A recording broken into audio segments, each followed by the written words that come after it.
happy, living out her days in a life committed to study and charity. A calm, quiet life where nothing more terrible than the accidental burning of toast ever happened. Sadly, that was just not in the cards.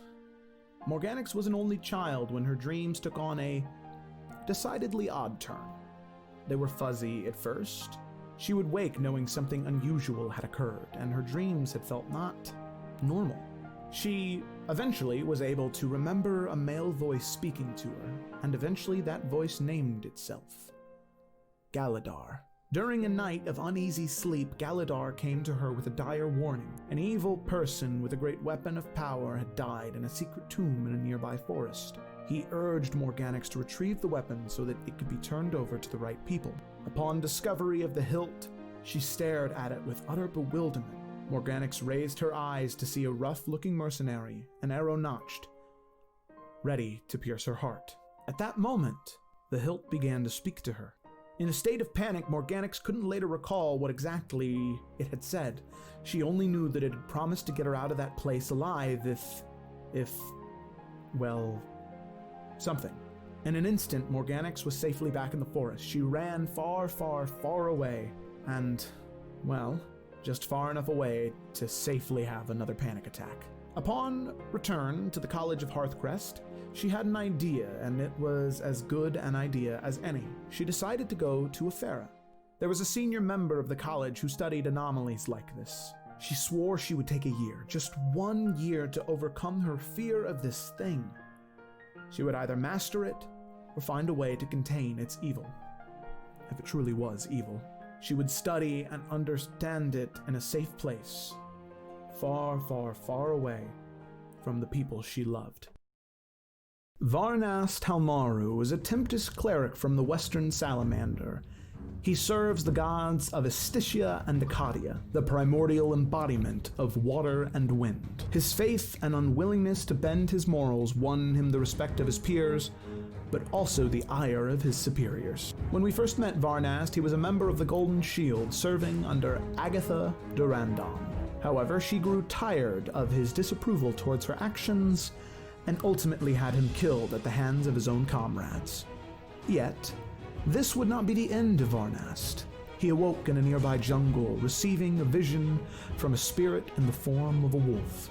He was shown the party and knew that he was tasked to protect and aid these people. Now, Varnast serves as a protector for the party, though his stubbornness and ruthless nature towards those he deems evil has led to contention at times. Sayla was born in the Seraph. Her mother and father were lowly followers. They worked long hours as laborers and seemed content with their lives, happy to be what they were and nothing more. They preached about humble beginnings and using peaceful methods to solve problems. They stuck close to their religion and never swayed, trying to teach their daughter the same. Unfortunately, life would find a way of twisting that girl into be something else. She was never meant to be a lowly follower of a laborer in the great city of the Seraph, nor was a life of peace and humble ways appealing to her. Self-centered, and nothing like what her parents wished her to be. She grew up going against their wishes. She always seemed to be in a constant state of rebellion. Eventually, this led to her father having no choice. She was cast out, forced to live on her own. She learned, and she grew, joining the Thieves Guild, where she honed her skills. It was there that she learned more about the world, that there was so much more than just the Seraph. She also learned that she had a knack for murder. She had taken a job as a hired killer. Merchants are incredibly cutthroat beings. They'll do anything to stay on top. Some years passed, and she finally had made enough gold to move. She had chosen the city of New Verdalka for its cutthroats and its vibrant culture. A colorful place, perfect to rise up and make something of yourself, unlike her stagnant home of the Seraph. She would travel to Efera to start her new life. From there, she would hide what she was doing behind a treasure-hunting persona. She would take contracts on the side while hunting a fortune to boost her status. It was time to live and let the fun begin. Zamir Dragu more affectionately known as Cyrus, is a wild magic tiefling sorcerer from the city of Sloshdet. Or, at least so he thought. Troubled by his lack of knowledge or memory of his gift of wild magic, Cyrus finds himself drinking to dull and suppress his innate magical abilities. Originally fleeing from Nuverdalka from the city of Dragon's Bay, after seizing an opportunity during a gambling match and a wild magic accident. Cyrus has a checkered past with Duradine Dupree, who is now in pursuit of both the group and their current objective. While Cyrus is still his own biggest fan, he has found himself to care for his companions of happenstance. They stand by him after magical surges and learning details of his checkered and indulgent past. He hides most of his emotion through alcohol or a laugh, but can lash out through a wild magic, whether intentional or not. Now, Cyrus sees an opportunity not only to sever his tie to his past that still threatens him, but to potentially rewrite his past as a whole and find out who he really is and where his magic comes from. Alex Silverfoot is a native of Efera. Her people lived deep within the northern jungles, far from civilization and far from the burgeoning city of New Verdalka. Her people took pride in living off the land, communing with the spirits of the earth, and maintaining the ways of the old gods. Alec is the first daughter of the chieftain and first in line to one day become chieftain herself, though she much prefers running about in the trees, wasting times with the cubs, or hunting for the lost treasures of the old times. She may be sharp, fearsome with her greatsword, and a lover of her people, but a leader? She wasn't quite sure that was what she wanted for herself. That decision was made for her, though, the day the men from the south arrived. Men of the cities, men of kings and money and of power. Men looking to expand, looking to take what wasn't theirs. Times were quickly changing. She was told upon their arrival that the old gods were dead, and soon their way of life would be as well. A bloody fight ensued, many were killed, and not many of her people managed to survive the attack. Many of their rival and neighboring tribes fared no better. Her father, pulling her away from heartache and death, told her to run, to leave her land, to leave her home, and to head for New Verdalka, to gain power there, rise in the ranks of the people, to make them understand, to put an end to this taking of their land. And so, she ran. Morganix Amela is not an adventurer, thank you very much. She's a librarian.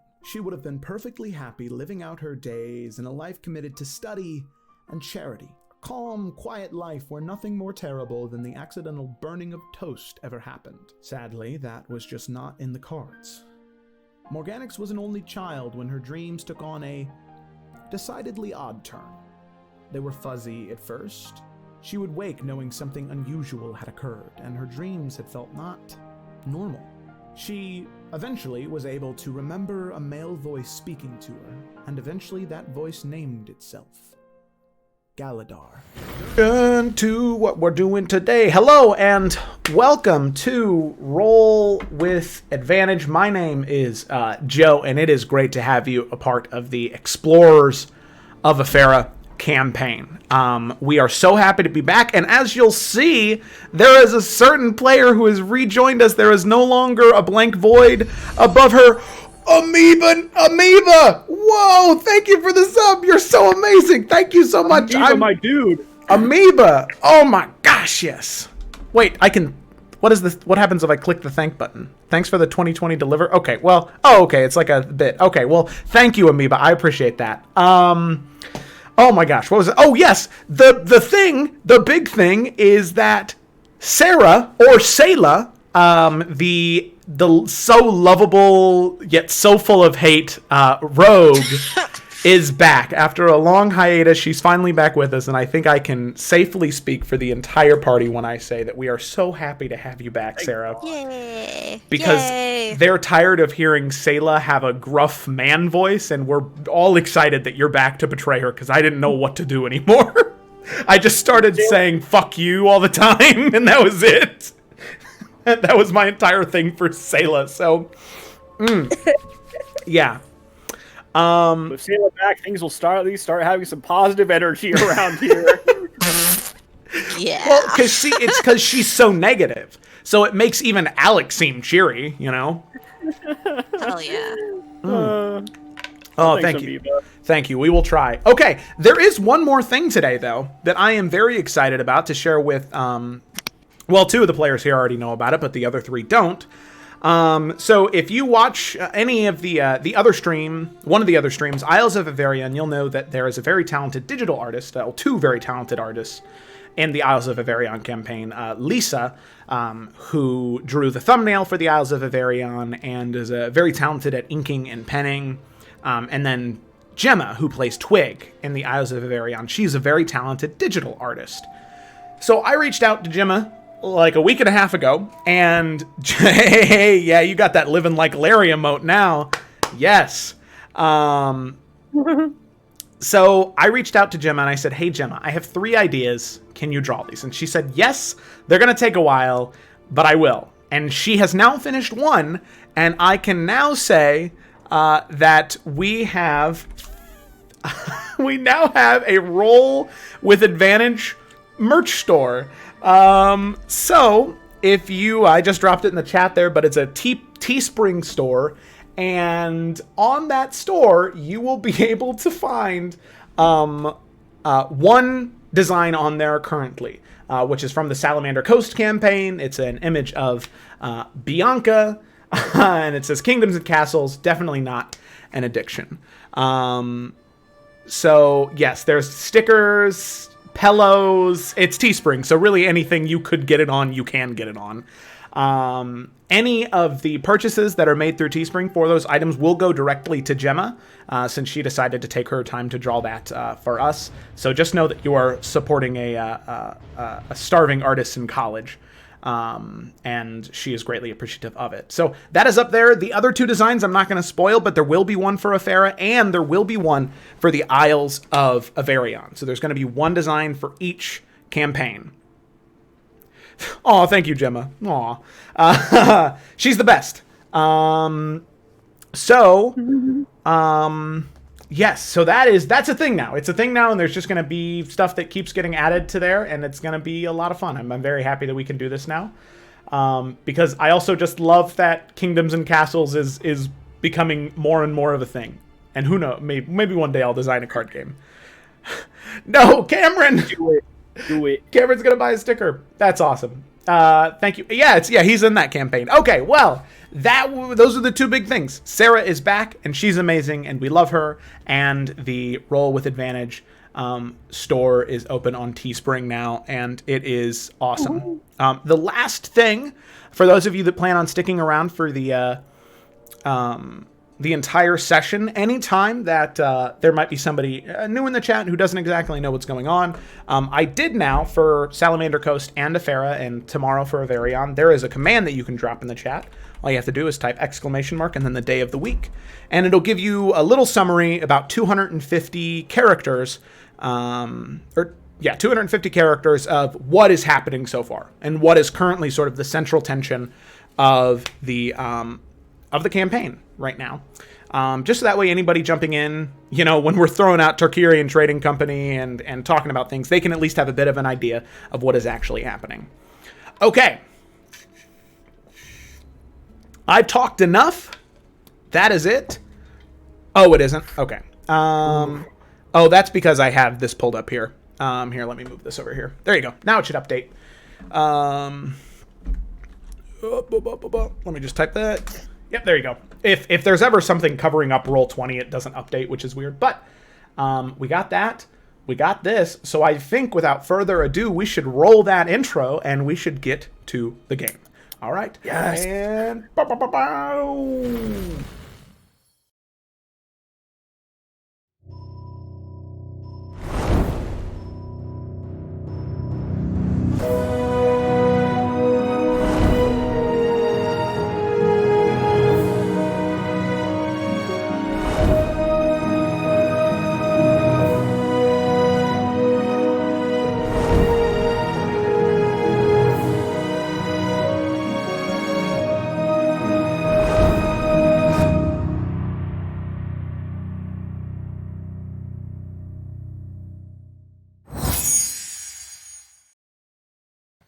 RP, and hello, we are back. So, let's go ahead and dive right in.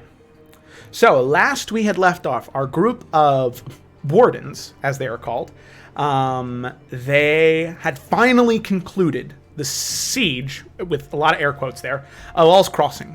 What was initially going to be a siege, forces attacking from the north and south, outnumbered and surrounded, turned into a politicking, stealthing piece of amazingness that I am so glad that I got to be a part of. Fangirling aside, in convincing the northern forces, led by Ethos Ambrose, a man from the nation of Turkir, a nation that is ingrained with honor and doing the right thing, doing what's honorable. They were able to convince Ethos Ambrose that what he was doing was dishonorable, and convince him that he should join their side and help push away the Tarkirian Trading Company and the evil that they're bringing to Efera. Ethos Ambrose agrees, and now, with not just the extra 450 soldiers that Ethos is bringing with him, but also the 200 that were in All's Crossing, with a combined military force of 650, along with one hell cannon, the party is starting to feel like they are gaining their footing in the right direction. The only other thing they had to do before they could leave All's Crossing was outsmart assassins that were coming for the party and the two leaders of All's Crossing, Philip and Nahara, a native and a Coat, a colonist who created All's Crossing as a way to give people who wanted to combine those two things a place to go, a place to be safe. So, the assassins arrived in the dead of night, and while the party was expecting, to quote Jamie, a bloke with a knife, instead what they received were these shadowy apparitions, cloaked figures of nothing but whispers and darkness wielding venomous daggers. As they arrived, the plan went almost perfectly, aside from a few missteps, but the 6 assassins were killed, thanks to the help of Ethos Ambrose's soldiers. Their items were collected, some of them sold, and with the assassins stopped, the party can now start to look elsewhere.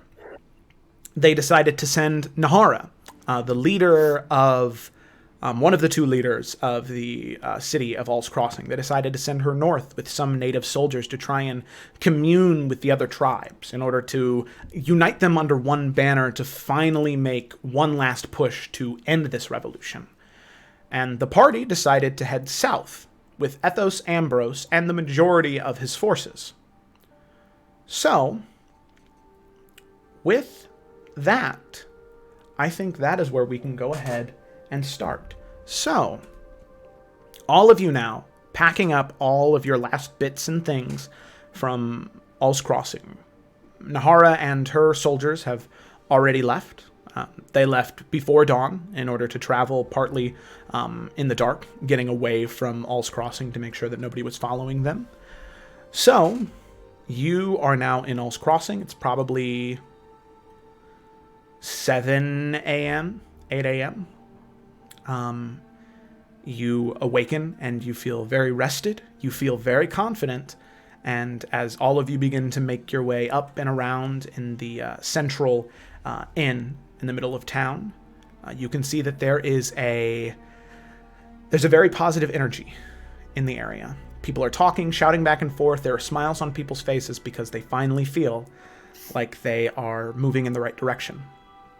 So with that, all of you just now starting to wake up, getting everything ready to go, I open it up to all of you. What are the 5 of you doing before you head out to the colorful Cauldron Inn, now the Leaping King? What's going on? I want to know and check on what's going to happen to Douglas while we're gone. Okay. So it's easy enough for you to be able to find Philip, who would definitely be the person who would know that. So you walk around a little bit just asking for him specifically. And it seems as though he's in a lot of different places this morning. But eventually, a couple of the soldiers who were from Ul's Crossing before Ethos's troops arrived, they were able to point you in the right direction. So you can see him. He is near the Mother's Tree. They're moving supplies around, trying to get things ready to go, repositioning things, just changing a few things around. And you see Philip shouting out a couple of commands. And as he sees you, he says, Morganix! 1 second. I actually wanted to talk to you about something. So I know that all of you are leaving with Ethos's troops, correct? Yes. Okay, good. I figured as much. I figured you probably wouldn't stay here. I was just wondering if... Well,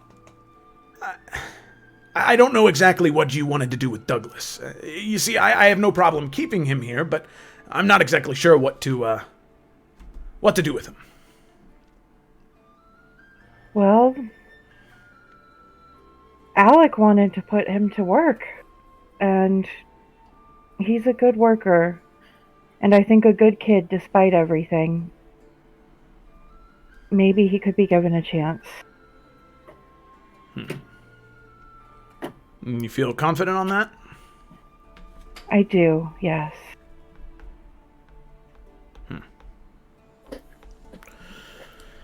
All right, well, if you insist, I'll go through with it.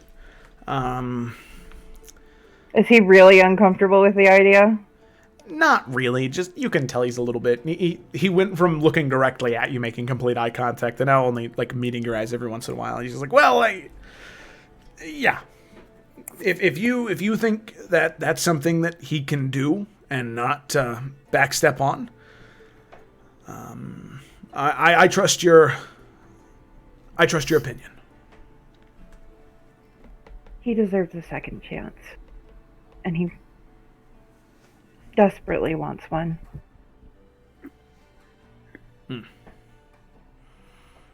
All right. I'll make sure that there's at least one guard around him for the first week or so, just to ease any tensions that are happening there. But we'll see it done. Hopefully by the time you get back, he'll be a fully functioning member of society again. Thank you, Philip. Of course. No problem. And that's all I wanted. Okay. Alrighty. So you head away, and he... Oh yeah, for actions it is /EM. Can I flank it out? Yeah, that except without the equal signs. Yeah, the equal signs. Oh, yeah, or me. Both work.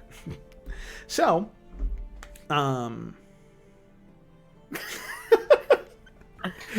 Nice. So you head away, and you can see that, like I said before, there is a lot of energy here in the current moment, where there is a lot of people moving, a lot of people doing a lot of things. And during this time, I think Alec would be going around to any native that she can to just thank them for their duty for helping protect All's Crossing, and just kind of making sure she meets with every single native she possibly can before she leaves. Okay. She's not saying many words, but she just wants them to know her name and to know that they are valued for everything they've done here. Gotcha. Okay. So, a lot of them did go with Nahara. The vast majority of natives went with Nahara, but there were a solid bunch who stayed here in All's Crossing. I'm just trying to find how many did stay here. But you are able to find all of the natives, and it's not very hard. Like I said, there's probably 50, maybe 40, who are staying here. But you are able to find all of them. And great. And like I said, yeah. she doesn't have a lot to say. I think, like I said, despite everything Morgana said the previous day and everything that's been happening, she hasn't felt the same. So she's very action focused, and everything's kind of like tradition right now. She's not really being super personal with anybody. Mm-hmm. Okay. So it's actually about 20 natives, so they're really easy to find because there are only 50 staying in All's Crossing. Perfect. Or no, 150 staying in All's Crossing. Ooh, man. Okay. 150 staying in All's Crossing, 50 going with Nahara. So there's, like about 25. So easy enough, yeah. You do go to all of them, and even though there's very few words, you can tell that it does mean a lot to them. And they take the few words that you give them, and you can tell that any of the people you talk to cherish them. Regardless of tradition or the customs being upheld, these people do see you in a certain light. After that, Alec would... I assume that we have been given horses, because I think we said our goal was to, like, right ahead of everybody to get to where we know we can get into the tavern, right? That's still our plan? I don't think we wanted to get that far ahead, because I think shortly after whatever we do, we'd kind of want the rest of the army to back us up. We also want them there in case things go very badly, so I don't think we'd actually ride that far ahead. Right. I just know that we're going to just be the ones leading, so to speak. So I just think Alec would, as soon as she's done, she's not really wanting to stick around or talk to people, so she would just go and at the gate, ready to leave. Okay. Yeah. Ethos is also going with us, right? Yeah, he is. Okay, just double checking. Yeah, the only people who are staying are some 150 soldiers, and then the 15 members of the Knights of the Dawn. They're staying here. And Philip, of course, will be staying. Yeah. Philip's not a warrior. He's a munitions expert. He's just staying here to keep everything organized. A great quartermaster. Dope. Okay. What else we got? Anyone else? Cyrus, Sayla? Yes. So I would start by kind of dumping some shit with Maya. What? Like, I'd be kind of handing off things to her, being like keep a hold of this, I'm coming back.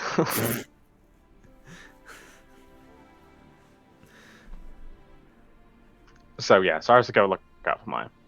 Okay. All right. Okay. So yeah, she's definitely in the tavern. In fact, she was up earlier than you were, so you sort of begin your search looking for her after you wake up, and you can definitely feel the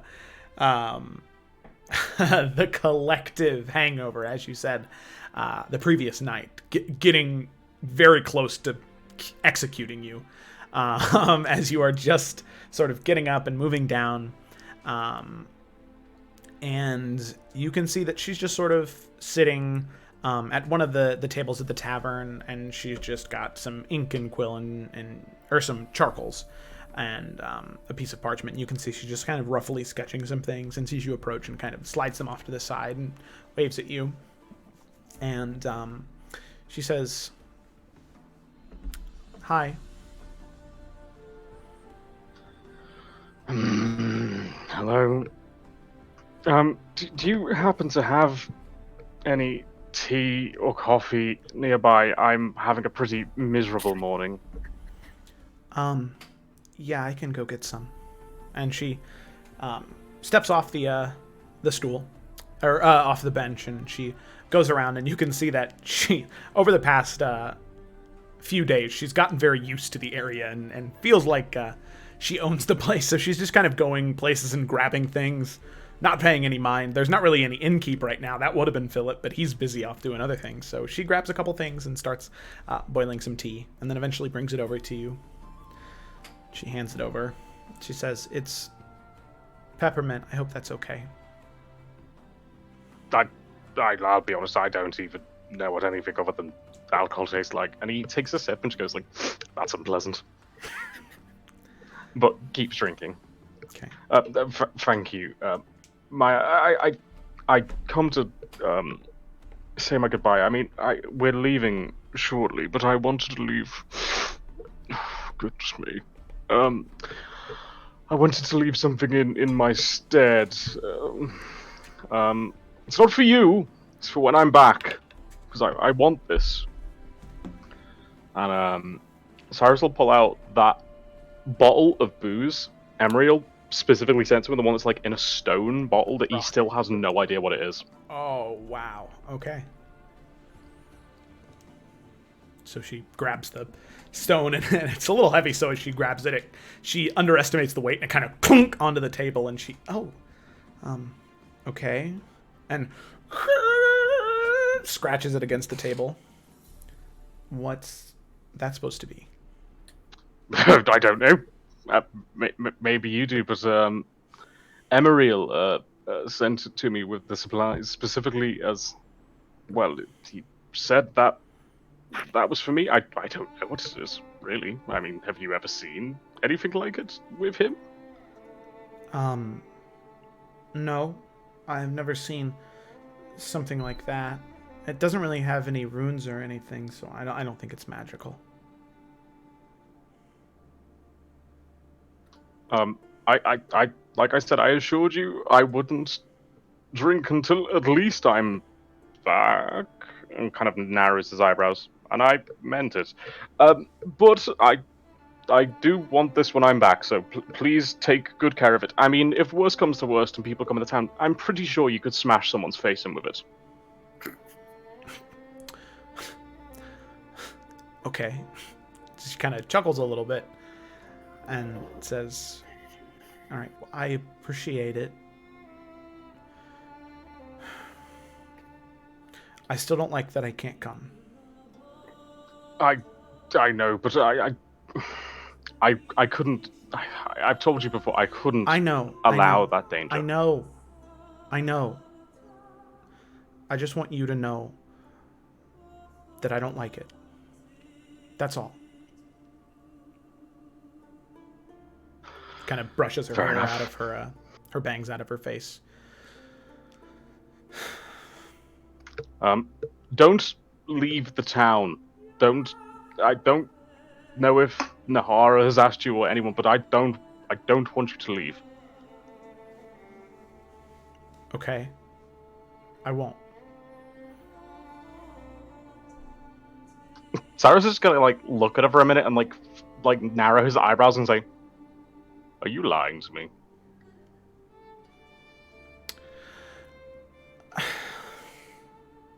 Yes, I was. Because how am I supposed to practice if I'm not outside? I mean, you saw what happened before. I could hurt somebody if I practice in here. Oh no. That's fine. No more past the clearing, and you take Bernard. Okay. Fine.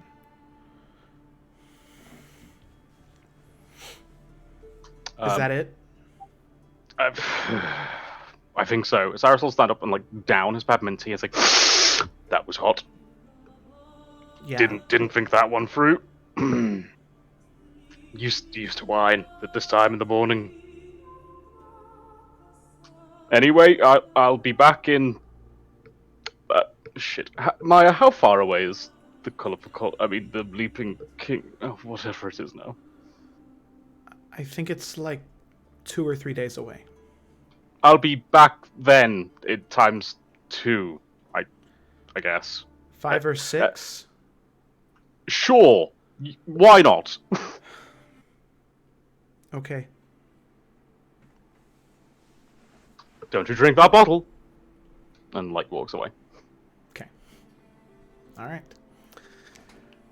So she just kind of, as you're walking away, just kind of looks at the bottle and just kind of flicks a piece of charcoal at it. Just goes back to sitting.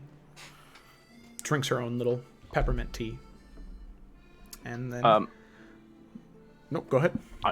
I do have one thing that I want to do, but it would be literally as we're leaving town. Okay. All right. Sounds so good. it can wait. All right. Who else? Sayla, you want to do anything? She wants to get the fuck out of here. Pretty well. She's done with this one. How do you think we feel? Okay. In that case, I'm gonna go have a chat with Ethos. Alrighty, cool. So as you are looking around for him, it's very easy to find him because you can see that there are. So as I said before, there are soldiers all around the town who are wearing different colors of enameled armor. So some have, the majority of them have armor enameled of red, or with enameled red trim. There are very few who have enameled of blue, and then even fewer who have enamel trimmed with white. So through that, you're able to find, sort of going up the ranks, looking at the different trims of armor. Eventually, you are able to find Ethos. And you can see him talking to two people in particular, both wearing armor with a white enameled trim. The man is wearing what seems to be a very similar style of plate mail to what Ethos has on, Tarkirian in style. And the other woman who he's talking with, you've seen a couple of people like her, but you can tell that she's from Atarashi, which is right next to Bella Clara in the Salamander Coast. It's an island, a collection of islands with three different clans, and you can definitely tell the sort of interconnected, almost splint-like armor. You can tell that she's from there. So as you're approaching, his back is currently to you, and he's talking to them and saying, now what you need to understand, and I don't think this is going to happen, but if worse comes to worse, the two of you will be taking command. Do I make myself clear?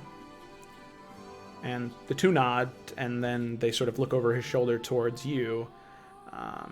And he turns around and he says, "Oh, Varnast, it's good to see you.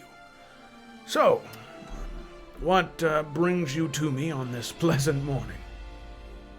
Oh, needed to discuss and ask a few things of you before we traveled off later today. But you can finish what you were chatting about. I don't need to interrupt. You're fine. We were just finishing up anyway. You two are dismissed, but please keep in mind what I said. The two of them nod. Both say, "Sir, yes, sir," and then turn and walk away, eventually splitting off into separate directions. So, all right. Varnast, what did you want to talk about? Well, before you leave, I need you to do something for me, the people here. And Varnast will start listing off like the places in All's Crossing that are like sacred, like the Mother's Tree, the statues. I'm sure there's more, but Ryan the player forgets, but Varnast wouldn't. Mm-hmm. So he's going to list off all those places, and he's going to basically say, yeah, I need to make sure that your men do what they can to stay away from those areas. They are very sacred and important to these people, and we need things to be calm while we're gone. I don't want someone doing something on accident and it causes something while we're away. Of course. I will make sure to spread the words through the captains and officers and be sure that they inform the other troops. Excellent. Thank you. Mm-hmm. I was wondering, when you were sent down here, if you were sent with any sort of extra arms or armaments, supplies for whatever battle you were expecting. Well, sadly, we were sent mostly by ourselves, thinking that there would be no siege necessary or no attack necessary. Anything we brought was merely for pomp and circumstance, a show of arms. We were brought with some munitions, some things, and those have already been given to Philip. Some kept for our reserves, in the case that we find fighting heading south, which I'm sure we will. I'm sure you're right. I was, well, I'm guessing you don't then. I was hoping you might have had an extra set of armor like hers, referring to the splint she was wearing. Let me see what I can find, Varnast, but I can't make any promises. If I can find something, you'll be the first to have it. Fair enough. I can also pay for it if it's any sort of an inconvenience. Sadly, I don't think money's going to do any of us any good, at least until we get this entire mess sorted out. See, that's what I told... Never mind. Go do your thing. Of course. Anything else? No, that was really all I needed. Good. Light guide you, Varnast. Gives you a small head nod and turns around and walks away. Oh, sorry, one more thing, and it doesn't need to affect the conversation, but Varnast also took his new Knights of the Dawn insignia, and he would have had it attached or stitched into his tabard, so where it's kind of on his right shoulder. Oh, okay. Yeah. Dope. He would have attached it however that would happen. Yeah. Okay, so yeah, you got that little symbol there. So Ethos would have definitely looked at it before he walked away, so he would have said, Light guide you, Varnast. And looked at your shoulder. Ah, I see, Lapierre has talked to you. Well, I spoke to him, actually. That man has a honeyed way with words. Oh, tread lightly. I'll keep that in mind.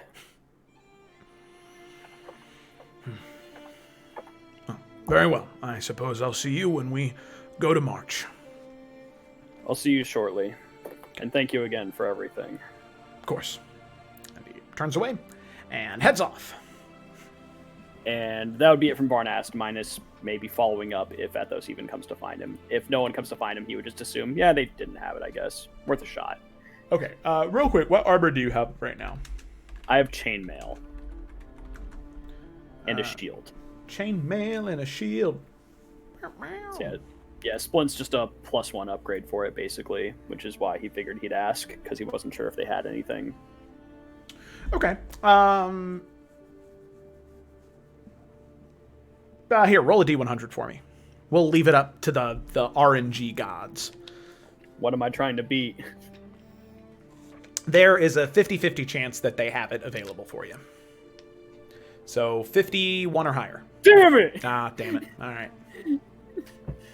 The moment it was a 90 and then it flipped to a 10. So he comes back before you leave and just tells you that sorry that he couldn't find anything. Nah, worth a shot. Thank you. I found this gorget if you want it. What? It's the thing that goes over the neck so that way you don't get stabbed in the throat. It wouldn't add anything. You just have a gorget on with no top half. It's very on brand. Haha. Nos. Varnast wears his scars proudly. Oh, that's really funny. Oh, gosh. Okay. Well. Yeah, he offers that. It's like, thanks for pointing that out, dick. Oh, geez, sorry. I didn't realize. Whoopsie, look at me, big oof. All right. And he walks away. He shoots a 3-pointer with it. I don't know. All right. We're getting off subject here. So. Okay. All right. Yeah, that was it for Varnast. Okay. All right. Anybody got anything else? Are we heading out? On the road? Are there any alchemical supplies I am able to gather here to take with me? Or have I pretty much picked them clean? I'd say you'd pretty much pick them clean. Roll a D100 for me. Oh, jeez. Am I trying to get the upper numbers? You are. I'm not going to look at the number. So if it is 0 through 25, there's nothing. 26 through 50. Is there nothing? Okay. No. All right. So it's the second one. You find about 15 gold worth of materials. I'll take it. I'll take it. Okay, now I'm done. Okay. All right. It's also a cat. So, I found a cat? No, sorry. Trouble came up and meowed in my mic. Oh. I thought it was picked up. Didn't hear it. Oh, that's No. good. NVIDIA RTX voice is working. Okay. So, is that the last thing? You just go through the mother's tree, and there's a few things that you missed on your previous runs through here trying to collect. And you're like, oh, I'll take those. Yeah. Nothing else? I'm good. All right. So with that, troops begin to mobilize. Let me just double check here. The amount of troops that you are bringing with you are, heading south, is 300. You are taking 300 soldiers with you. So 300. Joe, I apologize. There was a point of order. We don't need to like role play it, but just a discussion amongst the party. Okay. So Cyrus is leaving his golems here, right? Like they're just going to be in charge of defending the town while we're gone. Is that what we're doing with those? That's what I was going to do as I was leaving. Wait, you were gonna bring them with us, or you were gonna leave them there? No, I was going to leave them. That's what I said. That's the thing I was going to do as we were leaving. I'm leaving. Oh, okay. Got it. Then I also, where do we want the Hellfire Cannon? I know it's sabotage, but the enemy doesn't know that. Wait, I'm sorry. It's sabotage, but we have it. Yeah. Correct. Take it with us? It could be a bomb? I mean, I don't know if we even have anyone that can activate it anymore, but once again, the enemy doesn't know that. Yeah, it could just be used to look scary. Maya can. Well, that's true. Well, I was going to say, I think just leaving it, pointing it north towards New Efera might just be a really good deterrent because, yeah, maybe they can't turn it on, but how many troops are you going to risk charging it to sea? Yeah, that's true. Okay. I mean, I'm okay with that. Yeah, I mean, just for Joe's notes of placements for things while we're gone, I figured we should discuss that. So yeah, I'm thinking we just leave it outside the north gate, just pointed towards New Efera. Yeah, the more protection we have for All's Crossing, the better. That way people don't think, well, the big people are gone, we can just take it back, you know what I mean? So Yeah, maybe next time we come around, if I have better supplies, I can fix it. Which would be super dope, maybe. But yeah. Maybe. Yeah, definitely worth revisiting. But yeah, for now, I think pointing it north is the best plan if everyone's okay with that. Yeah. All right, cool. That was all. Sorry to interrupt, Joe. Oh, no, you're good. You're good. Okay. So, traveling north then? Or, no, pointing north. Sorry, you guys aren't traveling north. No, sorry, my bad. That was my bad. Alrighty, so you are traveling south, leaving the Hellfire Cannon pouring north. So as all of you are leaving then, Jamie, you go find the golems. And are you just, are you talking to them or are you informing anybody else? No, in typical Cyrus fashion, he wouldn't talk to anyone else. He would just talk to the golems. Okay, cool. Nice. Alrighty, so you talk to the golems and you just let them know to stay where they are, 2 at the front, or 2 at the north, 2 at the south? Yeah, and I would kind of give orders like, if any enemies approach, just, well, you know, not us, enemies, just fucking crush them. Just turn them to dust. Okay. Best instructions. The heads just kind of crunching towards you, and then as you inform them, they just nod up and down, and then return back to normal. Yep, and that's all I'd be doing, and then I take my leave to the rest of the group. Alrighty. So then, the 5 of you reconvene. You get saddled up. Each one of you on your own individual horses, and marching at the front is the 5 of you. Thomas, and I believe Fro is also coming. Yes, they're inseparable. Yeah, they are. Yep, Thomas and Fro, Ethos, and then on top of that, the 5 captains, and then the 10 officers, 5 on each side, against the rank of, 300 soldiers behind you. We be one healthy force. Yeah, you are. Woo! Alrighty. So, with that, now you march southward. So, now back into the jungles, you can see flanked on your left and right, just endless canopies of interconnecting vines and trees, rivers running all around you, mossy growth, completely overgrowing everything that is not the road. So, move you here. There we go. So, you all move along your way, and you begin to move south. So, the thing is, you all are traveling with a host of about 300 soldiers. 306 soldiers. The 5 of you, Ethos, and then 300 foot soldiers. So there's no reason to do anything with random encounters. There's no bandit in their right mind who would attack 300 soldiers. I'm sorry, this is a mandatory road stop. Give me your money and you can pass. That's not happening. Appreciate that. Unless there's anything you guys wanted to do,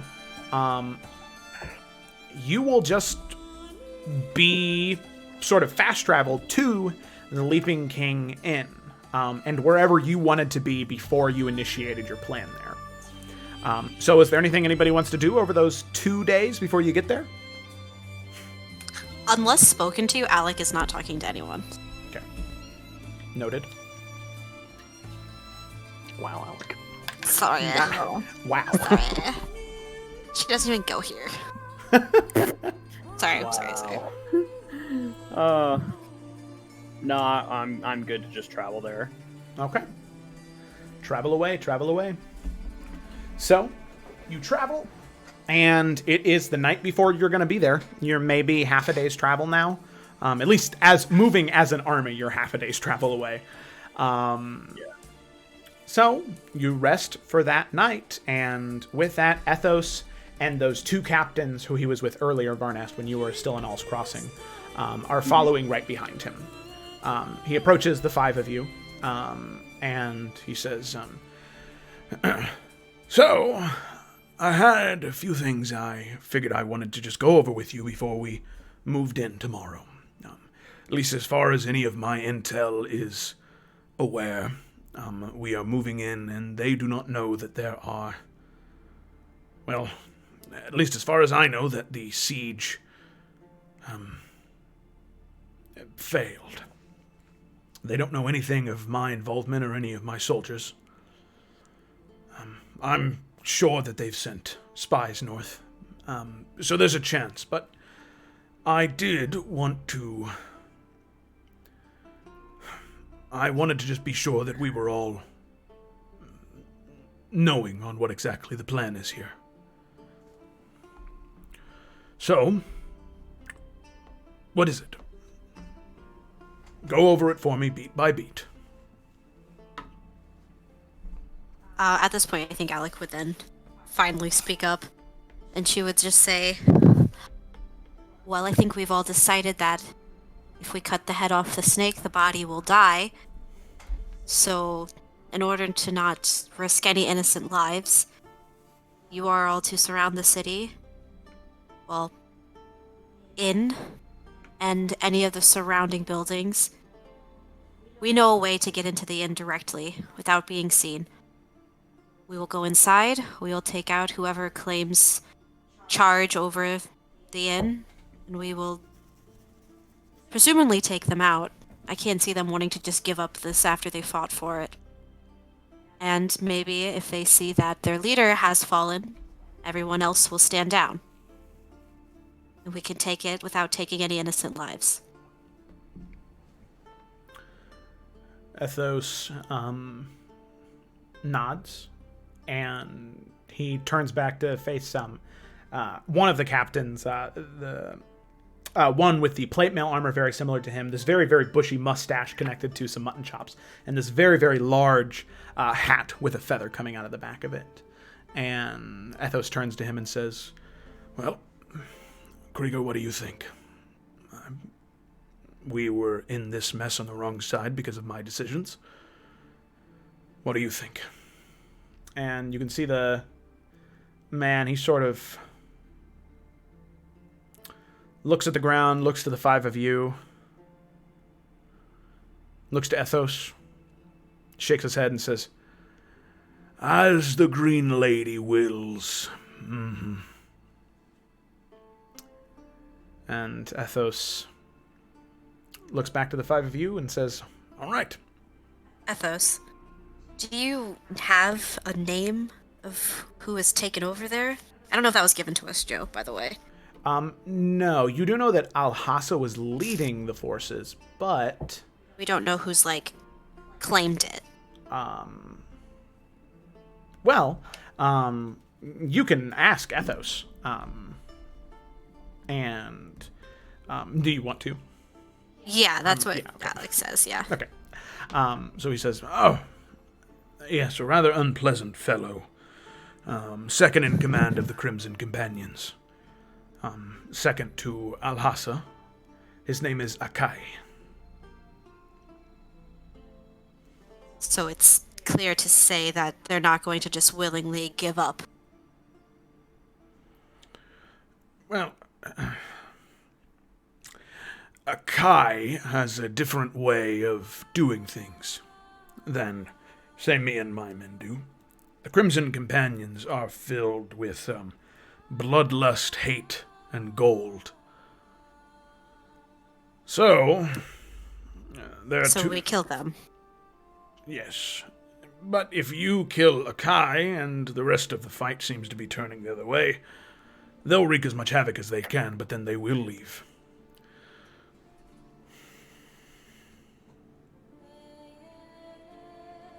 What say the rest of you?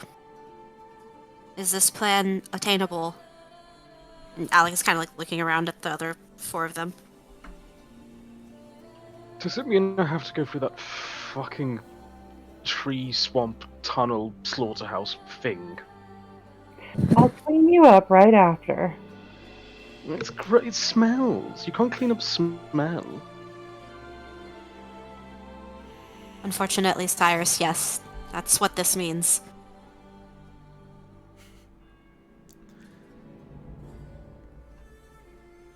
I suppose so. Great. Well, if we're all on the same page, then those are your orders, and that's how we're going to proceed. Hang on. And like Barnett has like his eyes shut and he looks like he's kind of like thinking. Alec will say nothing, but not look in that direction. No, his eyes are shut anyway. So if it seems like things are going badly, you think they're just going to destroy as much as they can on the way out? Yes. They have been very much known to burn and pillage, take whatever they can with them, almost like sheep. They spread off into separate directions, and then either Akai or Al-Hassa would come around and round them up, kill a few just to send a message to hopefully dissuade them from doing it again. But if Akai is killed, there's a chance they could run off and never return.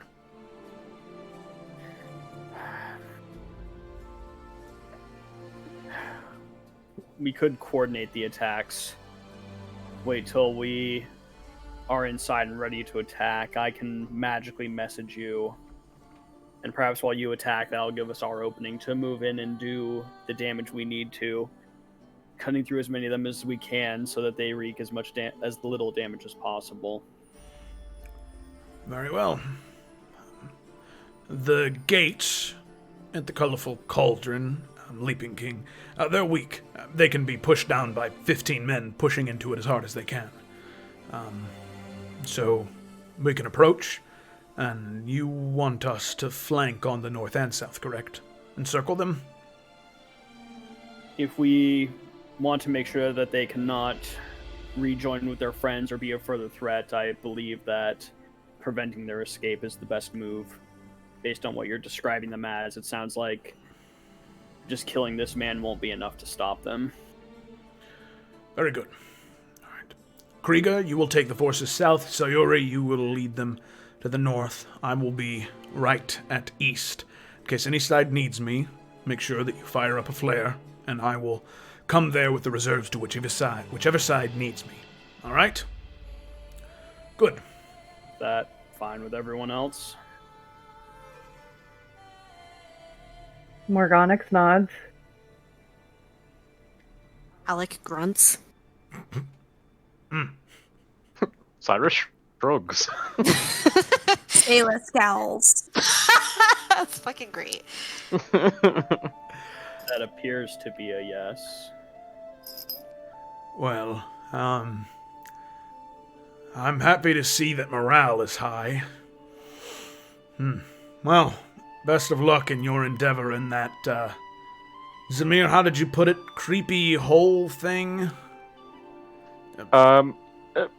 Slaughterhouse tree tunnel thing. Ah, yes. Sorry, I mixed that up. Just your average passage. Of course. Everyone has one. Yes. A long story. Yeah. If I have your permission, then, am I excused? Dismissed. Yes, sir. And Ethos turns, walks away, and as they're walking away, Varnas, due to your passive perception, you can hear Captain Sayori, which I will go ahead and show Captain Sayori and Captain Krieger here. So there is Sayori. She looks like a badass. And then She here, cool. And then here is Captain Krieger. Look at that hat. Yeah. So, Captain. They're awesome. So, And then we just made ourselves look like assholes in front of them. yeah. We're the shit team compared to them. So you could hear Captain Krieger lean over to Ethos and say, The Green Lady thinks they're rather odd. She does. And Sayori looks over past Ethos to Krieger and says, Yes, they truly, truly are. And they both sort of go back to being upright, and Ethos just says, But they're good at what they do. And the three of them walk away. Damn right. Do I know who the Green Lady is? No. I'm not familiar with that title. No. Do I? If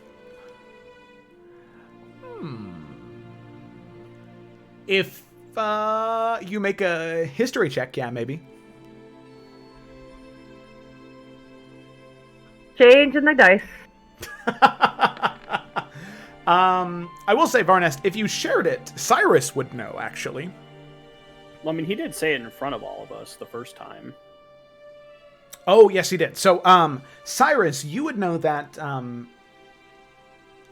there is a smaller town in Tarkir by the name of Vitronet. And Vitronet is the city of the Green Lake. And there is a fable there, a myth that is very similar to the Lady of the Lake, where there is a woman who lives in the very swampy lake near that town, who, if you go to her, will give you a blessing or a boon or a warning of some kind.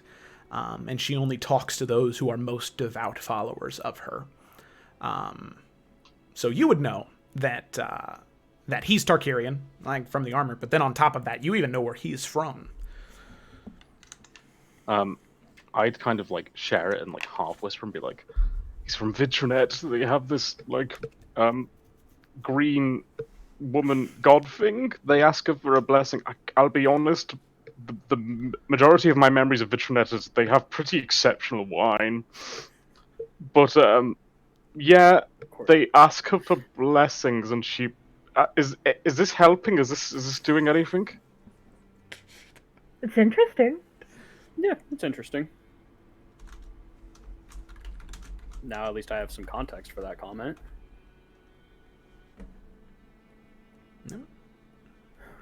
Alrighty. Alright. So,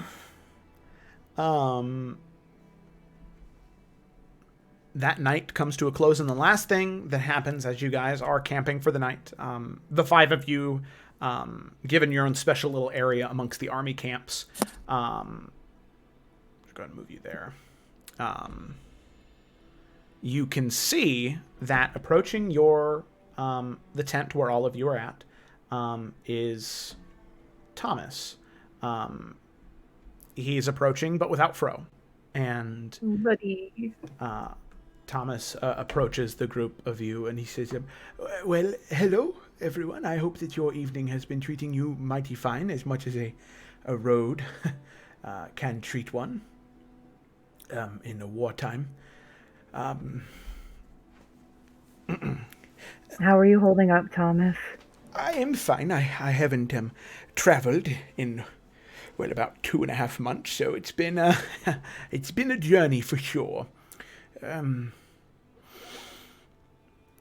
I know all of you have your plates full, and I know you have a lot to do, and I know already what you're doing is of a great service to not just me and Fro, but to this continent as a whole, and these people. But I was hoping that I might be able to bother you for one thing. Name it. In the main office, where Mama Z was, I just took that to be my office after we got rid of all the very terrible things out of there. Trophies, teeth, bones? Yes. All of those things were rather unpleasant. So I decided to redecorate a bit, and it went well, and that was where Fro and I would have our lessons mostly.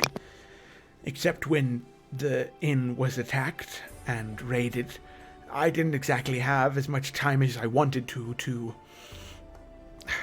grab everything that was special.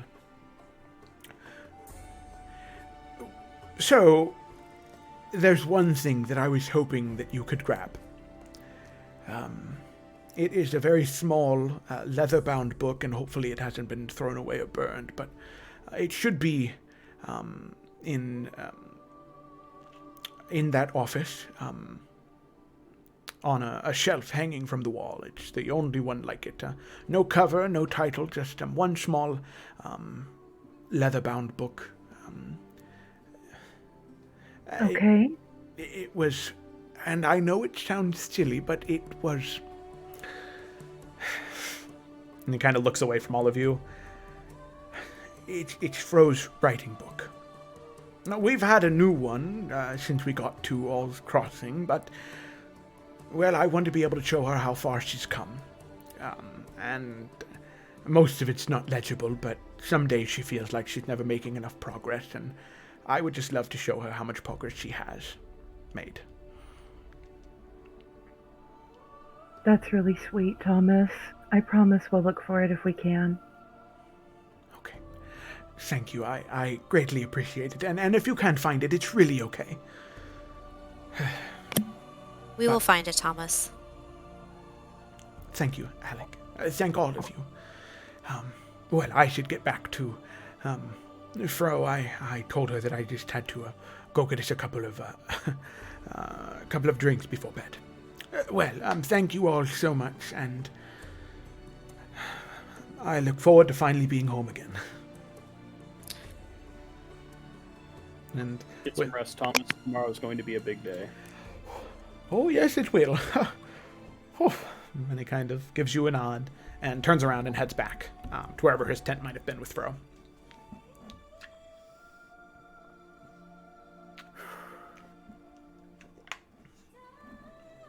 Are we going to wait till night to try to sneak in there tomorrow? Not looking in his direction, Alec will say, I think that is wise. Allow the army to get closer, so when we signal them, the attacks can be joint. I think it's the best plan. Yeah, not only that, but cloaks that keep us hidden. That's true. In the dark, we need that. Forgot those only worked at night. Yeah. Strike that. The rest of you need that. I would have been fine. Dim light or darkness, yes.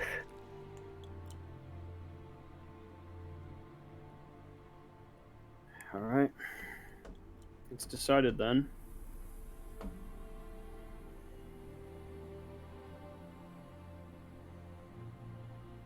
Okay. Alrighty. So then, the 5 of you head to sleep. You wake up the next morning, and you begin your journey southward directly to the Leaping King Inn. So, making your way there, traveling once more. No more talks, no more nothing. Eventually night falls and you can see the road is almost practically a straight shot south. And you can see on the horizon maybe 25, 20 minutes south, you can start to see a haze of light coming from where the colorful Cauldron Inn, or now Leaping King, is. So, the 5 of you split off from the rest. Yep. Yep. All right. Riding south, the Ethos and Sayori and Krieger, they all give you parting words. And you ride south. Alone. Some of you, it is bittersweet to be alone. Others of you are thanking all 9 of the divines, all 9 leaders of the 9 hells, anybody who's willing to listen. You're giving them a good old praise right now. Because it's just the 5 of you. Well, 6. Doggelin is there too. And so is... Hell yeah. Fox Ferret. Fox Ferret... Weasel. Fox Weasel, yes, sorry. Fox Weasel is snuggled up inside of Sayla's scarf. And, you know, Sayla, as you're riding and the wind sort of blowing in your face, riding on horseback, you can feel the weasel, the Fox Weasel, just squeeze a little bit tighter and just, you know, scratch the underside of your chin. And he's been with you this whole time, but you can tell that he's missed you. So we'll scratch underneath the chin. Nestles up next to you, even closer around your neck, creating a nice little scarf. And eventually, after about 10-15 minutes of riding, you do arrive in that swampy, foggy, terrible area where you originally fought Mama Z all that time ago. Not too long ago, actually. Well, depending on who you ask, not too long ago, where all of you actually found Varnast originally. So I'm going to move everybody on the stream to this new area. Hey. Alrighty. So, swampy, mucky, murky, foggy, that acrid smell permeating throughout the air. There are too many memories, too many bad memories tied with this area. But you are here. And you are very close to the tunnel that will lead you in to the Leaping King. Now, there are 2 tunnels. There's the one that you all originally came through, which was from the slaughterhouse and went in to the tree. Or there was the other tunnel that led directly from Mama Z's room in the inn that led out to the same area. I think that's the one we want. Yeah. It's the room, right? Mm-hmm. Yeah. I think Alec would suggest that Sayla lead the way. Being the most technical, sneaky of us. Sneaky sneak. Definitely Okay. the stealthiest. Got Yes. a wonderful way with words. Yeah, me and Alec both, right? Okay. Alrighty. So, Sayla, you lead the way, and you're able to easily enough find the tunnel that will lead you directly to Mama Z's old room. So, Sayla leading the way, I would like you, Sayla, to go ahead and make a... let's see. So as you are leading the way, is there anything in particular that you're looking out for? Or are you just kind of just trying to be aware of your surroundings? I'd say she's kind of keeping an eye out in case anyone found the tunnels. She wants to make sure nobody set any kind of traps for him along the way. Just because she doesn't know what's happened since they were here last, or if anyone even has an idea these are here. Oh, heck yeah, man. Alrighty. So I would like you to please make an investigation check for me. Can I assist in that at all? Are you proficient in investigation? I am. Oh, then yes, you may. So you can either make your own, or Sayla can make it with advantage. Did Ethos tell us, describe what the guy looks like, whose name I cannot pronounce? Akai? Akai. Akai? Yeah, Akai, A-K-I. yeah. Did he describe to him, describe him to us so we know what we're looking for? I assume. Yeah. So what he would have described is a man with probably let me see. I'm trying to think of what the color would be. Almost like a more golden brown skin tone. Typically wears a combination of interconnecting plate armor with leather. And his key thing is he typically wears what would be considered a red head wrapping along with a red sash around his belt. Also, a scimitar that almost seems to glow red hot with flame whenever he's in battle. Oh, wow. Got it. Ooh. I would like to formally note that I set the hex blade to cold damage. Okay. All right, sounds good. So drawing on the power you stole from Charles, you can feel a shiver come down your spine when you conjure the blade. It's not its natural form, but you own it, and you embrace it. For tactical purposes, but still you feel not good about doing it. Okay, so, oh wow, a 9, alrighty. Better than a 4. So, Selah, as you are moving throughout the tunnel, just trying to keep an eye out for anything, you place your hand up on the walls, just sort of tracing against the sort of solidified dirt that is keeping this entire area together, along with the wooden pillars every once in a while, just to keep the tunnel held up. And you're so focused on the walls, you don't bother to look at your feet. And by the time your foot gets caught in it, it's too late, as your foot steps, but it doesn't stop. It keeps falling through, and you eventually fall forward and begin to tumble down a hole. And as the leaves and dirt and everything begin to disperse and fall, you can see that there are 7 or 8 different sharply refined pieces of wood sticking up out of the ground. Can I try to grab her and pull her back since I was helping investigate? Make a dexterity check for me. This is gonna go so well, you guys. Can I grab? Oh wait, I rolled a saving throw. Sorry. Oh, but it's the same, right? It's the same thing, yeah. Okay. All right. So I'll say that with a 13, you do end up like grabbing the back of her scarf and pull her a little bit, but it's just not enough grip to grab her all the way. You do sort of stop her just a hair, and she begins to fall forward, but Selah, you do feel some momentum get back to you. I'll let you make a dexterity saving throw to try and grab the edge of the ledge before you fall in. She helped a little bit. Oh my god! You try. Her pulling you back ended up hurting more than it helped. As she pulled you back, it almost created this springboard effect.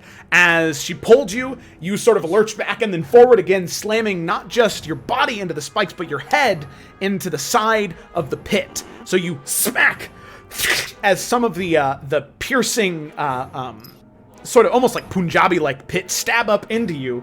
You take... Oof. 3. Oh, 13. Okay. You take 17 points of piercing damage.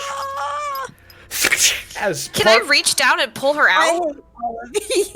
Oh, yeah. You can definitely reach down and pull her out. It's not very deep. It's maybe 5-10 feet deep. So deep enough that you can reach down, grab her, pull her up.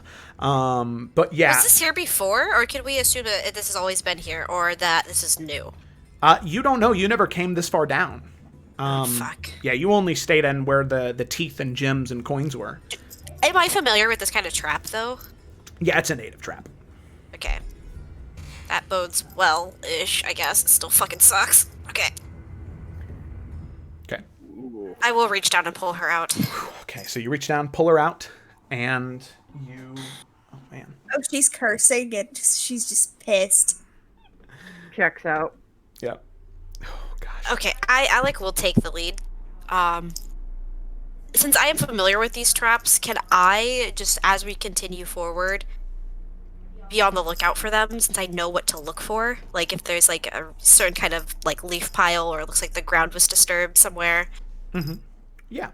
Okay, I will take the lead. I will, like, pat Selah on the back, and just kind of swivel around in front of her. Okay. Can Selah help her surge so Yes. she can... Yeah. I should be the one taking the damage here, not you. I'm going to throw a level 2 Cure Wounds on Selah. Just pat her shoulder real quick. Aw. Friendship. Friendship. How much does Hey, back to full health. Damn. Oh, hey, welcome. cool. Good job. Look at that. And all it costs is a second level spell slot. Hey, shut up. Okay. She's Okay, it's not like later. we're going into a boss fight where you need to save your spells or anything. Hey, she needs to be full health. Oh, I'm sorry. Yeah, I was gonna say, At I'll least just let her I'm not rogue die. as It's picky fine. anymore. That does help. Okay. Alrighty. So you begin to make your way in, and Alec, I'd like you to make an investigation check with advantage. Still have 9 spell slots left. We're fine. Just teasing. I'm sorry. I didn't mean to bother you. You're good. Well, Oh my god. to be fair, that's bullshit. I would just like to mention that I have expertise in investigation. It's a +8, and this is killing me slowly. I'm just not surprised. Volunteering. So I will say, Alec, because you are familiar with these types of traps, it is easier for you to see, which means it was a lower DC, but not that low. Yeah, but why are we ever surprised? Okay, well, I guess I'll take it. And So die. you fall. I will say you get to make a dexterity saving throw in an attempt to try and. Oh wait, I some have damage. danger sense. What am I doing? Okay, well, I have advantage on dexterity saving throws. That's good. Thank God. Doesn't matter. I'll probably roll the same thing. Okay. Yeah. Hey. Okay, so that is a success, which is good because on Sayla's I rolled very low. So Oh god. you would have taken 30 points of damage, but instead Oh my you God. take 15. Okay. Can I start heading up the investigation now? Yep. Why would you want to do that? I think things are going swimmingly. Oh my god. Okay. I'm gonna So- drop We haven't even started combat. I'm already annoyed. on Alec. Guys, I'm a curse. I shouldn't have come back. No, Dude, I was rolling shit before. Jesus yeah, no, Christ. we're all just bad at rolling. Wow, look at that. Back to full, Alec. Oh, what? You did that for me? Yeah. Kayla says thank you. Alex says nothing. Oh. Yeah. Sorry. Oh, sorry. I don't know. It's fine. It's fine. Okay, Kayla loves you. Alrighty. Does So anyone doesn't. want to assist me moving forward? No, I don't. I will I will assist. not be able to help. Well, can we assist? I thought you need proficiency in it, right? Oh. Here, Yeah. bitch. okay, luckily, a 15 is still a 15. So thanks to I've now. seen 2 other people. I rolled low, but that's okay. This is my best stat. So, seeing what you can right now, knowing sort of the warning signs for those pit traps, you can see that there are no more along your way. However, what you do see is right near where that larger area is, where those stacked shelves of bones and coins and gems, which are now currently all empty, you can see that there is a very, very thin silver line that is right around the ladder. And I'll point it out to her.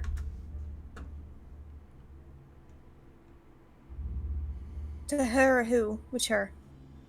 I said your name first. I said Sayla, and then I cannot hear this. I'm sorry. My mic might have cut out, but Yeah, you- Sayla. Okay. No, whispered. Sayla. Sweet. She's gonna go and kind of poke around and see. Is it like you said? There's a ladder going up. So is there a door at the top? Is it open? Is it closed? No, There's a string. Yeah, there's a very tiny, very thin silver metallic string surrounding the ladder. It's not connected to anything. Yeah. But then at where the top of the ladder is, there is a couple of hinges, and you can see that there would be a those hinges would flip up, and there would be a false floor that would be lifted up, and you'd be able to get out that way. Can she hear, like, if she climbs the ladder, can she hear anything, like, on the other side of that false floor? Okay, so Here's you're the trap first. gonna walk through the silver metallic string that's surrounding the ladder. No. She's gonna investigate that. And Okay. then she's gonna climb the ladder. Okay, go ahead and make an investigation check for me. Did she get it? Oh, she doesn't need it. Never She mind. doesn't need it. Okay, so Sayla, you've seen certain things like this before. Very, very few and far between. Back when you were doing your preferred method of business, that very, very high, high-ranking merchants or anyone similar to that, they would actually use magical alarm traps in order to prevent people from getting to and from their destination without someone knowing. So it was a reason why you really liked having Kaz with you on your trips, because he would be able to dispel those. Because other than that, there's not really any way to disarm them. Well, shit. I wonder if anybody here can. So she's going to relay what it is and how. Like, she can't disarm it, but she's curious if anyone here can. I don't have dispel magic. I don't have it prepared. So are we just going in guns blazing then? They're gonna know we're here. Cyrus, do you have dispel magic? Huh? Morganix is just gonna take a slow, calming breath. And Cyrus, do you have dispel magic? No. I could try something though. Anything's better than them knowing. At least then, well, they might know anyway. But, What is it? I mean, this involves pulling at the weave. Yeah. I'm inclined to let him do it. If we're gonna be loud, They're gonna know One we're way. here anyway, so maybe this gives us a chance. Well, there's another thing we could do. Which is? Like, I could message Ethos to start his attack now, and then we could go through, and then they have a choice about what they're going to focus on while they're literally being sieged by 300 people. Or we could go through the other tunnel, but that... I mean, I'll be honest, it's unlikely they would have found the other one. However, the other tunnel leads to outside of the inn. We would still need to make it inside. this is our best bet. it's dark out. We could totally make that. Those of you who are really bad. Just like finding those traps, eh? Oh. Okay, yeah. Gonna go there, Savage. Mr. Weave. Oh, yeah, you know I am? Cyrus, what exactly are you planning to do? Let us know and then we can decide.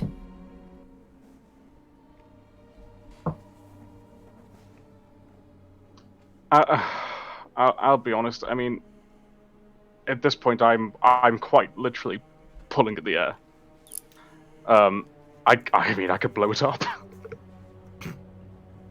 I don't think subtlety's not typically my thing.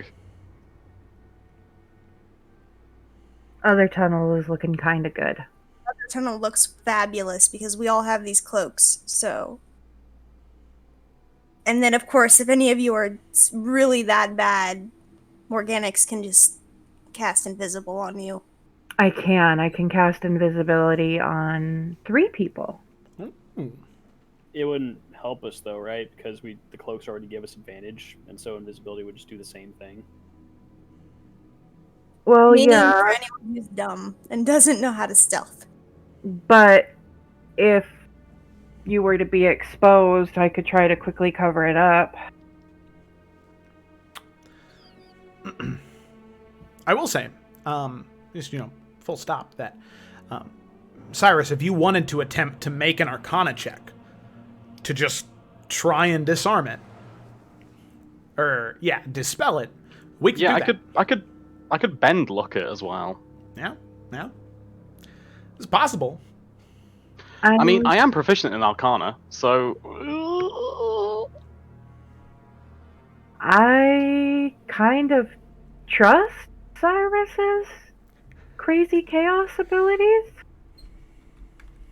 You can. I don't. I'll be honest. Okay, he'll like approach to where it's gonna be and be like, I've not drank. Don't know how this is going to go. I am proficient in Arcana. Could I grant him advantage? Yeah, sure. I am gonna. If this is I'm gonna bend I will look this also throw. as well. I will throw a guidance on Cyrus before he starts anything. Quick, Yeah, buddy. Everybody buff him. Yeah, well, Yeah, okay. this is kind I'll of do my important. D4 for bend luck. Damn nice. Nice. And then roll the d4 for guidance. Yes, guidance, one of the best cantrips in the game. Just so we Love can it. know how many bonuses you're getting going in. Or is that your bend luck first? I couldn't remember. That was the Ben luck. Damn it! I'm sure guidance will be a 4 too. Shut up! Why would you say that? All right, come on, you. Jamie's really leaving us hanging. I know, I yeah. know. Why is it not going through? I did it ages ago. Hey, there it is. There it is. Look what you've done, Joe. Yeah. So on Okay. brand. Fuck it. Oh, thank God. Okay. Oh. Alrighty. So, Cyrus, I would also like you to roll a d100 for me. Oh. If you summon an owlbear in here, I'm gonna be so mad. Probably really cramped. I'm scared. I never know what numbers are good or bad. I might have to Mark of the Rune Master this. I don't even know what it is, but Okay. Okay. So,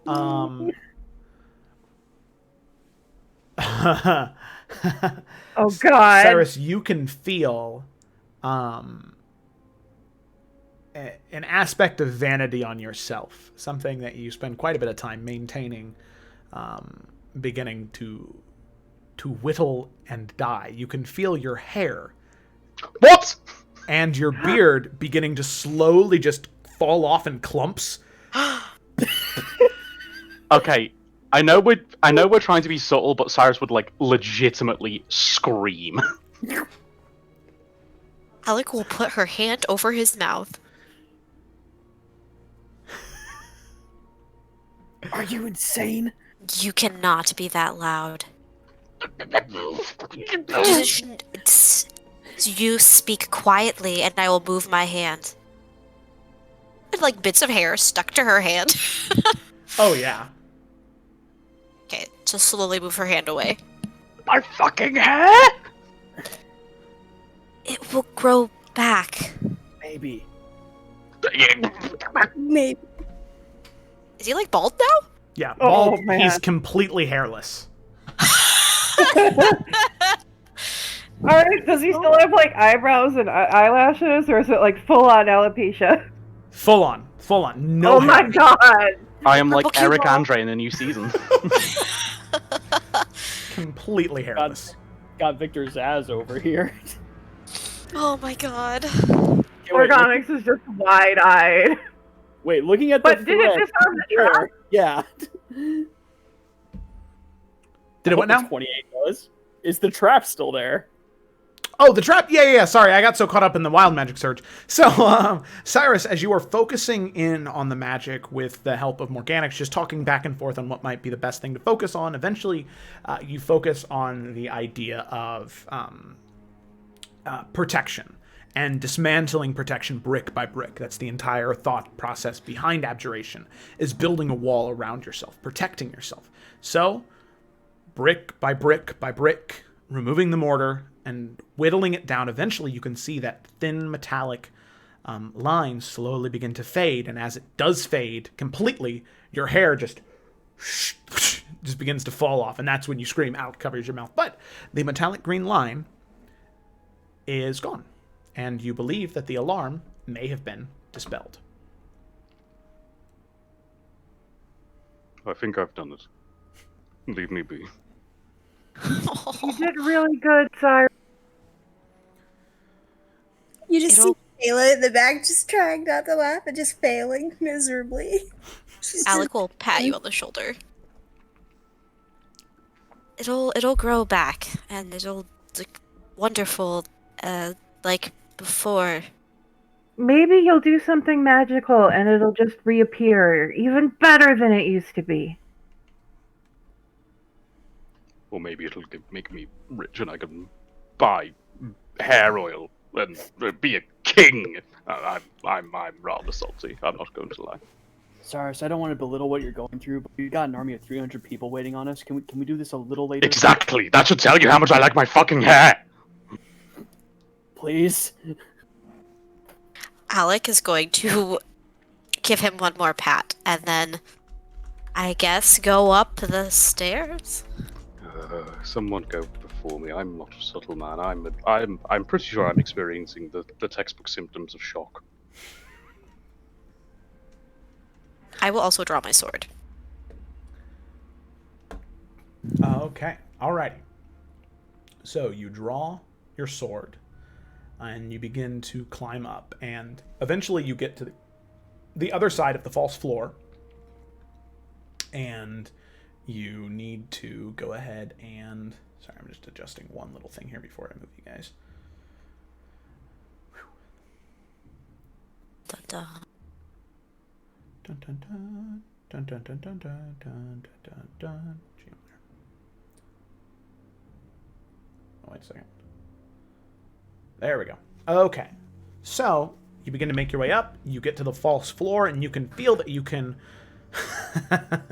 you can feel that you can push your shoulder up on it, and it doesn't seem like there's anything on top of it. Seems like you could freely move it up and over. I will do that. Okay. Whoa, before I do that, can I hear any sound up there?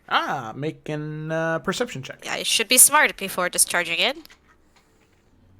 Perception? Yep, perception. Okay. Okay. From this point, it doesn't sound like there's anybody in this room. However, you can hear muffled noises coming from what sounds like beyond a wall. But you can't get a clear... you can't hear it very well from this position you're at currently. Maybe when you actually go up and out, you might be able to hear it better, but... Okay, I will quietly and slowly ease up with my shoulder to peer out. Okay. So, there's a slight creak, but eventually it goes away the higher you get it. And as you slowly lift it up and open, you can see that the door where you are at is closed. But you can see that this is, well, what would have been Mama Z's room, now Thomas's. Much more decorated. You can see a few lanterns that are lit in here, given that it's nighttime. But the door is closed. And I'll go ahead and move you here, and hopefully it's working. Hey, it's working. Look at that. We're in the corner up here. Yeah, all of you. So one by one, you begin to crawl up and out of the corner. Moving very quietly, it is at this point that I would like all of you to make your stealth checks with... actually, these wouldn't be with advantage because it is brightly lit in this room because of the lantern that is in here. Can I use prestidigitation to extinguish the light? Yes, you may. Yeah. Hell yeah. Okay. Now do we get advantage? Yes, now you get advantage. Ooh, double 15s. Oh my god. Looking at 29. God damn. Sayla is fucking invisible. I don't want to roll. Yeah, because yours is just a straight roll. Yeah, I don't want to do it. Oh, have you got your chainmail on? Yeah, dude, it's the only armor I have. What do you mean do I have it? What else would I be Go wearing? fucking rock style, go shirtless, my guy.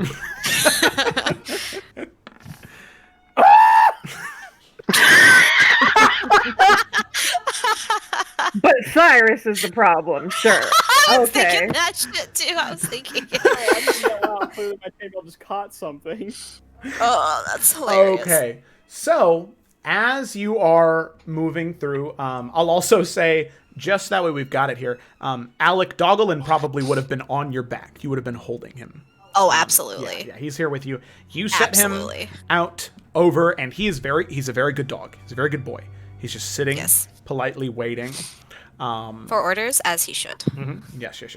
Yoda backpack style, exactly. And you're moving around looking, and Alec, as everybody is coming up, you can put your ear up to the wall, and you can hear coming from this side, conversation.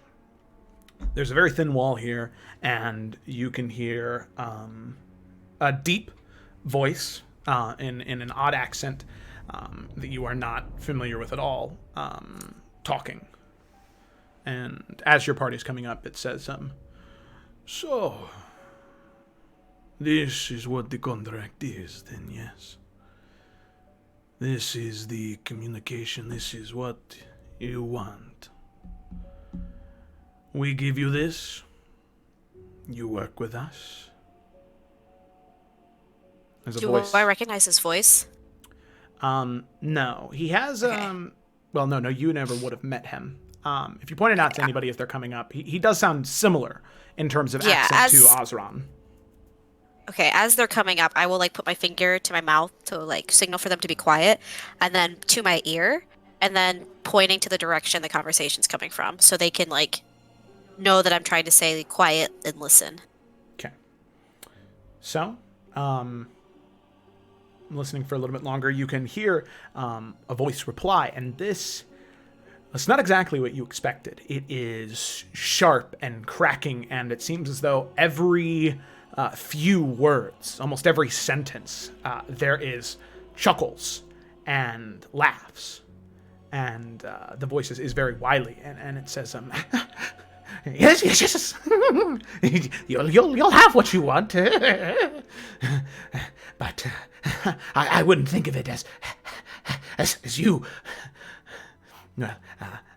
Us working for you, it would be you working for my master. Yes, well, if that is the way you wish to see it. So, then it is agreed on. We will give you what you seek. We will make sure you have it before the end of the month. And the gnoll returns it. You will? I'd love to finally see that. That weasel become a hyena.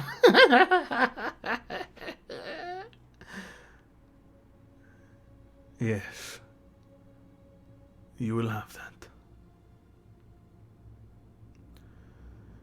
Him and his ilk will join you. They will... And there's a little bit of hesitation. They will become one of you. But you will give us what we seek in return, yes?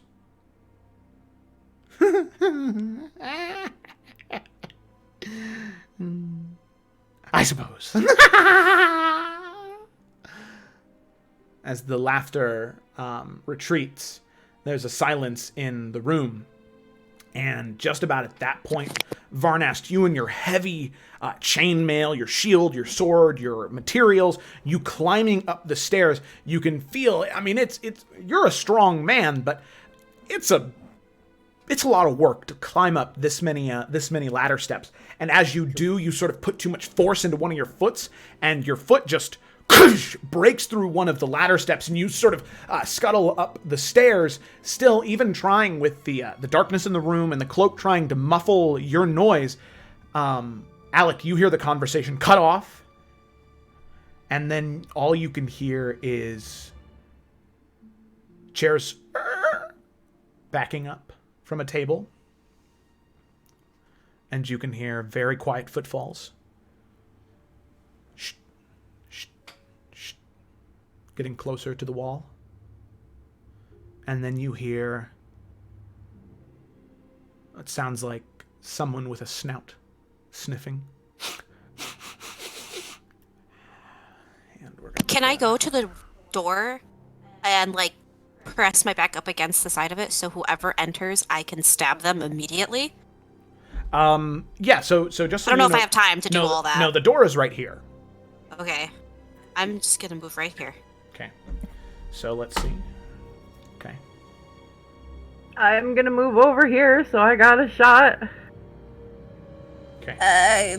Can Sayla move to the other side of the door just because she could assassinate if everything else fails? Okay, very cool. Alrighty. Cyrus is gonna hide. So the five of you get in a position. Actually, I'm gonna hide behind the desk. Okay. So you hide behind the desk, and you can see, or you can hear the footsteps retreat, Alec, as they were coming from over here before you walked away towards the door. And the chair squeaks back to where it was. And then Morganix and Sayla, now the two of you next to the wall, you can hear footfalls moving around in the room some more. You can hear a door creak open somewhere over here. And, ooh, man. You guys are just staying right there? Yes. Okay. For now. I mean, this, sorry, DM question. Is this place, as far as we know, still operating as an inn that's just occupied? Or, like, do we know how they're utilizing this space? As far as you know, there's not really any travelers here. It's just soldiers who... Okay. I was just like, well, maybe someone else made the noise. That wasn't us. No, it was... But okay, yeah, fuck. So That's not how life works. the door creaks open for in this direction, and then you can hear footfalls. Dum, dum, dum, dum, dum. Morganix is gonna whisper to Varnast, "Can you quietly do your message?" I mean, I assume I can whisper. I don't think I have to talking like super loudly to contact Athos, right? Yeah, exactly. He'll just hear it as a whisper. Yeah, I'm going so to I will also do cast. something. Yeah, While I'm gonna that's cast happening. sending and basically. Okay. So yeah, I mean, I don't think I need to go into detail. I'm just going to basically say like now, attack now. You know, just get the message across. Okay. No. Alrighty.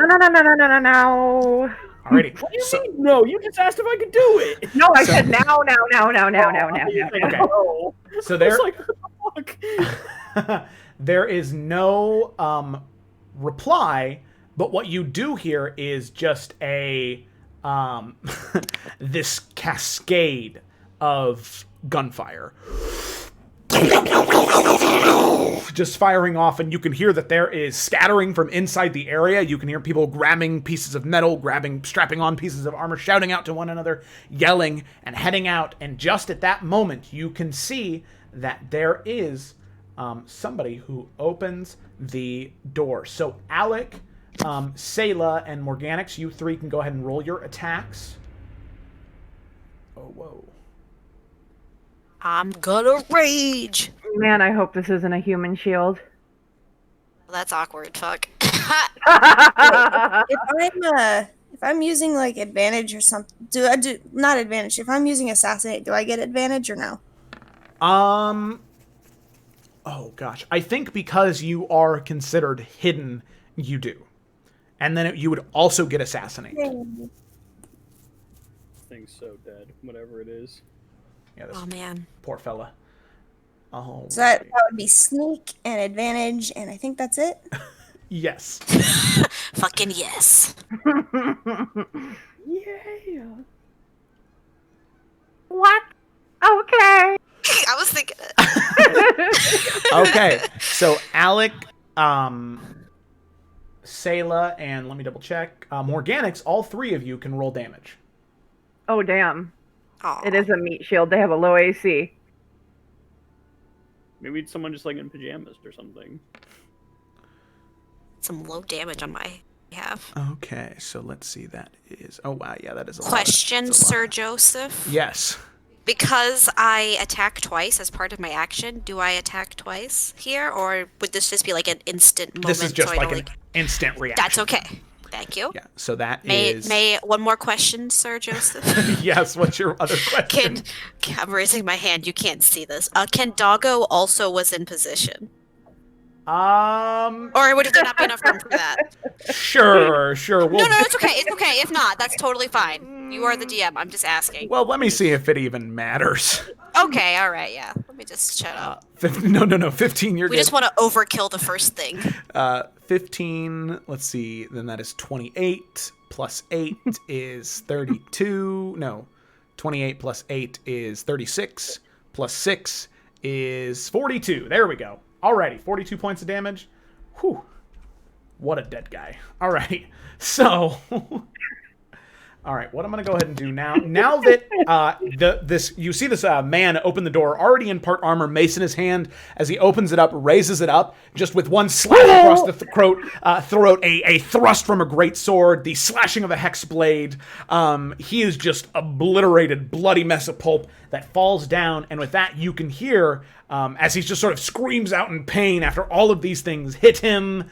I'm going to go ahead and reveal the rest of the tavern to all of you, since your cover is blown and you're just going for it now. So turn off dynamic lighting, save settings, and then hopefully it'll all open up. Okay. So he is dead. You can see, you can hear the other 10 people in this room begin to mobilize and move. And with that, I would like all of you to roll for initiative. Oh my god, it's been so long. How do I do that? I know. Well, click on your token first. Ooh, wow. Oh, on brand. Oh, wow. Yeah, that is... I rolled advantage for initiative, so the 16. Okay, the 16. All right. Yep. Got it. And one of the things I wanted to ask you, when I didn't level up Dogalin, so I wasn't sure how. No, I did it. Oh, you did? Thank you. Yeah, he has multi-attack now, and I rolled his hit points. Dope. Thank you. Yes. Not a problem. All right. Let me rolled really good on initiative. I'm so happy. Maybe you'll hopefully be able to get to assassinate people. Exactly. Also, Joe, as much as I would love that this would be my initiative, I don't think that's what I rolled. I rolled a 16.16, and it's in there as 19.15. Oh, that's odd. I mean, I can keep it if you want, but that's not what I rolled. That's okay. We'll do this. I wonder why it popped up like that. Yeah, that's odd. I tried to roll, maybe that's what happened when I first, because I have initiative on, and I have advantage on, and I clicked roll on initiative, and the first thing that came up didn't show 2 numbers. So I don't know if maybe that was the other, I don't know, but that's why I rolled the second time, so I don't fucking know. Roll 20 is weird. Technology. Yeah. What are you gonna do? Okay, and then the last person we need to roll for is right here. There we go. This one concerns me. What, he's just blue? Yeah. Hi. Okay. Oh my god, you can't just ask them why they're blue. I'm Cyrus is purple. What's the deal with blue people, huh? Like, I thought you were The pretty things are the most dangerous. Solid Mean Girls reference. Okay. You're welcome. Take a gander here. My childhood. Oh my gosh. Alrighty. I gotta zoom out a little bit because there's a lot going on here. There we go. And then let me just get the turn order all in position here. Woo, man. That's really funny. Okay. And oh my god, there's so many people. All right, sort by numerically descending. Oh, wow. Okay. Sorry to be this person, but Dogalin is not on the turn order. Oh, did you roll his initiative? Oh, that might have been what it was. You still had your token picked when you did the 19.9. Oh, I apologize. It's okay. Oh, damn. Look at Dogalin with that 19.19 initiative. Fucking scout. Bada bing, and then Alec, you're 16.16. All right, it's fixed on there somehow. All right. Woo! There we go. Initiative rolled. Let's dive in. So first up on the initiative is actually Sayla. Yes. Kill him dead. Am I allowed to go for this guy over here? There's walls. Walls. Yeah, so you gotta... So you'd have to... So let's see here. I think he's far away. I think I'm gonna have to give up my. Yeah. Oh man. As a rogue, can't you dash as a bonus action? I don't know if I have that yet. Or is that Baldur's Gate 3? No, you can as a bonus action. Dash, disengage, hide. Yeah. So yeah, if you dashed as a bonus action, you'd have no problem getting to him. I'll do that and attack blue guy. All right, you attack the blue guy. So you can see that definitely a very lithe dark elf man, very similar to you in terms of shape and structure. Very dexterous. As you approach him, you can see that he's still fiddling for some weapons to his side, but you are able to get to him first. So go ahead and make your attack. This is not with advantage, but it does have Assassinate.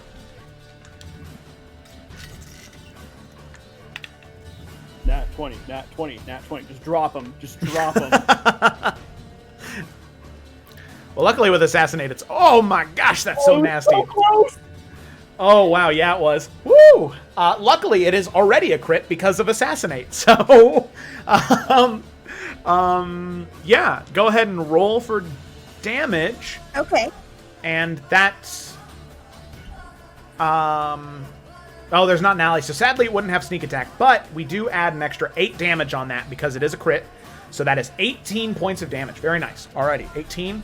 You run up, dashing, literally sort of bouncing off of walls and on top of countertops, eventually sliding over towards him and giving him one very hearty slash across the chest. You can see it cut through part of the leather and chain on his armor and creating this very gnarly looking gash. As you have shed the first blood, and with that, it is his turn to retaliate.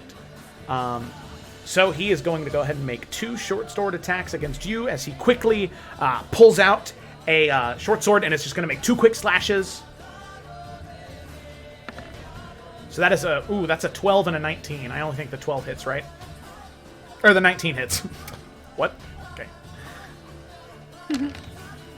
Ooh. Okay. Oh, wow. That's some... Okay, so that is 6 points of piercing damage. And then...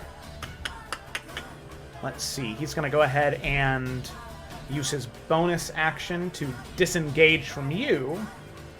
He's going to go ahead and run over there. Oop. Oh. He's running away. All right. Okay. That is his turn. And then it is Akai's turn.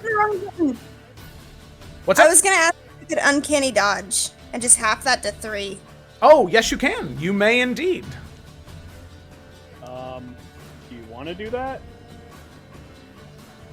Why not? Because there's it's not not restricted, about to attack you. It uses your reaction, so you can only use it once before your next turn, right? Yeah, so it'd be either use it now or save it for later. It's up to you. Okay, I'll save it then. You'll save it? Okay. Alrighty. The guy with the Scimitar is probably about to attack you, which is why I was like, I don't know if you want to use that right now. Okay. So with that, it is Akai's turn, and he's going to move right towards you, Sayla. Very calmly. 5, 10, 15, 20. He's actually going to get right there. And as he's walking towards you, you can see him draw out the scimitar, which is not of a normal length. You can see that it's just a little bit longer, a little bit heavier, and a little bit thicker. And as he draws it, you can see him twirl it around and just very slightly, as if he were redrawing it from his back, you can see as he draws it, it is slightly coated in blood as he draws it again. And as he does, you can see the blade doesn't catch on fire, but it begins to grow white hot. And with that, he's going to go ahead and move towards you, and he is going to go ahead and attack. So with that, that is a 21 to hit. And that is... Let's see here. Oh, man. So that is 15 points of damage, 10 of that slashing, 5 of it fire. How does the fire work? Because I do have the resistant thing for fire. Oh, so that would be... Oh, that's right. So that would be halved to, let's see, 2 points of fire damage or 3 points of fire damage, rounded up. And then, are you also gonna uncanny dodge now, or save it again? How much is the damage at the moment? So it would be 13. I'm gonna eat it and save my uncanny. Well, I'd get it back at the next round, wouldn't I? You would, yeah.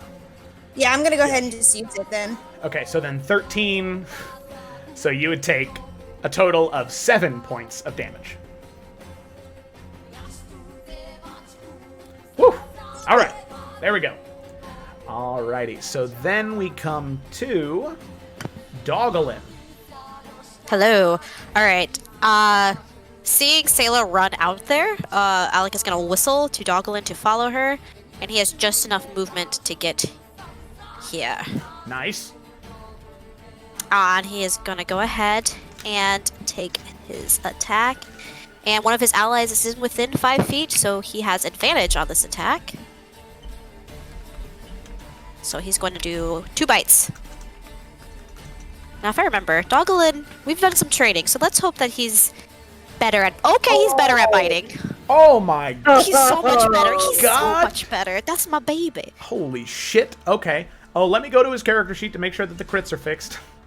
Okay. Alrighty. PC. So that training has paid off. Yes, it has. Dogalin.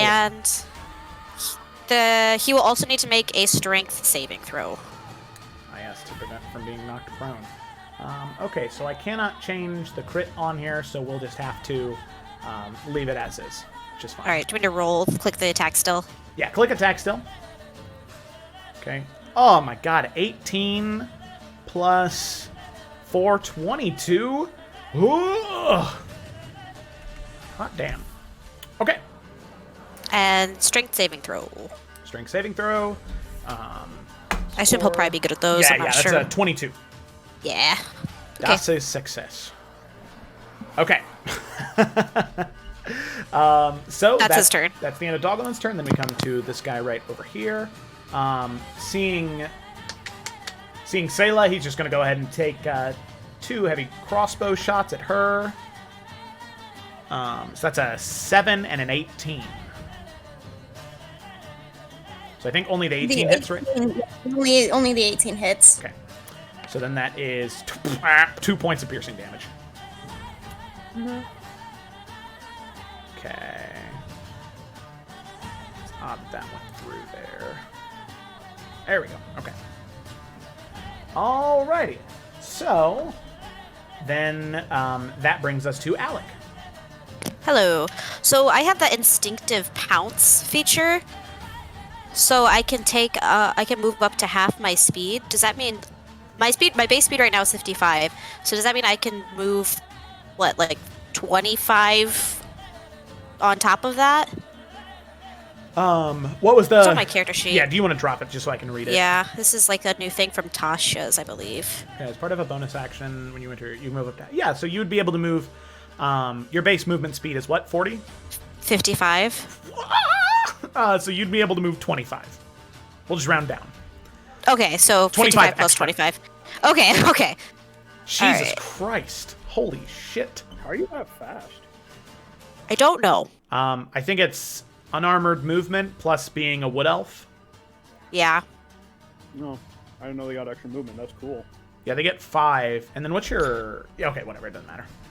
Okay. So Can I be here?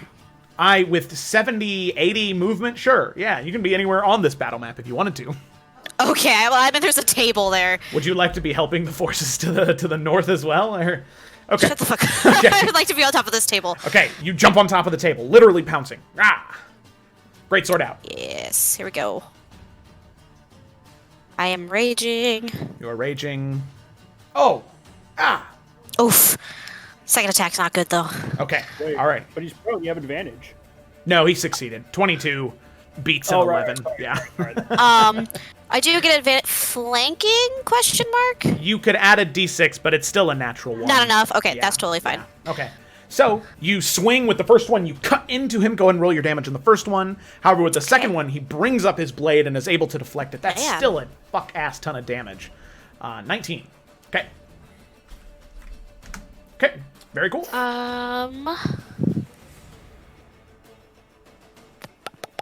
sorry, I was just checking to see something. All right, that's my turn. Okay, alrighty. So we got a guy right here who is going to fire. Seeing what you just did, Alec is going to fire these 2 shots at you.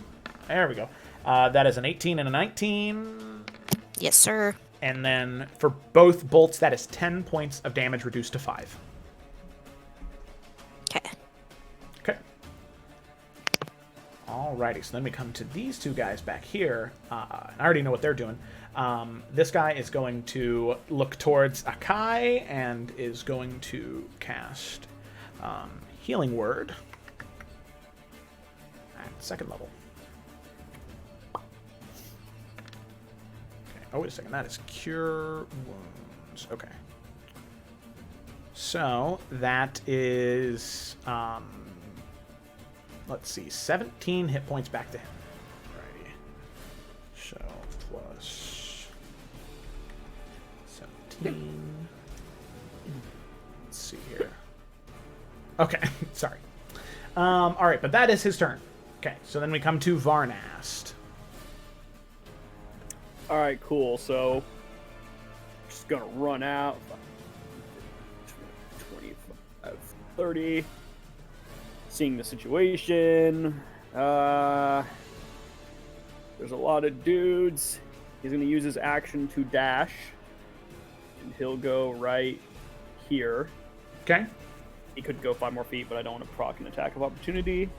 Yes. So hopefully get these 4 guys to focus on him, because, tanks are fun. And I will use, for the first time... I'm going to throw my Blessing of Astitia on me, and I'm going to cast Shield of Faith on myself as a bonus action.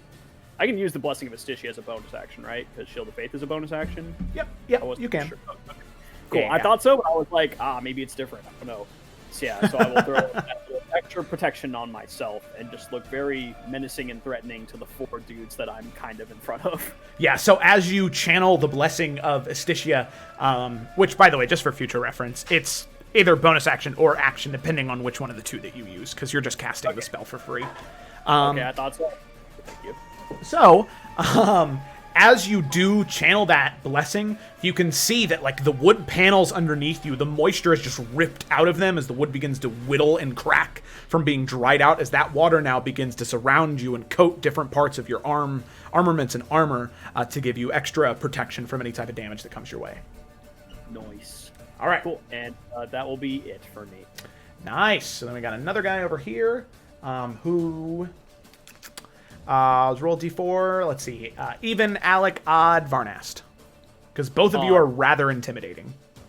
Odd. Alrighty. Even Varnast, odd, Alec. Odd, Alec. Okay. Hold it. Oh, wait. Okay, so that's 2 hits against you, Alec.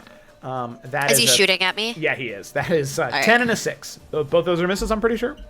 Yes. All right. Okay. So then we're going to move to this guy who is going to also cast Cure Wounds. Or, Healing Word. Whew, yeah. Actually, he's going to cast Sanctuary on Akai. But first, he must move up 5 feet. Okay. There you go. So he's going to cast Sanctuary, so the next time anybody attacks him, they need to make a Wisdom saving throw. If they fail, the attack fails. Okay? What are those things anyway? Are they just dudes in masks? Yes, they are just dudes in masks. You can tell... A monstrosity or something, No, yeah. These guys are... They are just nasty-looking... at least the art is just nasty-looking guys in masks. Which is also what they look like. They are very culty vibe clerics. Okay. Gotcha. So, that is the end of its turn, and then with that, Cyrus, my main village man. Channel that rage. Okay. He is going to run to the... Damn, I don't want to be in this door frame. Oh, that's one thing I did want to say. Just before we opened, when I said I wanted to do something, it was literally just cast a mage armor. Okay, yeah, cast mage armor. Yeah, that's fine. Since you were just hiding behind a desk. And right, yeah. So fuck. I'm gonna go here. Yeah. Okay. And you know what? I'm not gonna go all out yet. I am just going to. I'm just gonna throw a chromatic orb at this knoll here. Okay. Alrighty. Chromatic orb. Go ahead and roll for an attack.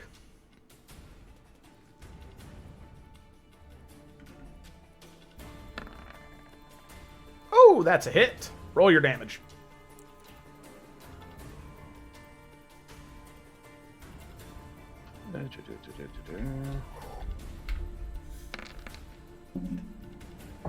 Okay. Whew, man. And then, so what element is that then? Fire. All right. Okay. Classic. So that is 24 points of damage. That's pretty good. Minus 24. There we go. Okay, so the bolt fires out of your palm, the different colors spinning around each other until eventually they all consolidate into this bright white-hot orange, slamming into the knoll. You can see that part of its pelts and fires and leathers begin to catch on fire, and it pats it out, and it just begins to look at you. Oh, you like fire! And just laughs. And that's the... Yes, I kind of do. Anything else? No, that's my turn. Okay, cool. Alrighty, so then it comes to this guy who is going to fire at you, Varnas, because you are much closer to him. Bop, bop. It's 15 and a natural 1. Those both miss. Cool. Alrighty, that's the end of his turn. Well, he will,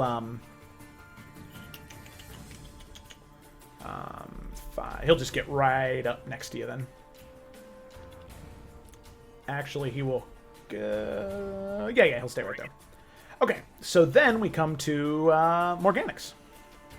I'm going to use my movement to get over here.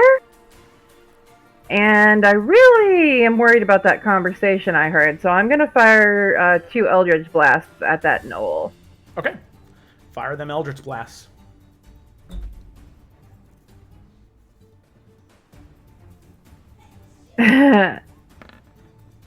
Oh, shit. Yeah, man. Those That's hit. my color. Okay, so that is 14, then plus your second one. Okay, that's 18 points of damage. Alrighty, still hanging in there. I have Agonizing Blast. Why isn't it... Yeah, that's weird. It's not adding on for some reason. Yeah, each of those should have been +4. Oh, so that's an extra 8 points of damage. Hot damn. Mm-hmm. 8, okay. And then, here, I'll come fix that just real quick. Might have just got mixed up or something. So, Eldritch Blast, yeah, that's kind of weird. Attack, let's see. Spell, Force Crit, plus Charisma. There we go. As my bonus action, I would like to... Where is it? Put my Hexblade's Curse on Akai. Okay. Alrighty. And let me put that in there. Yeah. 30 feet, 1 minute, dies early, incapacitated. You gain bonus damage rolls against the current equal your proficiency bonus. Ooh. And then crit on a 19. Because I know that's who we're here for, but that knoll made me nervous, so. Valid. Gotcha. Okay. Alrighty. So what does your Hexblade's Curse look like? I think it's just this kind of swirling, because I have it set to ice damage, it's these like blue and pale blue and purple little crystals sort of swirling around him and then like clinging to his skin. Oh, God, yeah, okay. So yeah, and then whatever parts they touch, the skin just turns like that, it's like icy blue, almost like frostbitten color. And then as the crystals fade away, it turns back to normal. So it's just like this, it's like needles just picking at him. Okay, that's awesome. Alrighty. Anything else? That's it. Okay. We got Thuggy Boy over here. Now he is going to run 5, 10, 15, 20. Getting that flanking against you, Varnast. And it's going to come swing at you twice with a mace. Oh, that's fun. Alrighty, so the second one hits with a 20, but the first one are going to go ahead and roll that extra d6. Actually... Oh, that's right. Your AC is 20. Well, my AC is 20, but I mean, obviously, if you rolled a 20, then it would hit. Yeah. Did you add the d6 yet or not? No, not yet. But the first one won't matter with a d6. That was a 12, yeah. So. Yeah, I'm not gonna risk it yet. Then. Carry on. Alrighty. So that is 11 points of bludgeoning damage. Crack! Right into the side of your shoulder. You can feel the metal denting, and you can feel the arm already begin to bruise a little bit, as the water wasn't able to get up there just in enough time to absorb the blow. However, the first one, now as he comes back around to try and smack you right in your other shoulder, the water is able to rush up, and the mace makes contact with the water and just freezes immediately. And then as he pulls it away, the water breaks, falls onto the floor, and then almost like a slithering snake of water just begins to wrap up your leg right around your shoulders and arms again. Almost the sentient water protecting you. Sweet. Alrighty, that's the end of his turn. Then we come to the Gnoll. Alright. The Gnoll is going to go... let's see. He's in quite the pickle. Yeah, he is. Yeah, he is. Yeah, he is. Ba, ba, ba, ba, ba, ba. Trying to think here.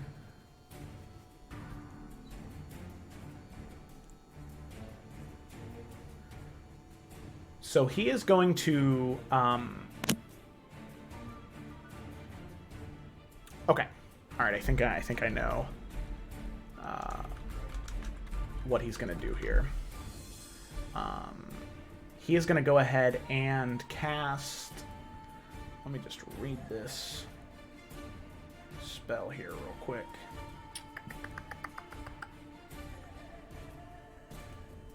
Dang. Okay. All right, never mind on that. Man. Okay. Let me just see. If he moves, do I get attack of opportunity? Yeah, if he just moves like normal. If he doesn't disengage. Okay. But can he? Yeah. Yeah, if he disengages as an action, or... Oh, that's not great either. 30 feet. That is also 30 feet. That is also 30 feet. That is also 30 feet. Okay. Alrighty, so what he's going to go ahead and do is he is going to cast Misty Step. And he's going to Misty Step 30 feet away in this back corner. You better run. And then he's going to, as he sort of fades away, and it's not like a very bright and like white Misty Step where he's just vanishing. It is almost like this acrid green fog that begins to slowly swirl around him, and as he fades away, Varnast, you can see him fade away and reappear in that back corner over there, and he's sort of cackling in the corner, the laugh echoing throughout the inn. He says, I hope you like fire as much as your friend.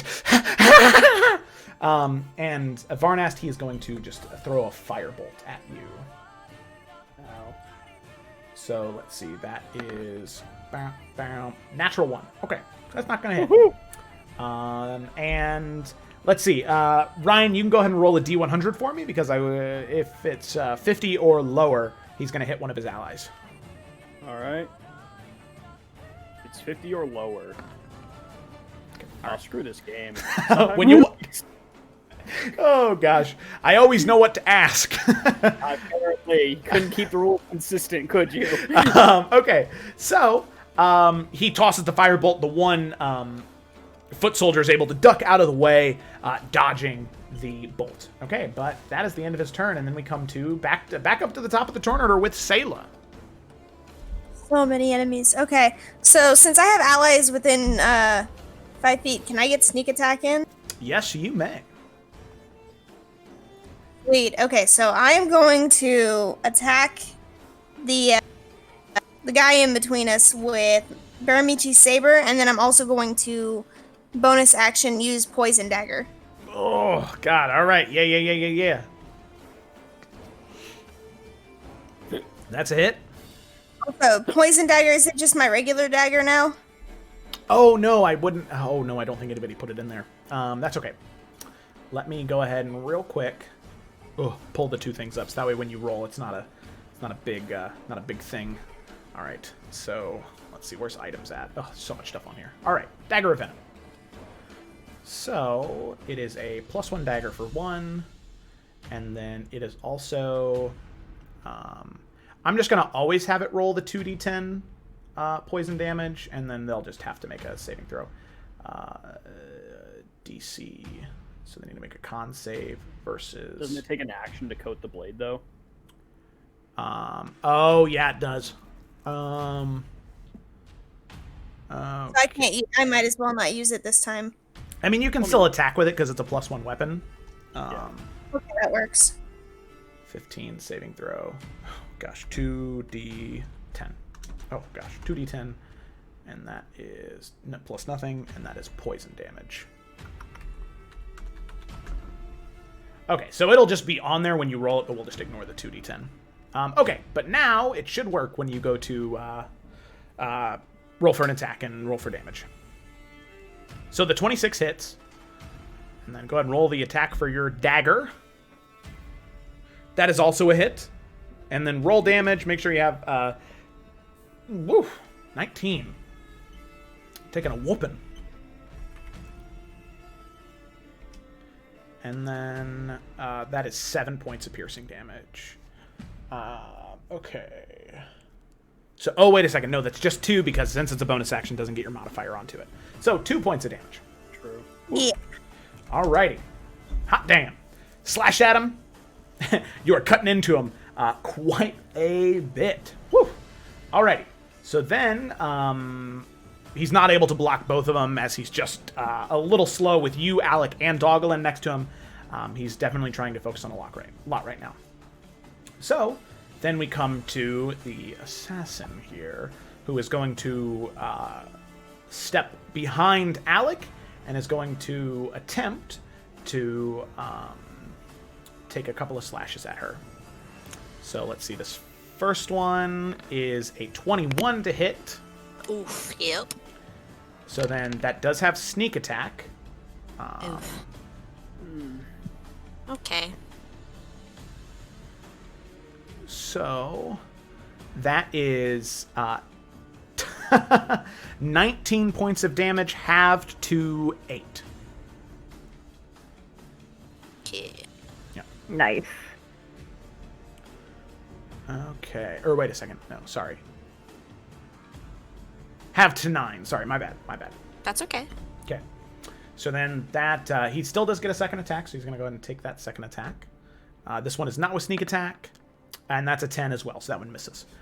So one slash is able to get you right in the calf as you sort of hobble over for a second, but as the second slash is coming towards you, you're able to bend back out of the way and avoid the blow. Alrighty, so then we come to Akai, and you can see Akai surrounded on all sides by enemies, but he's going to go ahead and take a risk, and you can see him take that very large curved scimitar and bring it down on his arm, and he's going to make another slash, and you can see that now flames begin to curl off of the blade. Okay, so let me edit something on his character sheet real quick. Ba, ba, ba, ba, ba, ba, ba, ba. There we go. Edit. And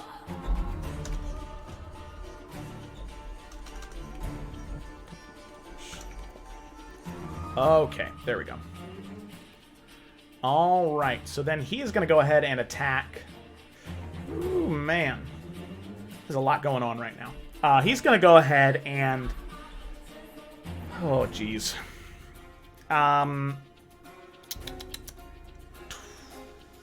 Alec is the threat, but Dogalin is annoying. Oh, he's cruel.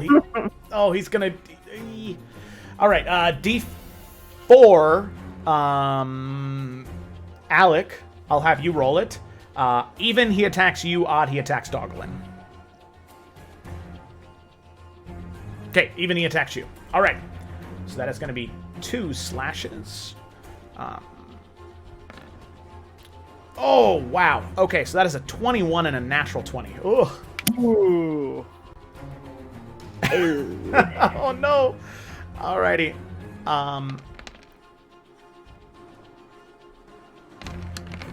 So then, wow, that's kind of crazy. Okay. So that is... Gets calculator out. No, it's not. No, I just have to actually when I do my fucking hit points because I'm stupid. Okay. I do go the same thing. Okay, good. Go ahead, Joe. Okay, so you take... I'm still raging though. Yes. I'm going to have it in a second. I also need to get my calculator out because there's... Okay, cool. The hardest numbers for me to add are 9s and 8s. Oh, yum. Are they really? Oh, I'm so sad for you. Why does no one understand my struggle? Okay. It's not that we don't really? care. You can type. That is true. Holy shit. Click on your token. Where? What? Yeah, so if you click on your token and then it should be like the green box, click on that number and then just hit minus whatever, it'll subtract that number. Oh my god. Okay. Do I erase 72? So Alec, Yeah. I'm saying right now what you would have taken, and then I'm going to tell you what you did take, okay? All right. So with the natural 20, you would have taken 50 points of damage. Fuck you. Fuck you. Fuck you. Go for it. Instead, you take 25. Still fuck you, but okay. I love you. All right. Ow. How is fucking right? And then this guy has the audacity to be healed twice? I'm gonna fucking devour his soul. You guys, you realize you have a cleric, right? You guys can heal too. Alrighty, so with that, it's Dogalin. Okay. Fuck him up. Alrighty. Dogalin is gonna do his little 2 bites. 2 bites. Disadvantage 2 bites. Well, D6. D6, I apologize. Yeah, no, okay, you're so good. not advantage. Sorry. Normal. Oh, no, he does get advantage because his allies are within 5. Oh, that's right. Yeah, pack tactics. Yeah, there you go. 25, that hits. 25, that hits. Roll your damage. That's my baby. 7. 17. Constitution saving throw? Yes. Man. Constitution. Or strength. Frank, I apologize. I was like, why? That's cocked. That is an 11 plus 7, so that's 18. Ooh, he's strong boy. Okay. Okay, so that is 17 points of damage. He almost did 50 points of damage. Of course, he's strong boy. Yeah. Okay. Oh no, trust me, I'm feeling it. Alrighty. So then we go to this goon right over here, and he's going to go ahead and so 5, 10, 15, 20, 25. He's going to run up to Sayla, and he's going to go ahead and take 2 strikes at Sayla with a mace. So that is a 12 and a 23. 23 misses. With the 23 hits. Or 23 hits, 12 misses. Man, I'm getting my numbers all mixed up. So then that is 11 points of bludgeoning damage as the mace crack right into your leather-plated shoulder. I'm not gonna uncanny dodge that. Okay, so you take 5 points of damage.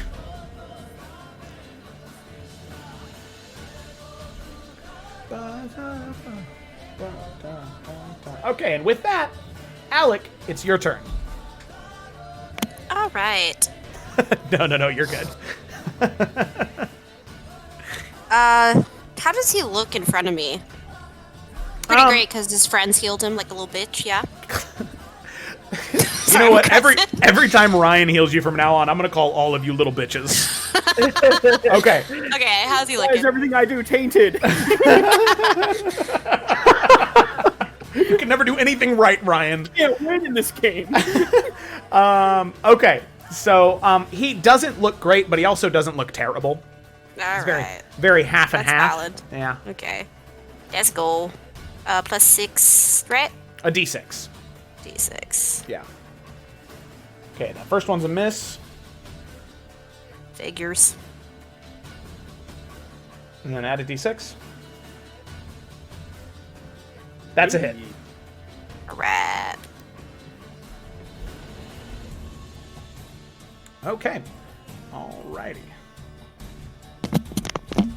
So you whirl around and slash into him. The first one he's able to deflect and dodge, but the second one you come crashing down hard enough, luckily with the distraction of Sayla and Doggelin, that he is just unable to parry the attack and ends up getting slashed right across the arm with more of the crimson pouring out onto the white sort of linen fabrics he's wearing.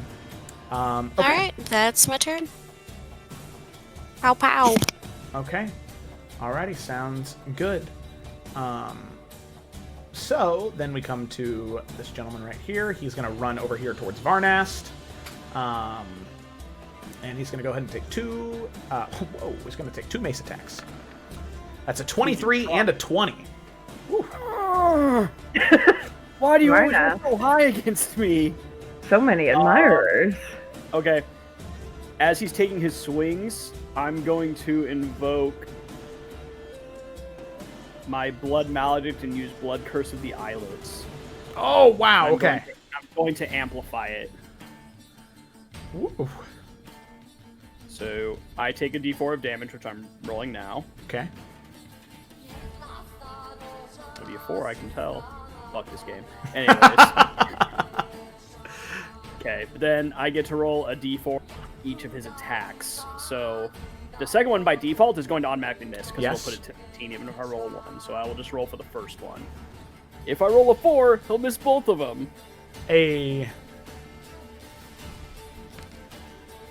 Dang it! Of course it's a 1. Yeah, whatever. I mean, I made him miss 1 attack. Yeah. It only exchanged for 3 damage. It was worth. Oh, wow, and that is only 3 bludgeoning damage. Yes. Yeah. Worth. So Yeah, cracks Varnas, down.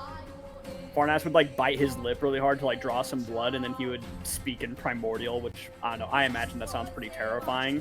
And the guys, start to blacken as he swings, basically. Oh, yeah. So the first one you can see does make contact, but as he draws up for the second one, you can see his starting from his pupils, the blackness just begins to grow like they were being dilated, but that just consumes his entire eyes as he just begins to scream as the mace comes crashing down near you, and you're very easily able to sidestep out of the way. Okay. All right, that at least was cool, even if it wasn't as effective as I wanted it to be. That's okay. Okay, so then we come to this gentleman over here, the Acolyte. Is he a gentleman? Really? Really? No, I get caught up in saying that. So he, this goon over here, this gob, he's gonna go ahead and come. Let's see. Man.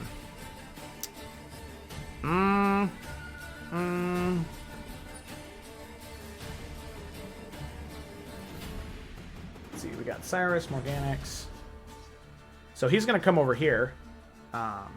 Whoa! And he's going to go 5, 10, 15, 20. Come over to the knoll.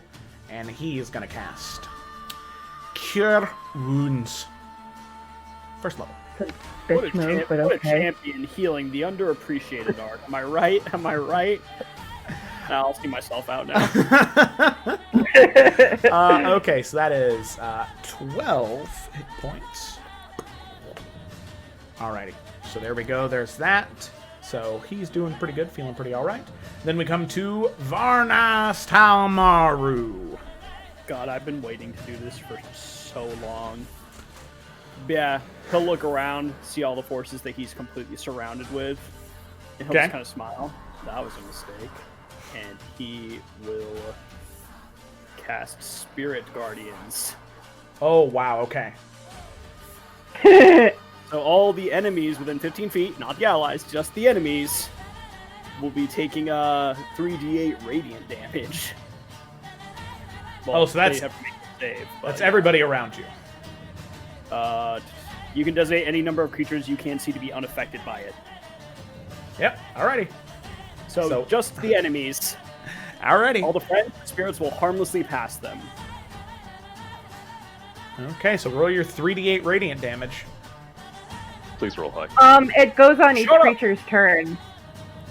Oh, okay. Or the first time they enter it. So you can decide how you want to do it, but as soon as they have a turn, it's going to pop, most likely. I don't know. Like, some DMs do it differently. How do you want to do it? Just so that way we can get it out of the way and we don't forget. Let's do it now. You don't want to roll it separately for each character? Well, that could have been higher, but still affecting 6 people. That adds up. Yeah, 13, and then that's a wisdom save?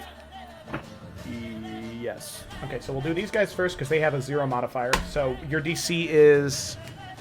Oh, right. Sorry. It is... Get over there. 15. 15, okay. Failure. Cocked. Failure. I'm going to swap to Ryan's dice for the other 2.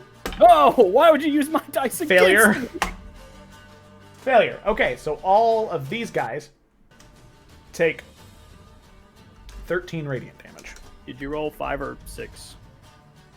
I only did these guys first, so I rolled 4 times for... Oh, okay, the grunts, sorry. Yeah. What do my spirit guardians look like? Yeah, I just picture little floating Thors, basically. Okay, but like chibi Thors. Success.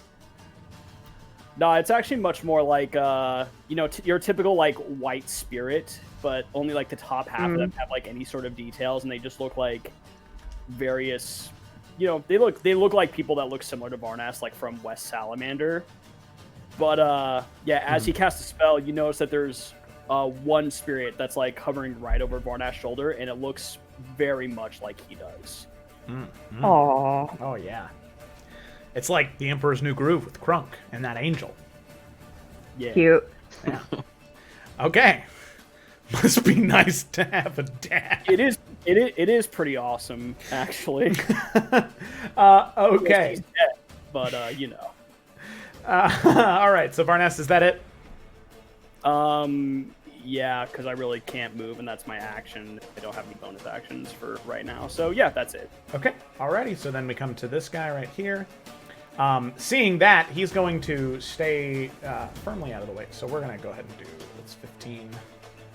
That's 15. Okay, so table to stairs. So I'm going to go ahead and draw a shape and blue. So 5, 10, 15. 5, 10, 15. Okay, just so we know where it's at. This is a... Oh, shit. I did it wrong.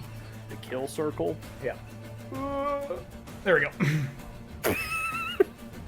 I don't know how to count, apparently. Sorry. No, that was great. Okay. So... Kill box. Kill yeah, box. a bunch of glowing spirits are just spinning rapidly around. Yeah, so this It guy's looks gonna... like the kill box has a lid on it. Yeah. Keep them all in. Yeah, exactly. So that's why this guy's going to stay over here, and he's going to fire 2 shots at you, Varnas, seeing what you just did. 21 and a 4. Okay, the 21 hits. 4 points of piercing damage. Okay, and I have to make a concentration check for Spirit Guardian, so hopefully that doesn't just die immediately. Yep. Roll a 10 or higher. Let's hope.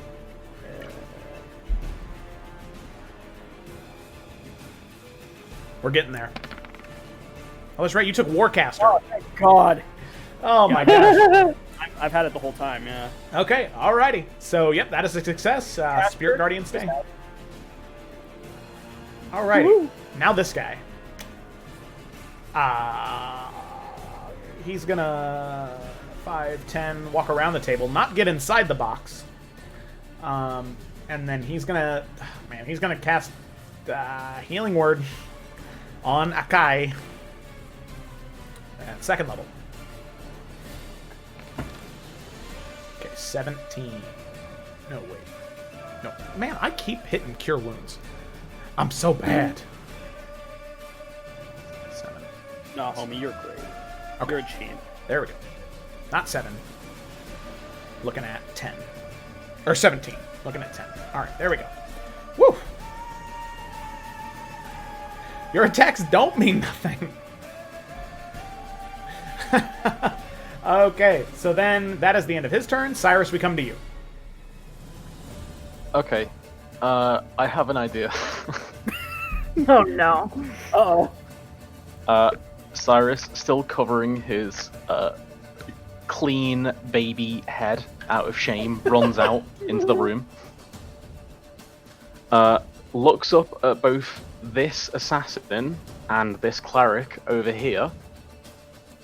And he's going to twin a suggestion. Okay. So he's going to twin both the suggestions, and he's going to say, the city is being sieged. You should flee, friends. Flee far from here now. Okay. And I will link suggestion just for... Because it's a what? Wisdom saving throw? Most things are. Yes. Okay. And DC 15, 16? 16. Okay. Failure. Don't they get advantage, though? And on a failed save, if suggested activity, short time. For example, if the condition isn't met before the spell expires. Can be charmed, are immune to this effect. Asking creature to stab itself, throw itself onto spirit. Target must make specific failed. Nope. Nope. I think that's just I must be thinking of something else. Yeah, I think it's friends maybe that has disadvantage if you're currently hostile. So that might be it. On the one acolyte, it does succeed, and on his next turn, he is going to attempt to go ahead and skedaddle out of here. You can see him start to back up and siege, no, and start to get ready to run. However, you can see that the dark elf here just sort of shakes off the effect, as it seems as though they are immune to being charmed. Oh shit! Yeah, of course. Yeah. Same as Alec. And with my remaining movement still covering my my shameful baby head, I go no! I know I'm running this room here. Okay, alrighty. Actually, if you were running in that room, you would have taken an attack of opportunity. Yeah, from Makai. Because you would have had to go here and then in here. Then I'm not going to do that, because that would be silly. You could stand on the couch. Yeah. I'll stand in the corner here. Okay, you pick up. No, I'll recline! Find a nice little a little blanket you could wrap around your head right there if you wanted to. He's just going to cover his face with a pillow so you can't see his non-haired face. Okay, alrighty, sounds good. So then we come to this guy right here next to Varnast. Not really knowing anywhere else to go, he's going to take 2 swings. That is, and Jesus Christ, man, what is going on? 18 and 21. God, how do you always do this? It's because everything hates you, Ryan. I have a 20 AC and you always hit me. It's amazing. Just once. Only one of those hits. What do you mean just once? Just the one. And then that is 4 points of bludgeoning damage. Alright, hang on. Okay, first I'm going to roll the concentration check. But then there'll be something else in just a second. Wait, do I still have advantage? No, wait, that's supposed to be advantage. Alright, roll another one. One more. One more. Oh. Alright. Lid's coming off. Kill box is over. Alright, so with that, spirit guardians just slowly begin to fade away as the wind picks up and the spirits dissipate. Storm, you piece of shit. 5 feet, you can see it hits dexterity saving throw. Oh wow, so that's just hellish rebuke, but it's just, oh, that's funny. Okay, cool. God damn it. Oof. Alrighty, cool. So you, the mace makes contact, you drop concentration, and any of the wisps that are still there, you just channel them into the point of impact, and it just discharges thunder or lightning. Cool. It's your choice. That was a question. Thunder sorry. or lightning? We'll do thunder in this case. Okay, so as soon as he hits, the spirits coalesce and they just let out this loud crack and boom, and you can see slightly just right around his ears and nose, they just slowly begin to trickle out a little bit of blood from the concussive force of the thunder. Okay, so with that, Morganix, it is your turn. Okay, I really want to make Akai the priority, but I'm not a fan of what's going on in that little back corner. So I'm gonna move on top of the bar to get a better view, and I'm going to drop my 30-foot sphere of sickening radiance right here. Oh, shit. It's not gonna hit Alec, is it? I would aim it where I will not hit Alec. Ooh. Okay, all right. So you'd have to put it right back in the back corner, and it That's would hit. fine. It would hit everybody except Alec and these 4 over here. But it would hit. It won't hit Varnast, will it? No, it won't hit Varnast or Alec. Okay, that's good. Wow. Okay. Oh man, and he cannot. Oh damn! And the Knoll can't see you. Fuck. Damn it. All right. Fuck it. Whatever. Okay, so you cast it, and that's con saves all around, or half damage, right? Con saves, yeah. Okay. Acolyte 1 failure. Acolyte 2 natural 1. Then we got the Knoll and the that is a 16. What's your AC or your DC? 15. Okay. Knoll succeeds, but that's still some damage right there. Okay, so let's just mark them off because they're definitely dead. Dead. And dead. And then for the thug, that is a failure, so he takes 25 points of damage. Those clerics. Still hanging in there. Then the one next to Varnast, that is also a failure. Jesus Christ, man. 25. That he's dead. And then the assassin, that is also a failure. Damn it, man. All right, 25. Woo! Hot damn. Oh, and then the Knoll takes half, which 25 divided by 2 is 12.5. Rounded up is 13. There we go. They just take no damage if they succeed? Oh, is it? Makes it impossible for the creature to benefit from being invisible. Suffers 1 level of exhaustion. It doesn't say if they take half damage. Okay. We'll just say. So I guess they don't take anything if they succeed. But the spell stays up, and next round they'll have to save again. Yeah, correct. Okay. So, is it at the beginning of your next turn, or? It's if they start their turn in the space, or if they enter it for the first time, but since you rolled it in advance, okay, and we're just about to start a new round, we can just do it that way if you want. Okay, yeah, we'll do that then. Yeah. All right. So I'll remember next time it gets to my turn that they need to start making some saves if I haven't dropped concentration. Okay, sounds good. So then we come to, unless there was anything else, any movement at all? I don't actually want to be on that bar. I just did it so I could get a look-see, so I'll hop back down. Okay, all right. Hop back down behind or in front of the bar? In front. I'm just kind of standing in the corner here. Okay. Alrighty, sounds good. So then we come to this guy right here, who is gonna take a swing at Varnast. 2 more. 13, 16. Yes. All right, look at that. So these two crack, and you're just able to deflect both with your shield. Alrighty. So then we come to the Knoll. Ooh, yes. Alrighty. I hate that Knoll. So he is going to step over the dead acolyte. Did he make his save or fail it? He succeeded. There's no damage. Okay. Then. However, the ones who did, they do take that point of exhaustion. So we'll just do a red for a point of exhaustion. So they have disadvantage on ability checks, right? Oh, the assassin has it. Oh, that's good. Yeah, the exhaustion is disadvantage on... Actually, let me look it up.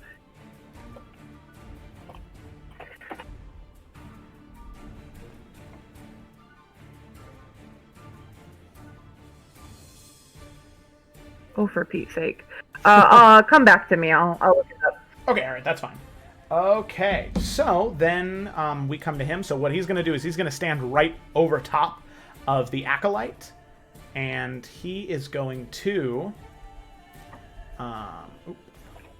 crouch down and just, I guess Alec and Varnast, you would be the only two who could see this, but you see him just kneel down and just begin to, like, pierce his thumbs between the eyes of the acolyte and just begin to slowly crack it open like somebody, like, breaking an apple in half with their bare hands, just... And with the crack, you hear him begin to murmur and chant, and... That oh no. is his whole turn, because you see as he stands out of the way, that body begins to wiggle and writhe, and as it stands, it is not... Hey! I forgot something. Never mind, my turn's over. Never mind.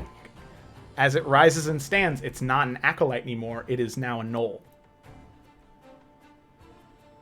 It stands up in its place. And it doesn't have any weapons, doesn't have any armor, but it is frenzied and panting and screaming in the corner over here. Okay, and you can see this guy over here, who's now standing next to the Gnoll Pack Lord, looks over in horror and disgust, and he's going to make a charisma saving throw, and yeah, his next turn, he's getting the fuck out of here. He wasn't ready for that. Okay, so then we come to Sayla. If you are. Okay. So, same verse. Gonna sneak attack his... Okay. No more healing, theoretically.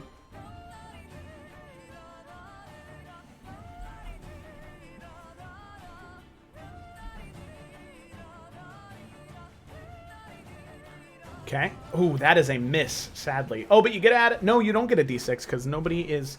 That is a hit, though. 18 is a hit. Still get your sneak attack off that. Yep. So that is... let's see. So 2, so that's 12 points of damage. That's still... That ain't bad. That ain't bad. 12 points, I'll get. Okay, so you slash, go to slash with the saber, but he's just able to deflect with his blade, and you go ahead and using that momentum with the dagger as he's distracted, you slash across his thigh, cutting in there, and you can see the blood begin to gush out of there as he's now looking pretty not great. But then we come to this guy right here, Assassin, who is going to, yeah, it's just gonna take an attack at Alec. Just because she is an animal. So, let's see, NPC actions. So gonna go ahead and do a short sword, a second one. So that is a, oh wow, that's a 12 and a 12. Okay. No. Alrighty. So those are both misses. It doesn't want to get closer to those gnolls.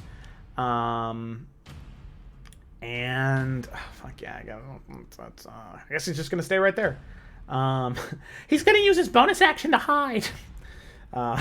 Just kidding. All right, so then it is Zakai's turn, and then, ooh man, this is risky business, but he is going Come at me, bro. He's going to once again twirl his blade around, then he's going to make another cut on his other arm, and you can see the flames being stoked on that large I'm going to weapon. take that fucking sword from him so hard. Okay, so then it is a... Oh, wait a second, that's the wrong die. Oh my gosh, carried away. Okay, oh yikes. Okay, so you can see as the blood once again being cut from him, absorbed into the blade, stoking the flames. I have to change one thing on his sheet real quick. So, where is it? There we go. Alrighty. Whew, man, that is pretty ugly. Alrighty. There's that. So then, let's do... Who's next? Alec. Oh, Sayla, you just hit him. He's coming for you. So that is going to be... Oh, God. All right. 2 attacks. Bop, bop. Okay, that is an 18 and a 24. All right, they both hit. Okay. Ooh. Okay. So that is... Oh, wow, that's not good. Okay, 24 plus 29. Okay, that is 34 points of damage. Fire. Oh, that's right. Oh my gosh, that resistance to fire damage. I forgot. Okay. So let me redo the math here. 3 plus 3 is 6 total. So then 11 it's 13. Oh my god. 24 plus 6. 30. 30 points of damage. Oh, and you... Not that I'm telling you because, you know... but you also do have your uncanny dodge as well. Or your... Well aware. Evasion. I was gonna totally use that. So that is 15 points of damage. Look at that. Got that rogue survivability. Yes, okay, cool.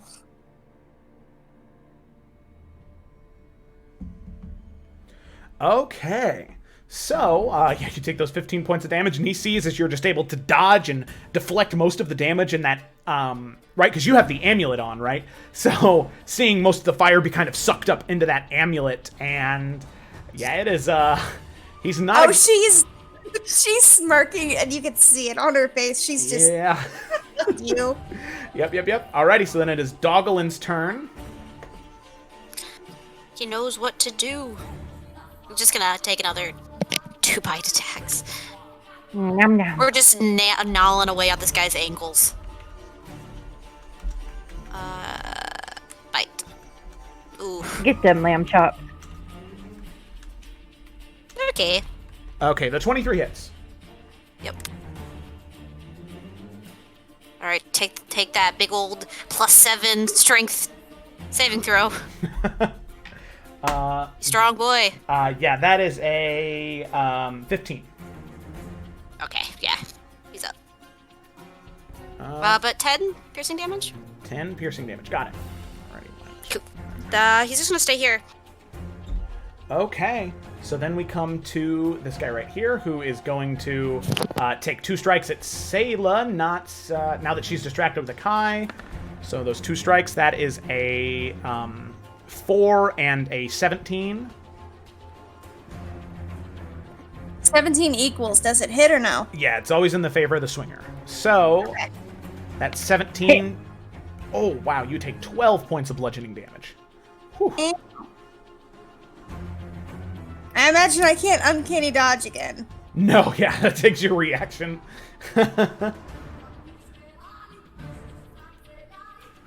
Okay, so you take that 12. And then... That might be hurt a little bit. Maybe just a little.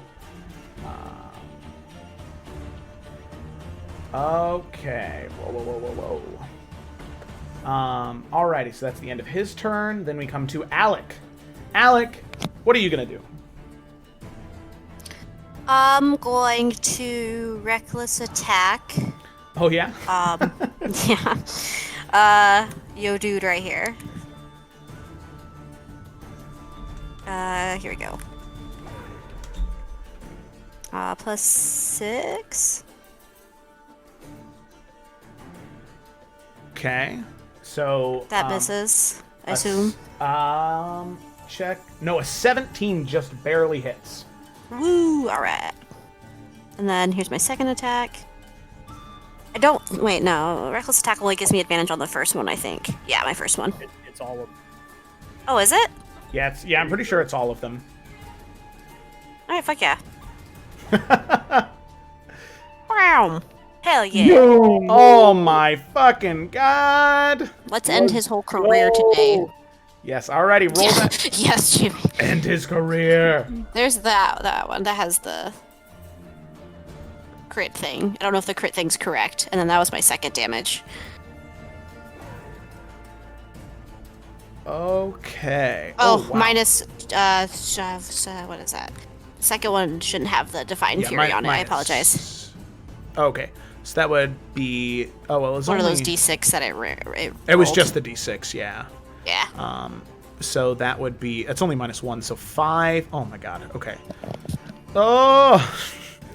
Okay. Math. So 5. 41. Yeah. All right, I trust you. Fuck yeah. Okay. So, let's go ahead and... Oh, God, 41? Let me check something here. Okay. Alrighty, Alec, how do you want to do this? How do you want to end this guy's career?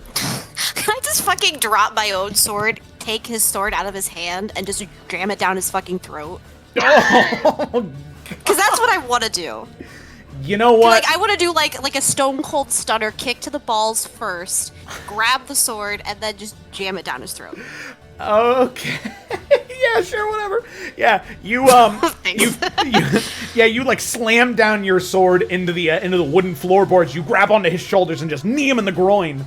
And then as he sort of hurls over, you can see that his eyes he's just really woozy, barely able to stay on his feet. You grab the blade out of his hand, and just grabbing onto the scruff of his neck, you just jam the blade into his throat, and you can hear him as the blood just begins to pour out, and the blade like poking out of the back of it, out of his back. His skin just begins to like light on fire and immolate as he drops onto the ground. He's now just a smoldering pile of flesh and flesh and brimstone, as he is now currently on fire. Great. I will spit on him and pick up my sword, because I know it's better. Pick up your sword. Hey. That's my turn! Alrighty. Ooh. So then he sees that. Okay. Now, everybody will have advantage on their attacks against me, by the way, because Okay. I did reckless attack. So that's a 3. So Varnast, he's going to attempt to run away and out the door. Dashing, you get an attack of opportunity. Aha. Because of Warcaster, I can attack with a spell. Yes, you may. So guess what he's getting hit with? Enlighten me. He's going to get hit with Booming Blade, so if he keeps running, he's going to take more damage, assuming I hit him.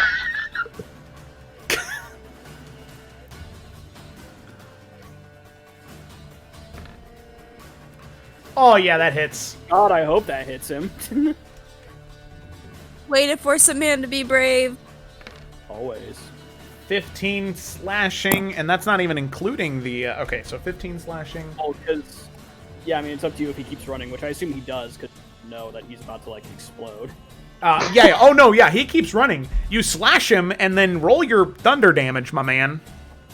Give me 1 second, I just need to make sure I got it right. Oh my god, why is this page not loading? Okay, there we go. So yeah, 2d8. Okay. And you know what? Sorry, give me just a second. What do I know? You know what? Fuck it. We're gonna use my Channel Divinity, and that's gonna get maxed. So he's just gonna take more damage as he runs away.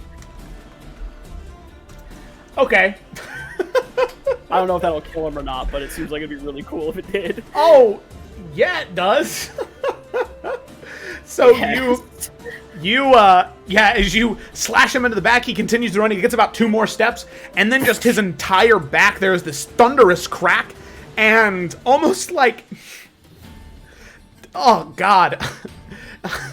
The skin just begins to, like, bubble and crack until it just poofs out, or it just shoots out back towards you as the blood sprays out behind him, sending him flying another couple of feet from the thunderous damage that was underneath the skin, blowing his back off, not out, but off, as he just then slides onto the ground, leaving just a puddle and trail of blood behind him as he doesn't even get to the door. He gets about here, but there's a trail of blood that is just like...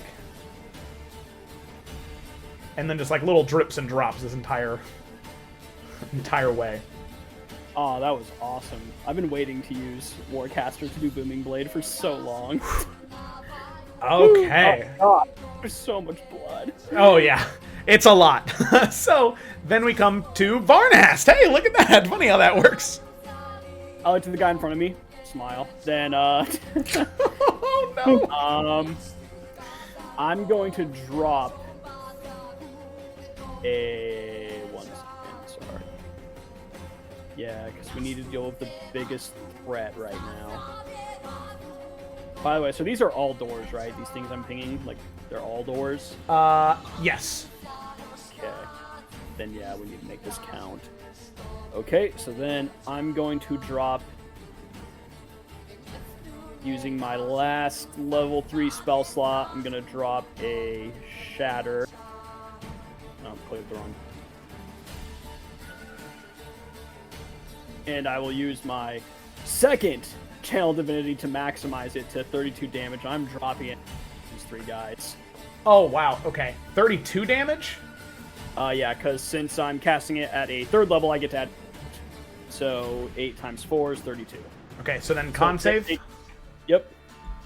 Okay, so bare minimum will take 16. If they fail, 32. Okay, so this guy, dead. He was already going to run, but he's dead. Knoll... Straight to hell. Regular Knoll is dead. Knoll Necromancer is dead. And then regular Knoll is also dead. Yes! I got him! Okay. And then, Vornas is just gonna step here and looking to the guy on the table. He just goes, "Don't even think about it." And I'm hoping that incredibly violent display will convince this guy to stand down. Oh yeah. So their just heads explode. Just pop off. There's just a stump where their neck was. And they just all collapse onto the ground, and he just drops his weapon and puts his hands up. Smart. And then this guy does the same. Right over here. So, that guy's dead. That was that guy. So that guy does the same, and even the assassin that's right behind you, Alec, just drops his blades onto the ground. So Cyrus, it's your turn, and it seems like all of the enemies left, those 3, the 2 goons and the 1 assassin, they've all dropped their weapons and have their hands up. Cyrus, you just hear behind the muffled pillow, "Drop all your gear and surrender!" Cyrus, they did. I can't see! He'll, Take like, the pillow off here? he'll peakishly, like put it to the side and say, "Victory is ours!" And then put the pillow back, and then that's it. He's not going to do anything. He's staying on this couch, hiding his face. Okay. Can Sayla come over and attempt to steal the pillow? I will burn you if you try and expose his hairless head. Cyrus gonna be really into hoods for the rest of the campaign. I think I can do her now. So they've all surrendered? Yeah, they all surrendered. So Sayla, so we'll say we're out of initiative right now, as they have thrown down their weapons. They are not trying to attack any of you. So yeah, Sayla, you'd be able to walk over and get the get that pillow off of his face. I would still like to knock out the guy who stabbed me in the fucking back, please. Yeah, of course. Thanks. Okay, yeah, easy enough. Yep. Crack! Just punch him in the face. He's out. Not dead, but he is unconscious. Great. I feel better. I don't think I can with the sleight of hand. No, he's not. He doesn't see you coming. He's got the pillow over his face, so you just walk over and you can yoink the pillow off of him. Thank you. Alrighty. So, Cyrus, pillow yoinked off of your face. You can see all the rest of them surrendered. 1 is knocked unconscious. The other 2 just sort of get down on the ground. And now the 5 of you can hear the sounds of conflict out in the streets still. I would like to, this guy, I will take my sword and I will remove the sword from his throat and lob off his head. And I will pick it up by his disgusting hair and I will walk to the door. Okay, alrighty. So you walk to the door and you can see conflict out in the streets. There are soldiers, the soldiers you brought with long swords and shield now trying to fight back against the very aggressive, very flourishy and flashy, very similar to how Akai was fighting style. All of these people, definitely Crimson Companions, or at least trained by them. So you come out with the head, and what do you do with it?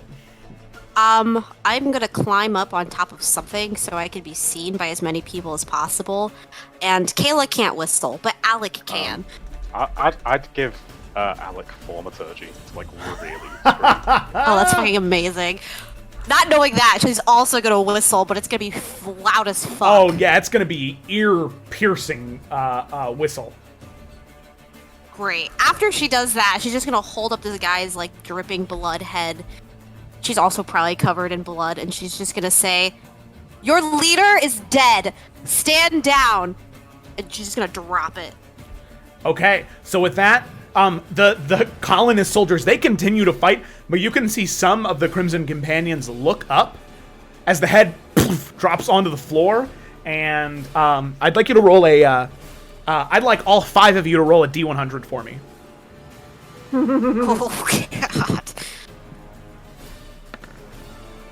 My specialty. All of our What? And then... This has gone poorly. Okay. Maybe we were aiming to be low. We don't know. That's true. The last thing was the high. Maybe now Press it's the X low. to delve. Plus 28. Oh, 28. Oh, wow. Okay, 28 plus 26 plus 50 plus 38. Okay, Alec, as you yell out, you can see that the colonist soldiers were very much overwhelmed. The bulk of the fighting force that was staying here, almost all 500 are here as you look out into the streets, and you can see that the colonist soldiers are trying their best to sort of fight in a formation. You can see just out of on the very far edges, every once in a while there's gunfire, and from the muzzle flash you can see several people. You can see Ethos right in the thick of something. There's about 4 people around him, and he just like cuts like 5 different times, lashing out, and then shoots off a spell out of his hand as people are like running towards him. And you see that he's definitely, if not in your same weight class, he's maybe a class above, where he is really going hard out here. And as you drop it, you can see that there is about, let me go ahead and, so, you can see that as soon as you drop the head, all eyes were on you, and there is about, approximately, give or take, I don't know, there's about 352 Crimson Companions who see that, and they just drop their weapons and run. They get the fuck out. Oh, fucking so there are only 148 soldiers left of the Crimson Companions. So, plus with all the fighting that's been happening, we'll say minus 50, so there's only about 98 left. As, with that, all of them, you can see they're trying their best to fight. But as the other 4 of you begin to exit out of the tavern looking at the conflict, they are just now super low morale. The ones who haven't run are just getting cut down. And all of you now just sort of watching because they don't really need your help. You can just see how deadly of a fighting force this is. And any of the people who surrender and drop their weapons, they aren't killed, they aren't brutally murdered, but they are taken prisoner. And you do get an opportunity to see Sayuri and Krieger coming up from the north and south, as this is a building right in the center of town. And you can see Krieger on this like very heavy burlap cloak he has. He just keeps pulling out like flintlock pistols and just shooting them, dropping them, pulling out another one, and he keeps just shooting at people as they're coming towards him. And Sayuri is just like whirlwinding blading, and she's able just these incredibly quick slashes, able to cut through 4 or 5 people in just a matter of 20, 30 seconds, is able to attack that fast. And those two combined with Ethos and the rest of the soldiers are able to whittle down the forces after the work you did in here. And I'd say by the end of it, you have about 50 prisoners who have dropped their weapons, surrendered, and they've not fought. However, the other 450 that were here are either dead or they have fled. So, with that, the the combat coming to an end, the siege, if you could even call it that, more like bloodshed of the Leaping King Inn has come to a conclusion. And with that, we will go ahead and take our break right there. And when we come back, see what happens with the remaining prisoners and where the party decides to go next. So, oh my gosh, if you have been watching, thank you so much. We greatly appreciate it, and we will be back in probably about 5-ish minutes. And when we come back, we'll see the conclusion of this. So if you are as excited as I am, please follow and go get a snack. We're gonna do a snack check when we get back, see what everybody's got. And yeah, I need a drink too bad. Yes, we'll take our break and we will be right back. Alrighty, farewell. Be back. Bye.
Hello, we are back. We are here, and we have gotten back. So thank you for hanging out during the break. I'd love to hear if anybody grabbed some snacks, what you grabbed. I grabbed a couple of pigs in a blanket. And what about everybody else in here? What was your snack? Cherry Pepsi. Oh, yes. Yeah, I just grabbed a Coke. Heck yeah. Some macarons and a Dr. Pepper. I'm I gonna got some get grease sticks. Oops, sorry. delivery when this is over. Some greasy diner. Fucking intermittent fasting, so I've just got a cold brew. Aww. Aw. Oh, yes. Photosynthesis. Just get some sun. Yeah, I know. You fucking plant. Oh, man. Cold brew does nothing to me, dude. Okay, well, that's a good old snack check. Alrighty. So, just a couple of things before we get started, just as a reminder, just because I'm super pumped about it, and I always do coffee, whiskey, and cookies for D&D breaks. Nice. Let's go play at their house. Yeah. I remember back when I was still playing in person in Muncie, there was like a 1 month period where the party was traveling from new location to new location. So when they would come over, which was right around dinner time, I would cook a meal that was authentic to that area in the world, and then I would serve it to them. Yeah. That's so cute. Yeah, like one time, and I would have to experiment because obviously I'm used to making, like lemon pepper chicken and just like Alfredo, like normal things that people make. But I had to learn how to make like lamb chops and what was there was one thing that I tried to make that I messed up the lamb chops, but yeah, it was usually never very good because it was the only time I'd ever made it. And I'm not a follow instructions type of guy. Cooking is an art. Why would I follow instructions in art? But yeah, it was a lot of fun. So maybe one day when we all get that TikTok house with all my parties and we all play, I can cook meals for everybody. I'm a baker, y'all. I will hook you up. There we go. We can get some bread and other baked goods. See, baking is a science. Baking is a science and cooking is an art. So, Got you covered, fam. Yeah. The artist, we got the scientist. It's all great. Cooking is an art, okay? I've had this argument many times. Yeah, it has... So are we here? Is this like a food podcast, or are we going to play D&D? Wow. How dare you? Jamie would side with me that this could also be a food podcast with his sourdough. Actually, don't get me started. I can talk about I've made mozzarella from scratch. I genuinely have, by the way. Yes. I can talk about sourdough. I've got some starter in the freezer that's about 20 years old, the starter that I use. I'll stop. So when are we launching our official D&D food podcast? Oh my gosh, literally right now. All right, session's canceled. Let's talk about food. No, just kidding. All right. I could get in on this, yeah. I haven't eaten yet. Me either. Okay. Dying. I guess follow the channel and keep an eye out for that. Yeah, there we go. Gotta squeeze that in. Let's workshop that later. Okay, so the only other thing that I want to mention is that thanks to lovely G HUD in the chat there, we have some wonderful merch right now. We only have the one thing, but it is really amazing. Right there on the Teespring site, Bianca Dusong from the Salamander Coast campaign has recently become obsessed with a canonical card game in my world, Kingdoms and Castles, which is kind of like Magic and Gwent combined. And she's definitely addicted, and that's what the shirt is about. It's really great. Gemma is an amazing artist, so I'm happy that she was willing to do that for us. And we have more to come. So that is that, and I think without any further delay, I do this enough. Let's roll the intro and let's get back to it.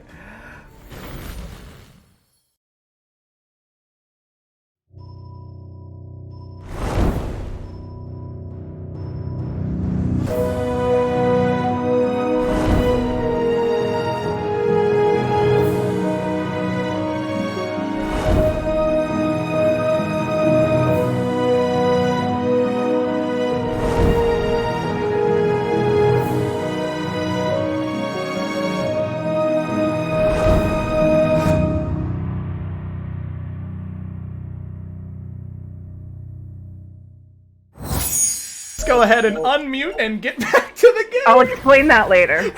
No. Yeah, I will. Not when I'm around. We'll see. Okay. I'm sorry that you guys had to witness the tail end of that conversation. Okay. It's really best it wasn't the full conversation. Yeah, it really I is. regret We would nothing. have got demonetized in a second and the channel would have been banned. Okay, so with that, we'll go ahead and jump right back in. So picking up right where we left off, the head of Akai was dropped on the ground. The troops began to flee, and you could see the forces that you brought with you from the north begin to rally up prisoners, kill anybody who was resisting, and if there was anybody fleeing, made sure to try and prevent them from fleeing. DM question. Yes, what's up? This was the brother of the other one. Yes. Correct? Yeah. They so look, do I recognize? Yeah, they look similar. Do I they recognize? look similar, but he's not the one.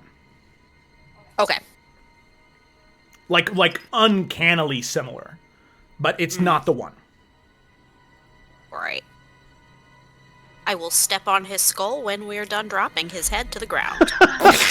The bones crack, and the brain matter and blood just squirts out. That's a hell of a sound. All right. You know how I said that before, that you're going to do that and say gross? Yeah. Gross. All right, let's get the turn order out of here.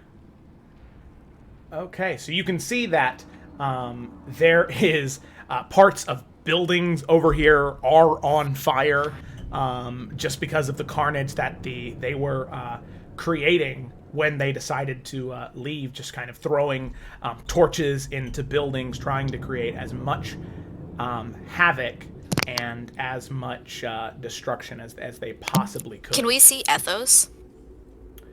Yeah. He and a few of the other captains are standing near a group of prisoners who have been taken.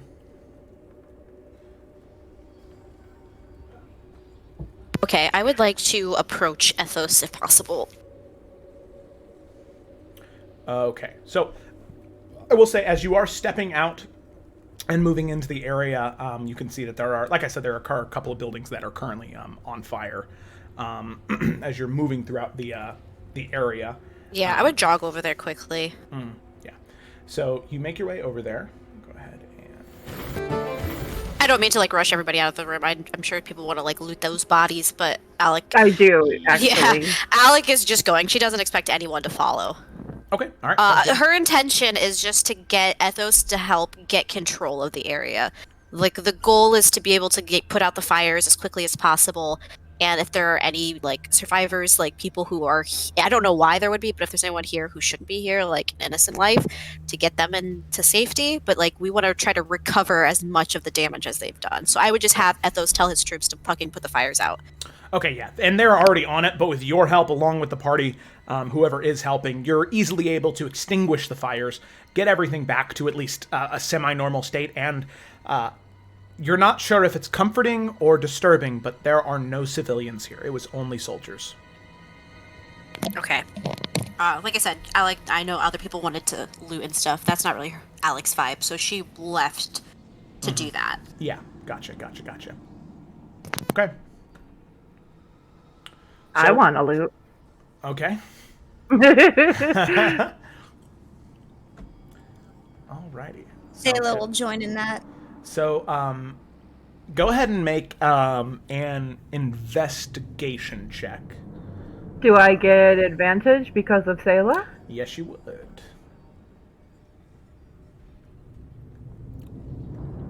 Oh, that was so close to being a natural 20.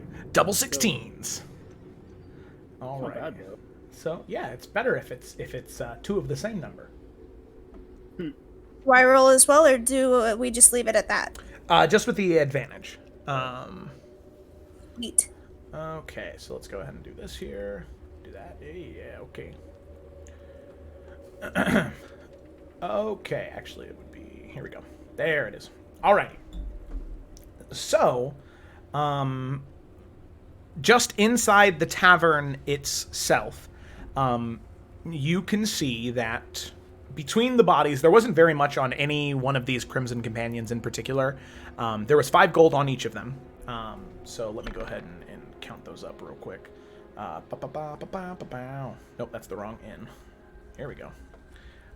So that is 1, 2, 3, 4, 5, 6, 7. So 7 times 5 is 35. 35 gold from them. The gnolls had gnawed-on fingers, and the necromancer had 3 whole hands. No. In a bag, if you want those. No, thank you. No. No. No. Okay. All right. Well, you know, it's impolite to not ask. Yeah, hard pass.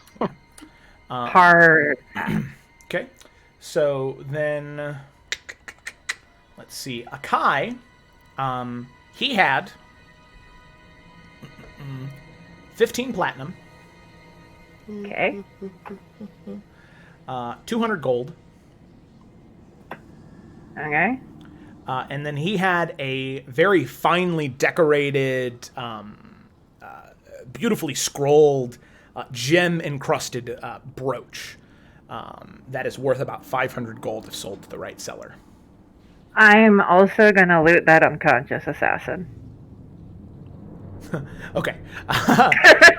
So on him, you find a generally just some his dagger, his cloak. None of them magical. None of them better than what you currently have. But he does have 4 different vials of regular D6 poison.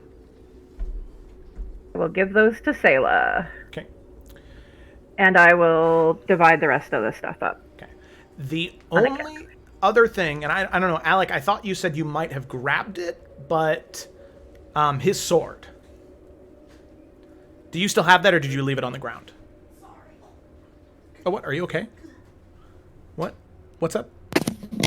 Sorry, I was grabbing chocolate chips. I heard you from the kitchen say Alec, and I was like, oh, fuck. Hello. Yeah, I heard you go, I thought you got, like, cheese sauce on yourself. It's hot. No, I just wanted something sweet. Such a fucking mood. We don't have anything sweet, so I have to eat fucking chocolate. Okay, anyway. Alec did not take the sword. She has way too much pride in her own weapon, because of how it was made. She did throw it down his throat, but then she removed it so she could cut off the guy's head. Okay. So it's just fucking on the floor next to him, probably covered in blood and vile, whatever else is in your throat. Does it look magical? Yes, it does. I will prestidigitate the sword. Okay. Alrighty. So I did misspeak earlier, where it is not a very large scimitar. I mean, kind of, but it is almost kind of like it's Kopesh. So show to players. It's sweet, the Egyptian sword. Yes, nice. it's very very large though. It could be wielded with 1 or 2 hands. Perhaps honest. Yeah, well, I'm gonna prestidigitate that, and I mean, I can't use it, but Varnast or Alec could, or we could sell it, but we need to get it identified, so... Or we could just attune to it and figure out what it does. That's true, yeah. Or I could do it with an offhand if nobody else wants it. What do you guys think? Well, we can figure that out later. I'll take it and hold on to it for now and figure out what it does. Okay, cool. Everyone gets 77 gold. I broke down the platinum. And the brooch I will put in my inventory until I get a chance to sell it and split. Cool. The funds, I mean.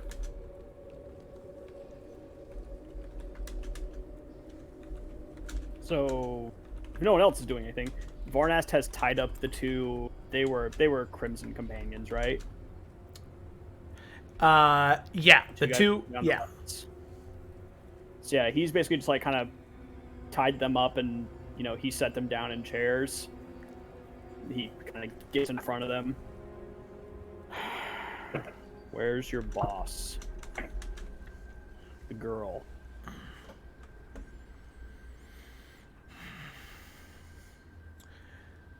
They both stay quiet. Oh. You really don't want it to play out this way, gents. Trust me. I'm gonna head over to where Varnast is interrogating them. And I'm just going to examine this, and I'm going to look over at the one cleric I killed that wasn't turned into a gnoll. Okay. And I'm going to say, help Varnas to get his point across. And with a cursed specter, it is going to rise. Yes, it's in. Yeah, I never had Varnas leave the tavern. Yeah. I'm.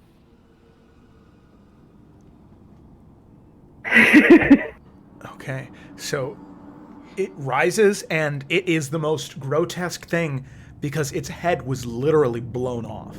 So it is just a stump, just a body without a head, completely flat. The brain matter and bits of skull that it sprayed across, they don't recombine. It just slowly begins to stand and just shuffle over towards you, and there's no noise. It is just this spurting and gurgling sound that's coming from where the windpipe would have been. As the blood's just coming up and pumping out until eventually it gets up maybe 15, 20 feet over, and there's no more blood left in the body for it to spurt out, and it's just this sharp sound, this wheezing and hissing noise as it just slowly stumbles over.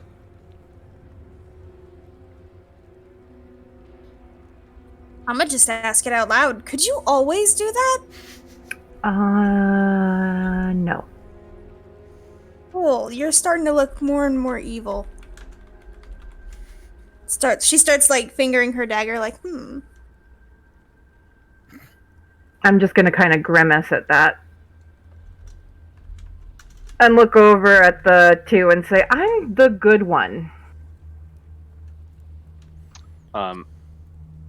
Cyrus is going to leave this room, emerging looking like the classic French film, The Invisible Man, just bandaged all his face.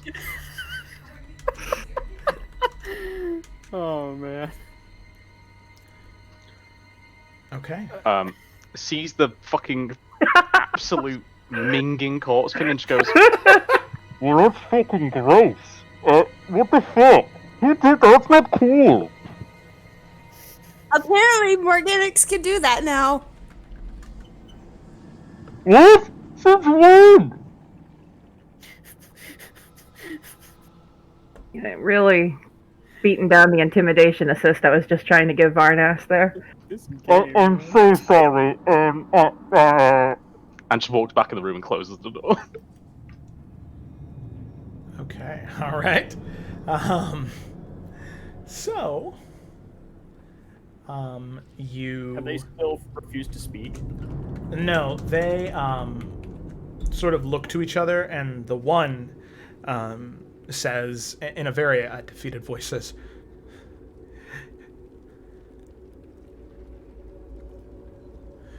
She knew that since the assassins did not come back, that they failed. She sent scouts out. And then when they returned, her and the scouts left. They shared nothing with us. Which direction did they go? They went south, towards the city. Verdalga.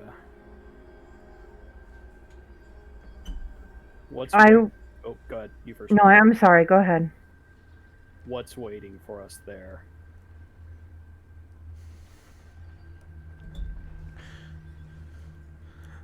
I don't know. She said she had to go meet with Agatha.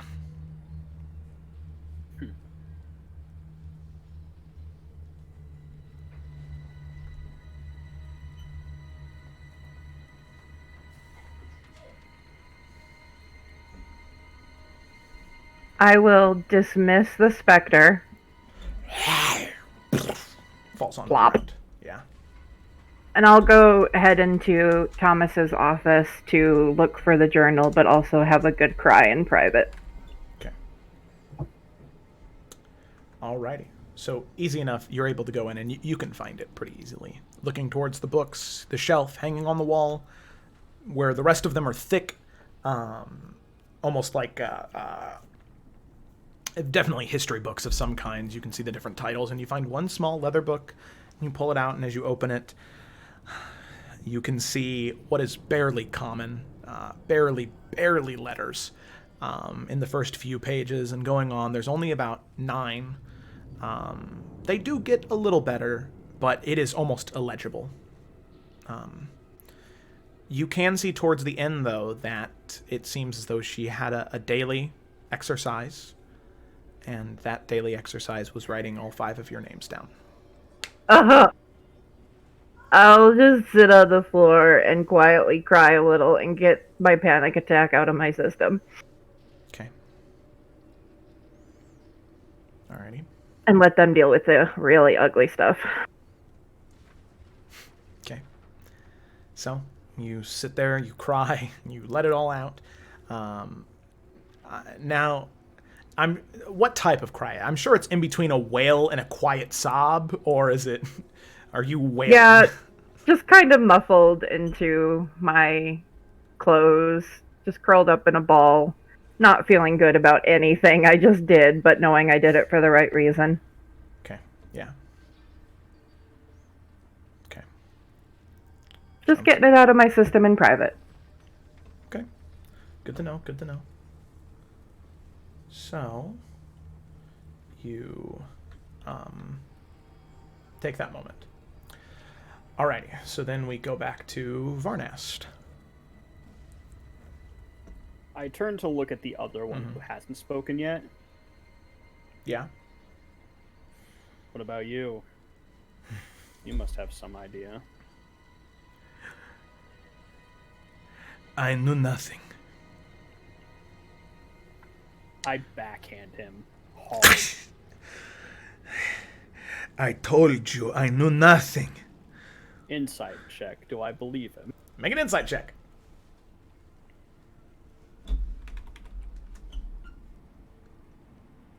It's not bad.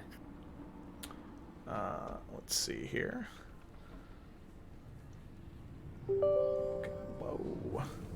Alright, 18. Very good. Okay. No, he seems rather truthful in this moment.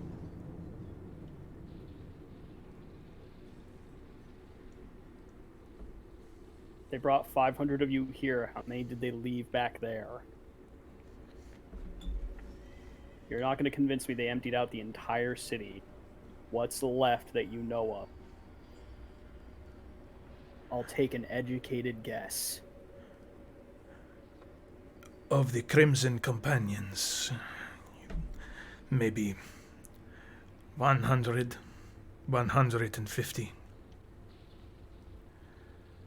Of the Golden Shields, some 600-700 maybe.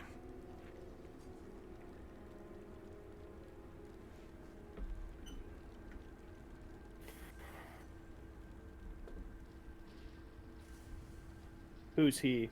I ask in motion to the assassin. The unconscious one. Yeah.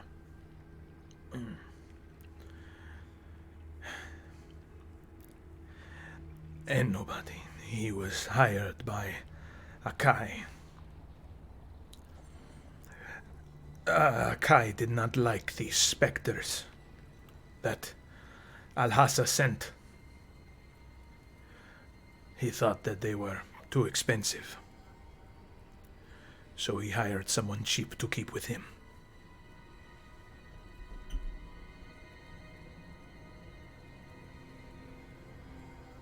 What was the deal being discussed before we showed up?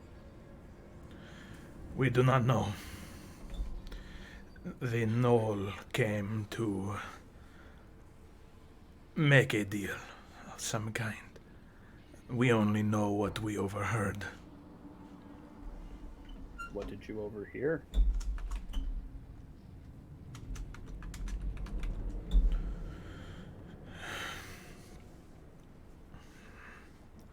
There is a man who works for Agatha.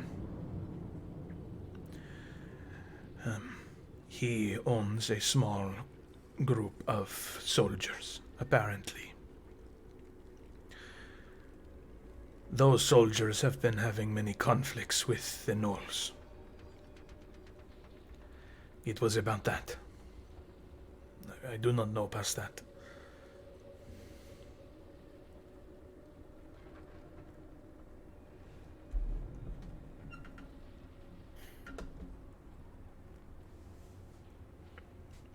Anyone else want to ask anything?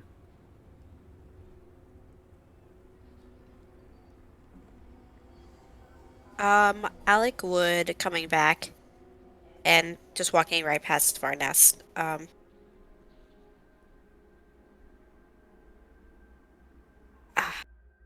She's just gonna squat down and look at them very hard. Does she recognize either of them?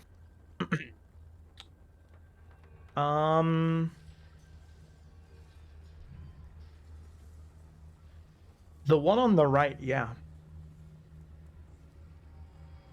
And as soon as you make eye contact, his eyes widen a little bit.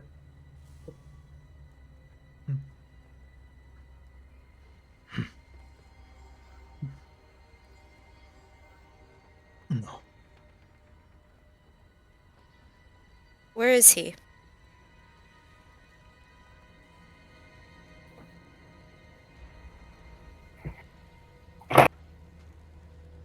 He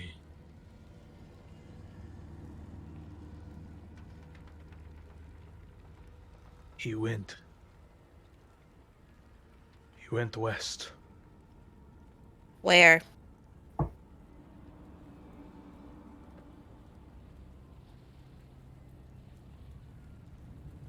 He went to the deserts. I said where. That is not an exact location. He would not specify, just that he was going. Try harder. And really think before you open your mouth again.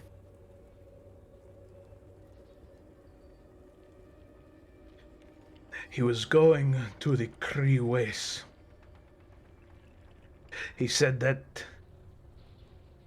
he had some unfinished business with his family.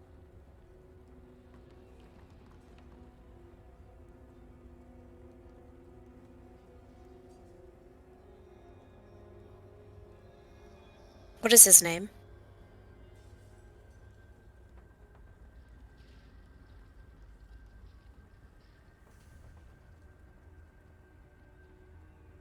I asked you a question.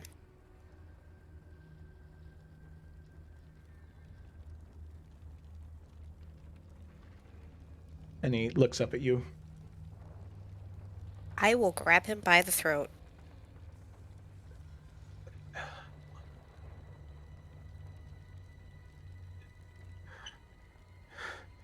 And he looks towards the person who's next to him as you're like choking him out right now, and he looks back to you and he tries to like say something, but he's currently unable to, I will loosen my grip, but I'm not letting go though. Okay.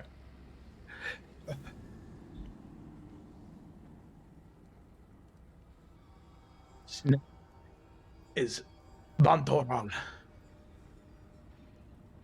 You're gonna have to put that in the chat. Bantoral. Quick question. Yeah.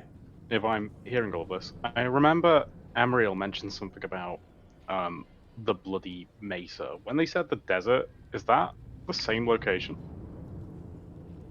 I mean, you've never seen this Bantoral, but I mean, you do know just from your passive knowledge of Efera that the Bloody Mesa and the Cree Waste, those are one and the same. It's just that the Kree wastes are the most dangerous part of the Bloody Mesa. Right. Mm-hmm. In that case, like during Alec choking this dude out, I would pipe up and say, Anyone did actually mention something about the Bloody Mesa, and that Jellison may have ties there, which is part of the Kree wastes. Also, that's annoying. I am fully committing to this, so soz. I don't know what the fuck you even said. I will just as a just as a slight correction. It was Duncan who told you. Oh shit! Yeah, it was. It was literally as we were fleeing, wasn't it? It was just me and him outside. Yeah, Sorry. Exactly. No, you're good. You're good. I just wanted that to be clear. Then retcon. I would have mentioned it was Duncan. Okay. Yeah. Alex still has his hand around this guy's throat, and she's just like death staring at him. Why?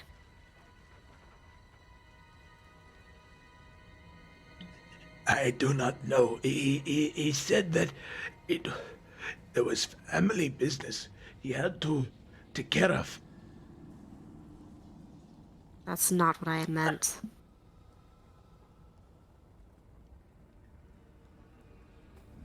I said why. Why? Why what? And she'll like tighten a little bit. What you did.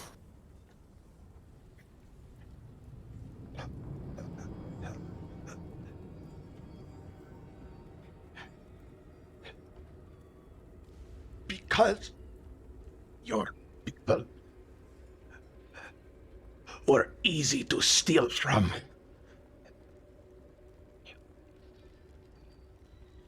Great. I will tighten my grip and I will just stare him down as I choke him. Okay.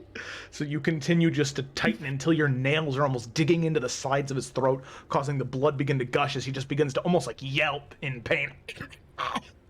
But can't get the noise out because you're choking him until eventually the fingernails just puncture through the skin and the screaming stops. As you withdraw your fingers, he falls down, dead. You can see the one sitting next to him looks down in just shock and fear. I know it doesn't help much, but I was never okay with stealing and taking from your people. I never wanted to do so. I was just following orders. I will kick him in the face. As his nose just begins to bleed, you can see it's just dislocated and broken, like snapped off to the side as it slowly begins to swell and turn I will like a deep blue. Squat down and just kind of like yank his head back and just like looking at him. If you have any other useful information, now is the time to tell us. I do know more. I do. About Bantorol.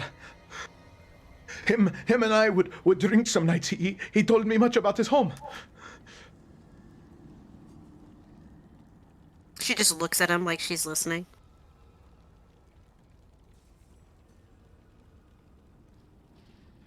His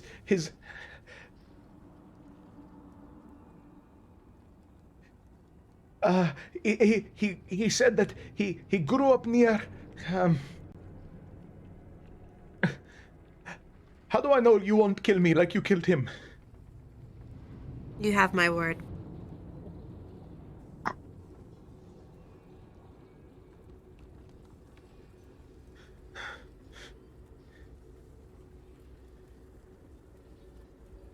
I'm waiting.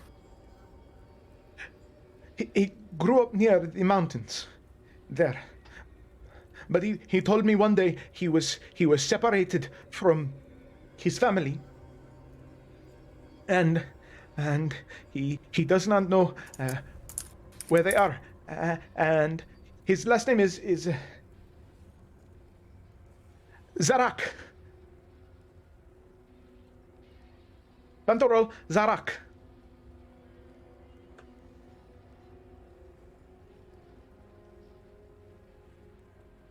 Did I kill his son today? 'Cause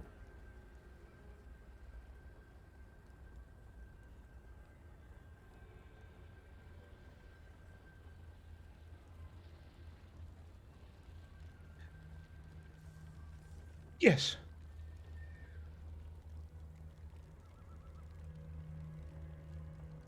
My friend asked you where his daughter was.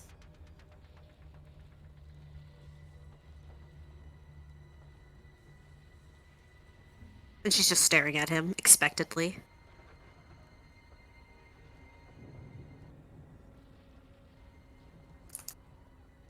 So where? The daughter was. Sorry. What's her tits? The girl. Oh, Alhassa. Okay, that's not her daughter. That's not his daughter. Oh, okay. No, I was connecting wrong dots. Sorry. No, you're fine. Okay, sorry. That's why I was confused. Sorry. No, it's okay. Sorry. So, he was right. She was at least headed to Novardalka. I do not know if that is truly where she is going. Typically, she tends to be a woman who says one thing and then does the exact opposite. Anything else that you know?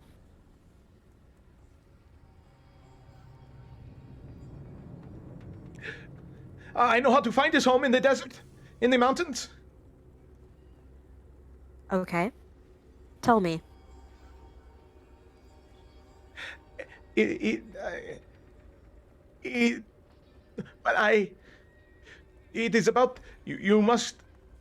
It has something to do with Insight check. No, make an insight check. I don't think I'm good at these. It's wisdom. I think you're okay at wisdom. Could I also make one since I'm You may. Know it all? Yeah.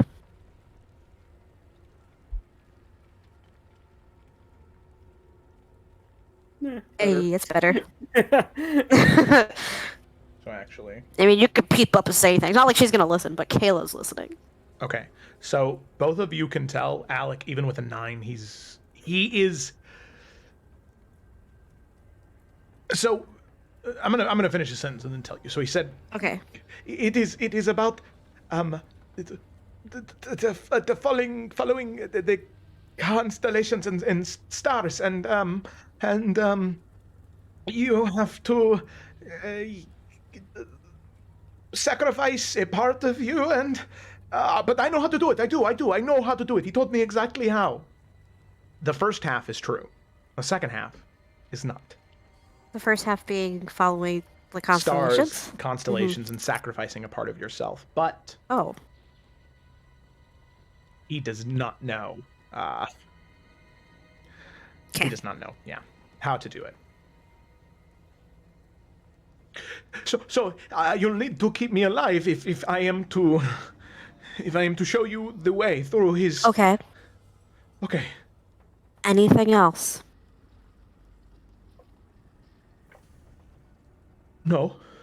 You know nothing else about why you're here? About what you did? Now's the time, chap! Yeah, Morganix, you would. He says,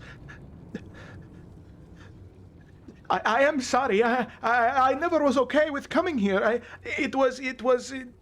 I have a family to feed and take care of. I send back any money that I make to them. I do not. You said that. This is a DM question. You said I recognize the guy that I killed. I don't recognize this guy though. No. Do I know if he was there or not? I mean, from the way that he's talking, it sounds like he was.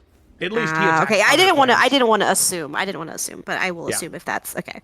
Trying to separate what I know and what Alec knows. Yeah. I didn't feel good. I didn't kill anyone. I just set buildings on fire, trees. Alec is just nodding, and she's gonna help him up. Thank and you. then, as soon as he gets to his feet, she is just going to just literally pick him up and just choke him with both hands. And just stare him down until he dies. Thank you. I appreciate the. He starts trying to like scratch at you, like claw at your face, but you just like shake him and like wiggle his arms, and he's not able to maintain any muscle. Eventually, as you crack the windpipe, you can feel it break underneath the pressure of your hands, and he's just like screaming, but it's just this high-pitched whine, this as the air has no way to get out, and it is just piercing the screams until eventually it stops with a just that cracking gurgle until eventually he falls limp. And there is no more gasping, there is no more nothing. I will drop his body.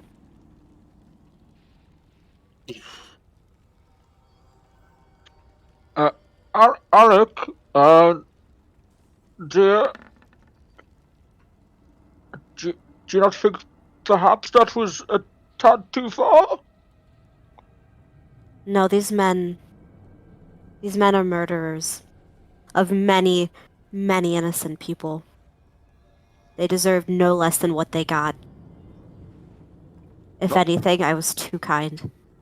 Not even your word? No.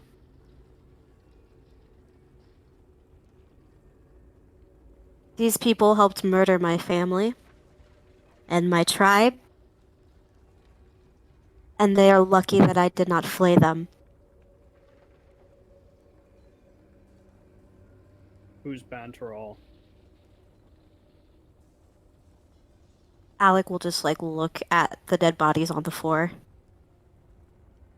He was the man who led the attack. I think that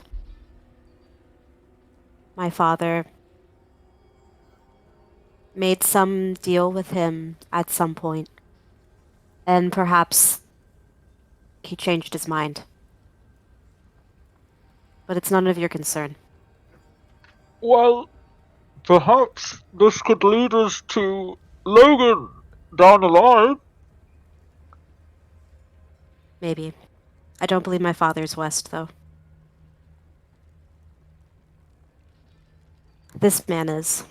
But again, it is not your concern, and as of right now, it is not mine. I will Alec, handle you this. are our concern, and I'm gonna walk out into the room from listening in. I appreciate your words, but this is not something that needs to be handled now. You need to be handled now.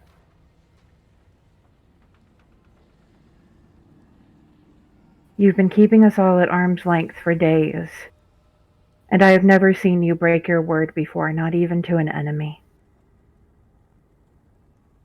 It alarms me. Things have And my to patron change. likes it, which means it's bad. Things have to change. And I have to change. No. The world maybe needs to change, but you do not. If you let this corrupt you, then we're doing this for nothing. Alec, Morganic has a point, you know. And Cyrus will kind of almost be apprehensive even before he even says it, as almost stepping backwards, I might need to run away when I say this. Remember the rumors of the natives who've just turned to killing? Be better. This isn't you.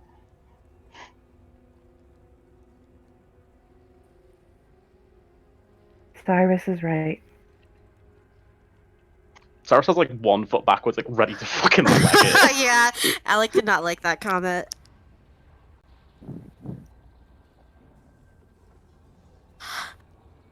I apologize for my actions. This information is not... It is not anyone's concern at the moment. Let's focus on what we've done here. We've been successful. We have Fro's notebook, yes? Great. Let us return. Let us give these people back their inn, and Thomas can fix things up and take it from here. We need to go to New Verdolka. We have things to do. Well, whichever is faster, we can either go to New Vidalka first, or we can find a waystone in the area if you know of any. I could return us to Old Crossing. No. No. We will go to New Verdolka.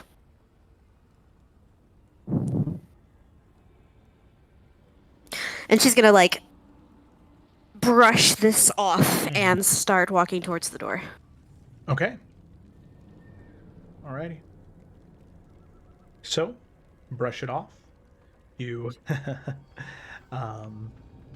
you start to head towards the door. Does everybody else follow her? Organics. Hmm. Can I borrow you for a quick word? Okay. Am I able to join this? The convo? That's Sayla Sure. being like, Sayla. I'm gonna come over and join. Alright. Cyrus would follow Alec. Yeah, not leave her alone. Gotcha. Yeah. Even if you want to punch him. Who did we want to stick with first? Well, Alec, Cyrus, I'm assuming the two of you were just kind of running off. And Alec is just going to stand outside and wait for them to leave. She's not saying anything. She's just standing out there. Is she dropping eaves? Nope. Alright, cool.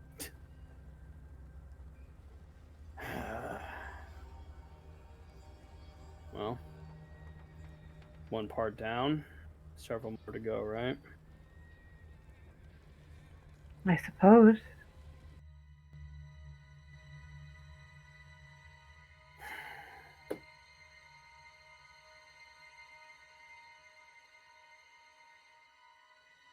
I tried.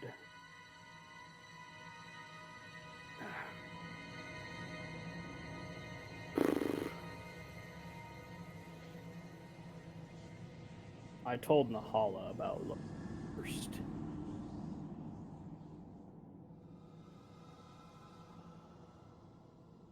I wasn't sure if telling Alec would be a good. I see. She encouraged me that Alec to know.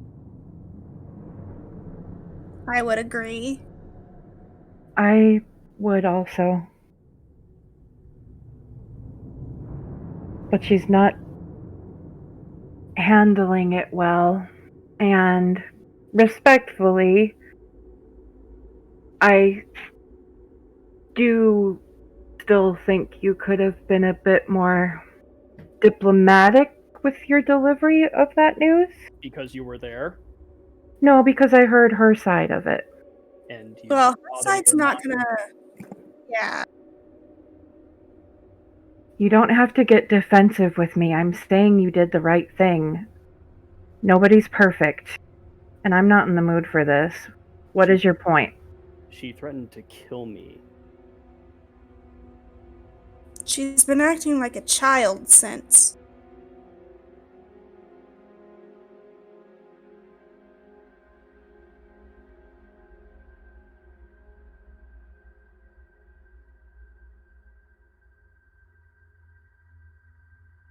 This behavior cannot go on. We have to take care of her. We can't coddle her. She needs to stop it and grow up. It's not a matter of coddling, and it's not a matter of stop and grow up. She is grieving. She needs her friends to help her through it.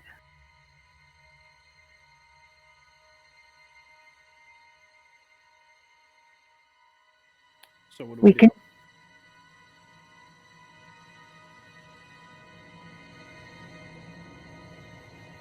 I don't know. I'm trying.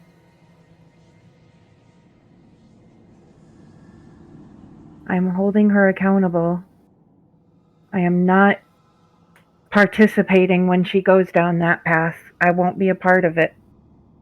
And I'm having that conversation with her later. She can put me off all she likes, but I'm not forgetting it. That was the first time I've heard my patron's voice in a little while, and that's a very bad sign.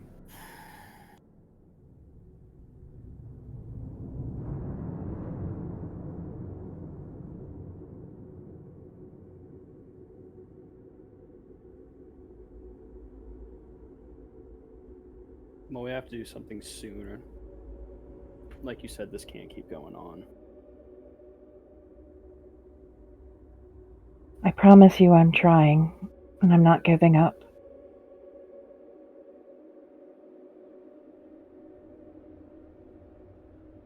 I still believe in her, but she's hurting.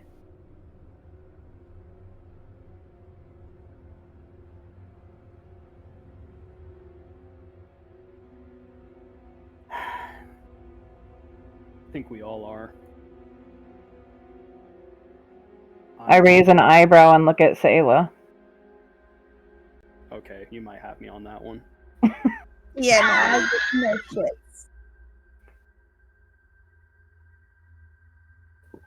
Morgonix, I am sorry, but I am just very, very angry right now. But I'm trying. With who? With Alec? With me? With... I notice you're sporting a new patch. Are you leaving us? This?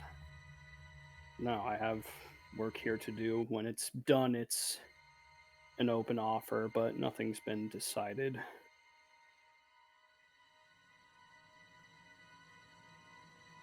I don't... She said some very cruel things to me.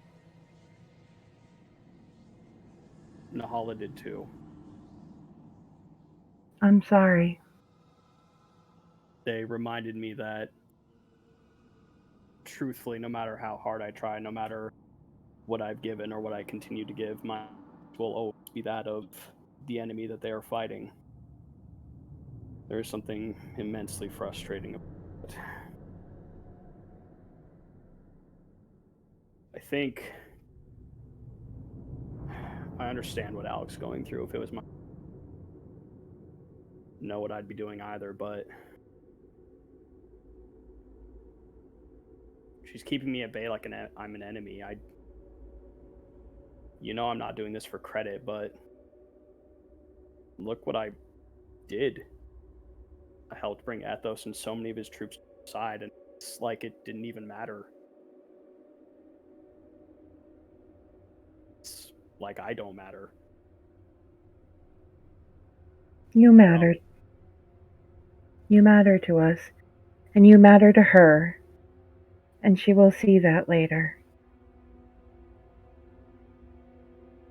And possibly come to regret whatever cruelty she sent your way. I know I can't make Alec change, so I'm smart enough to know that the only thing I can do is change myself. So I am asking you, what do you need from me moving forward? And I'm not being sarcastic. I'm sincerely asking, what do I need to do? Because whatever I'm doing right now, it's clearly not working. I'm trying, but it's not good enough. It's more than enough. People being idiots. I think you keep doing what you're doing and just be patient as much as you can. Cyrus and I are trying. Then I'll just do what I can to not make it worse until then.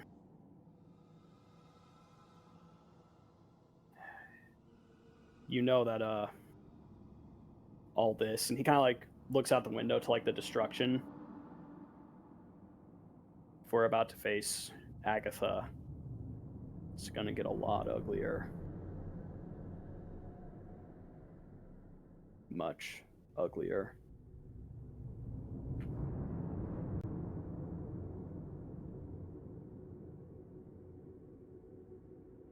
But perhaps that's a conversation for all of us. We should. I think so.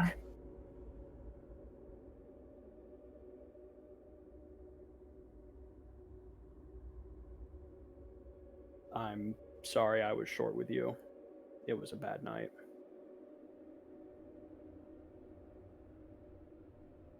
That's okay.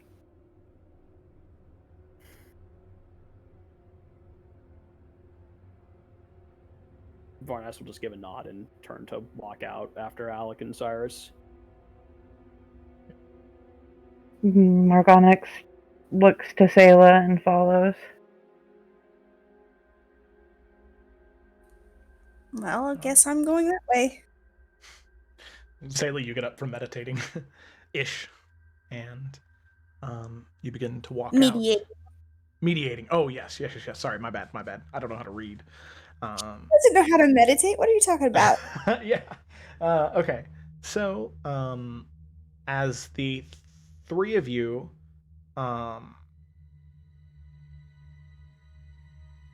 begin to walk out, you catch the tail end of this conversation.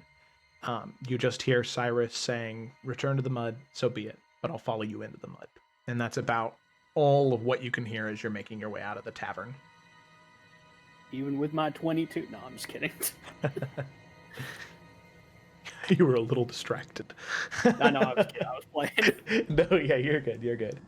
So the five of you reconvene at the door to the tavern.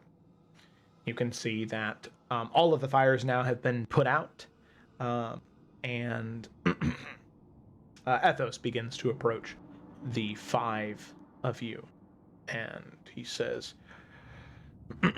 "So, seems as though that this was a rather fruitful endeavor. Seems as though they were keeping much of their, what they had collected from travelers who were here and those who tried to come through, any of their supplies and money, and then sent them back south, not letting them go up to All's Crossing. Which is good, because I made the realization as we were marching here, without the steady stream of funds from the Tarkirian Trading Company, these soldiers were fighting to lose their lives and gain nothing other than freedom for a place they don't plan to live. But luckily, we found quite a bit of reserves. Quite a bit of money. So at least these soldiers will have something to keep them going for the time being. Well, I mean, Ethos, you know better than I would. I mean, could we convince some of... What?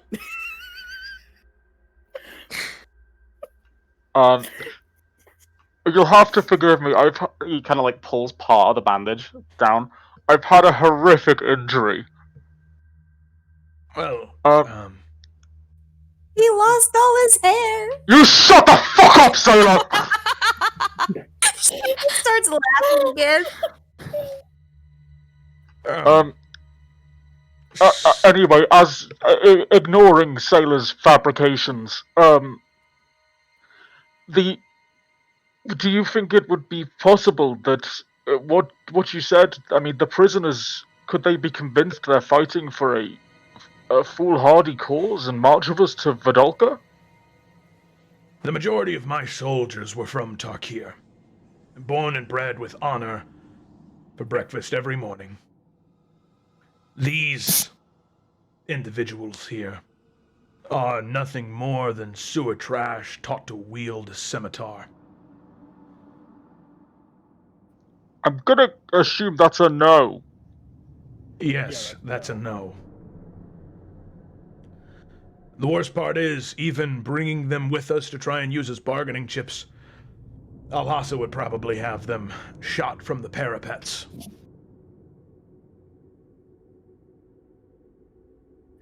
We did learn some information from some of her troops in there. And he'll go on to share about kind of like what happened and the numbers, and we're going to talk to Agatha and stuff. He'll just share pretty much all that. Alex thing, obviously, he won't mention, but in terms of Dalka, he'll share all that. Oh. Yeah, Alex, like literal fucking war crimes. Well, I meant the information Alec gained about the guy. I can't remember his name. Yeah. Banterall or whatever his name was. Yeah, like he won't share any of that. Also the war crimes.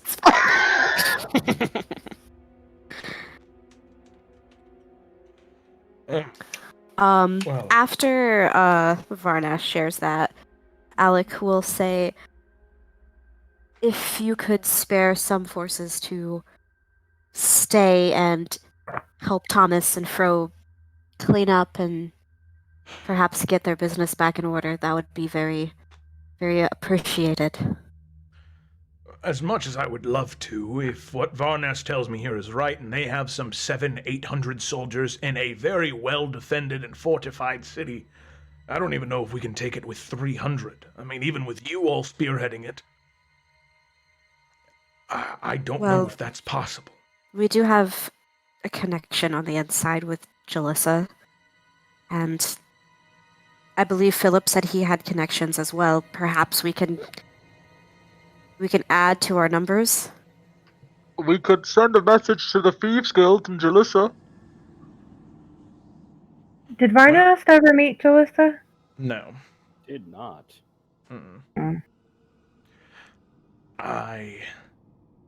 That's right. I forgot that Jalissa was in on this with you. There might be a way in then, but then that requires all of you to get into the city. If we have the drop on them, and we are somehow able to get inside the gates before they realize we might have a chance. But that still serves the question of all of you getting into the city undetected, getting to the gates in the middle of the night, undetected, opening the gate, undetected, and then having 300 soldiers marching through that gate, also undetected. It sounds to me like we the did 5 sneak of us. into your Sorry. Sorry. You want to go or me? You go ahead. I mean, we did sneak into your camp and tamper with your shit, so. It sounds to me like the 5 of us need to get in there, talk to Jalissa, see what resources we have, and then communicate with you on the outside to formulate a plan. But we're only working with half the information. Yes, I suppose you're right. Also, speaking of, what exactly did you do to that cannon? I had soldiers say that they saw you pry open a plate and then put it right back on. Turned it into a bomb. If you had activated, it would have exploded. Hopefully. Holy shit. I'm wondering if maybe if I found the right supplies, I could fix it. Then we could have it. Ashes. I mean, you did turn that hell cannon right on our fucking city, so. Sorry. No, Does anyone know? Or is it just the 5 of you? Oh yeah, totally. I mean, you mean that it's sabotaged? Yes. Well, Maya knows. That's right. Nahara.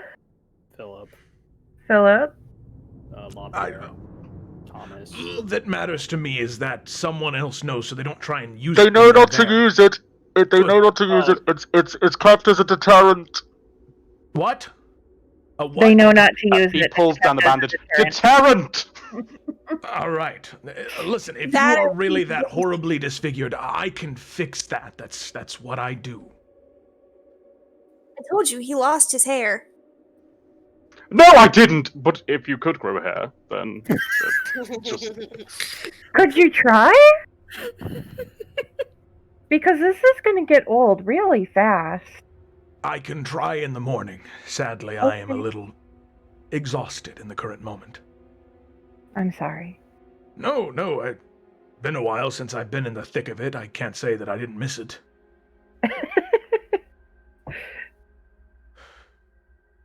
So in the morning, I can fix this. I can try, at least. Thank you, darling. Is there a way we could feint at an attack with the cannon and abandon it to save ourselves and let them recover it? Oh, that's genius. that could work. That is, like a Theralian horse, yes. Huh. very interesting. So, I attack with maybe 50 soldiers, claiming that I've had a clear moment. I no longer want to do this, and these are the only soldiers that accompanied me this far with the cannon. We attack. We don't fire the cannon. We leave. We run away. They take the cannon in. But that means, well, they still have those 3 ballistas then. If they weren't here, they are definitely in Nuvadalka. But the cannon on the inside. The only issue then comes to the civilian casualties. Well, then hopefully once we reorganize and the fight is really on, they will use it. And perhaps we can speak with Jalissa and Relocating her forces. The civilians. Yes. She could quietly get the people out of the way. Either way, we'll need to get in there and talk with her first. There's also a few problems with the cannon that we're not considering. When we sabotaged it, we also made sure people knew how to use it and how it worked, were killed or taken care of in some fashion to where no one would really even be able to tell if anything had been done to it. Agatha herself has 2 of them on her ship. There's going to be plenty of people they'll have in New Dalka who can look at that thing and see if it's working or not. And then if they fix it, we just handed them a fantastic weapon to use against us. But what suspicion would they have to think that it's broken and it's not working condition? Why would we just arrive with a broken weapon? If we attack with 50 troops and don't fire the thing, that seems pretty suspicious. But that's exactly what they did to get with us. It was going to be a scare tactic. Am I wrong? Well, because Ethos here is a man of honor. I don't know. Maybe. It might Is work. there some sort of illusion magic we could use to make it appear as though it works? I do not think these people are smart enough to know. I mean, we could potentially amplify some illusions together, Morganix. Make it look like we fire the cannon but miss, and then retreat. I cast Thaumaturgy to make Cyrus louder so we can hear him. I'm kidding, I don't, but funny. Yeah, no, he would say that again. I do think that getting us inside is the first step in talking. Maybe it's a good plan, but I think her information is going to dictate a lot of what we do. Until then, we're just kind of guessing at what to do.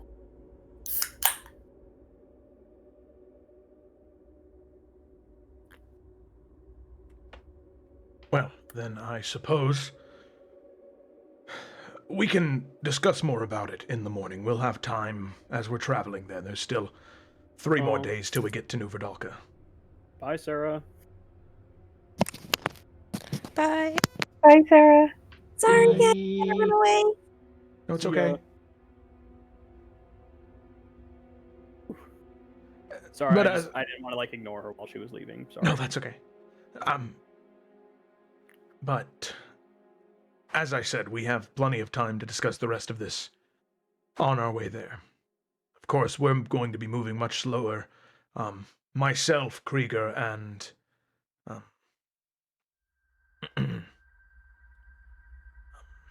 Sayori, the 3 of us can travel ahead with you.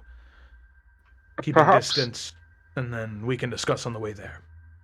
Perhaps we find another entrance to the city or even the docks to attempt to contact Jalissa. Like a small guerrilla squad. Hey, Joe. Sorry, Yeah. question. What are the requirements for it to, where it says, the requirements to actually cast Sending to someone? I think there's What are just your requirements? Because I feel like some DMs do it different. Yeah, so it's like an auto success if you know them specifically, but if it's offhand knowledge, there's a 75% chance that it succeeds and a 25% chance that it fails. Dude, I've gambled on much worse odds in real life. Plus, we're still really far away, and I can cast it today. So I mean, Organics can make herself look like her. You guys can give me information. Maybe that will lower the D or something. It's worth trying. I could even copy her voice. Oh, fantastic. That's perfect, actually. Yeah, I mean, there's still no guarantee, but... It's worth trying. Yeah, absolutely it is. I can't do it tonight, though. Sorry. It got kind of rough in there. Stupid asshole dropped my spirit guardian, son of a bitch. Well, anyway. As I said, we can discuss more in the morning and on the journey there. The specifics. Yes. All right. Well, this is an inn after all, so I'm sure there are beds in here. You are entitled to those. The rest of us will set up camp in here, repair some of the defenses, and through the night try and fix most of the broken buildings. I can maybe leave 15, 20 soldiers here. Any more than that, I just don't know how well it would work for us in New Verdalka. I think Thomas and Fro just need enough to escort them back to All's Crossing if something happens. I agree. If they are intent to stay here, I don't know how I feel about that, but I can't make that choice for them. I mean, if we know of any waystones, I could literally teleport them here using the waystones.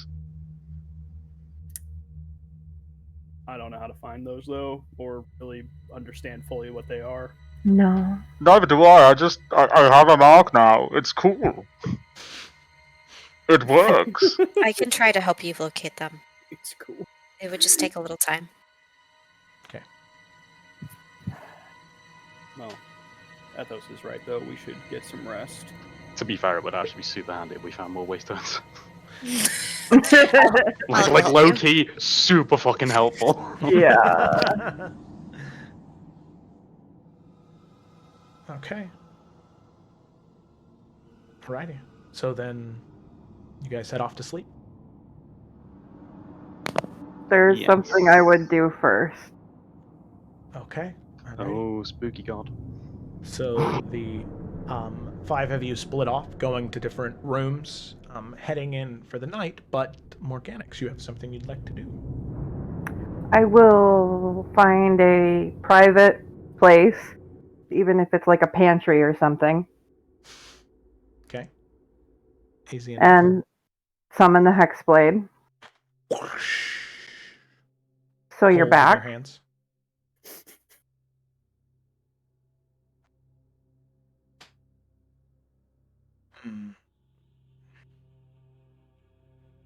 Only when I want to be, darling.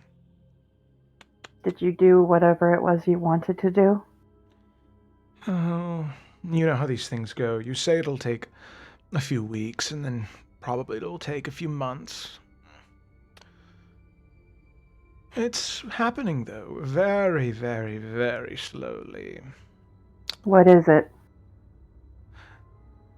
Well, you see, I wanted to surprise you, because you've been working very hard, and, well, any thrall I can gain is, well, a useful one.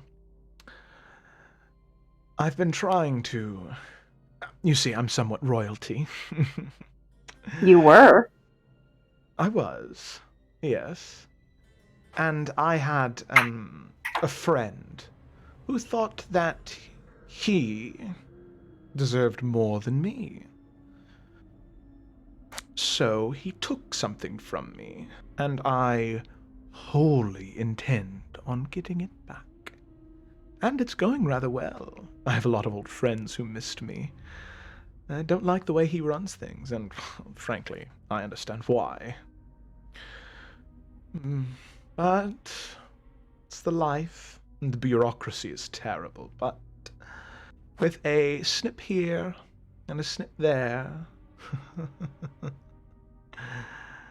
cutting all the red tape is so invigorating.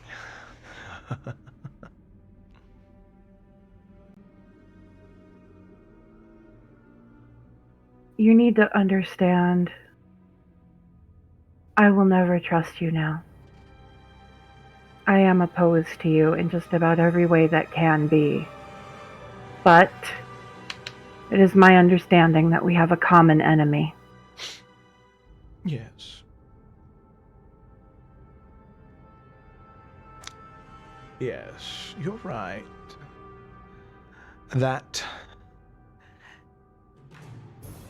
Noel, I do not like at all. That is true. And yes, I would love to see him gone and over and done with.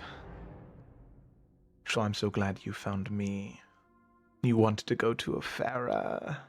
Well, I told you to go, but it was your choice to come. Didn't have to. Because, Morganix, the only way to kill him is to find this Nibiru. And you're almost there. Thanks to Alec, that devilish monster she is. Are you sure she's not a tiefling in disguise? Oh, no, did you see how cruel she was? Oh, my. Delicious, really.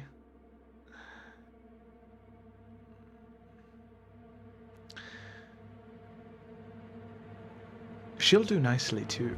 And, Morganix, please, do you think you have a choice? Once I get my throne back, you won't have a choice anymore. I don't care if you feel like you're opposed to me now, darling, because come, 6 months, a year, when I finally have back what is mine? Oh, your soul, your anything, do you think it matters at all to me? No. You are as worthless as the vermin that Alec drains the life of, cracks them like eggs. That's what you are to me. A tool to be used. A snack. So please, be opposed. Do whatever you want, but keep using my powers, because I know the truth. Without them, you're useless, and without them, they don't want you. So, darling, ta-ta. And I can't wait to see you in 3 or 4 months when you come asking for me again. I'm asking for you now. With all chips on the table, knowing all of this already, you are not telling me anything I didn't already figure out for myself. Someday, I will destroy you, or you will destroy me while I try. But in the meantime, you help us with Yanogu. Yes? Very well.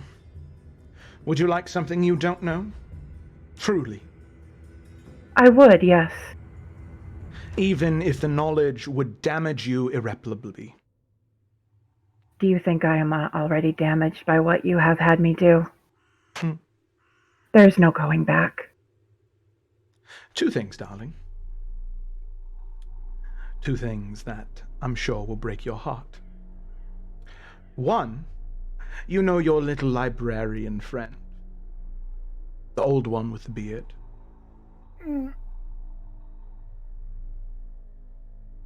Duncan. Yes, Duncan Baines. Oh, what a dashing man, wasn't he?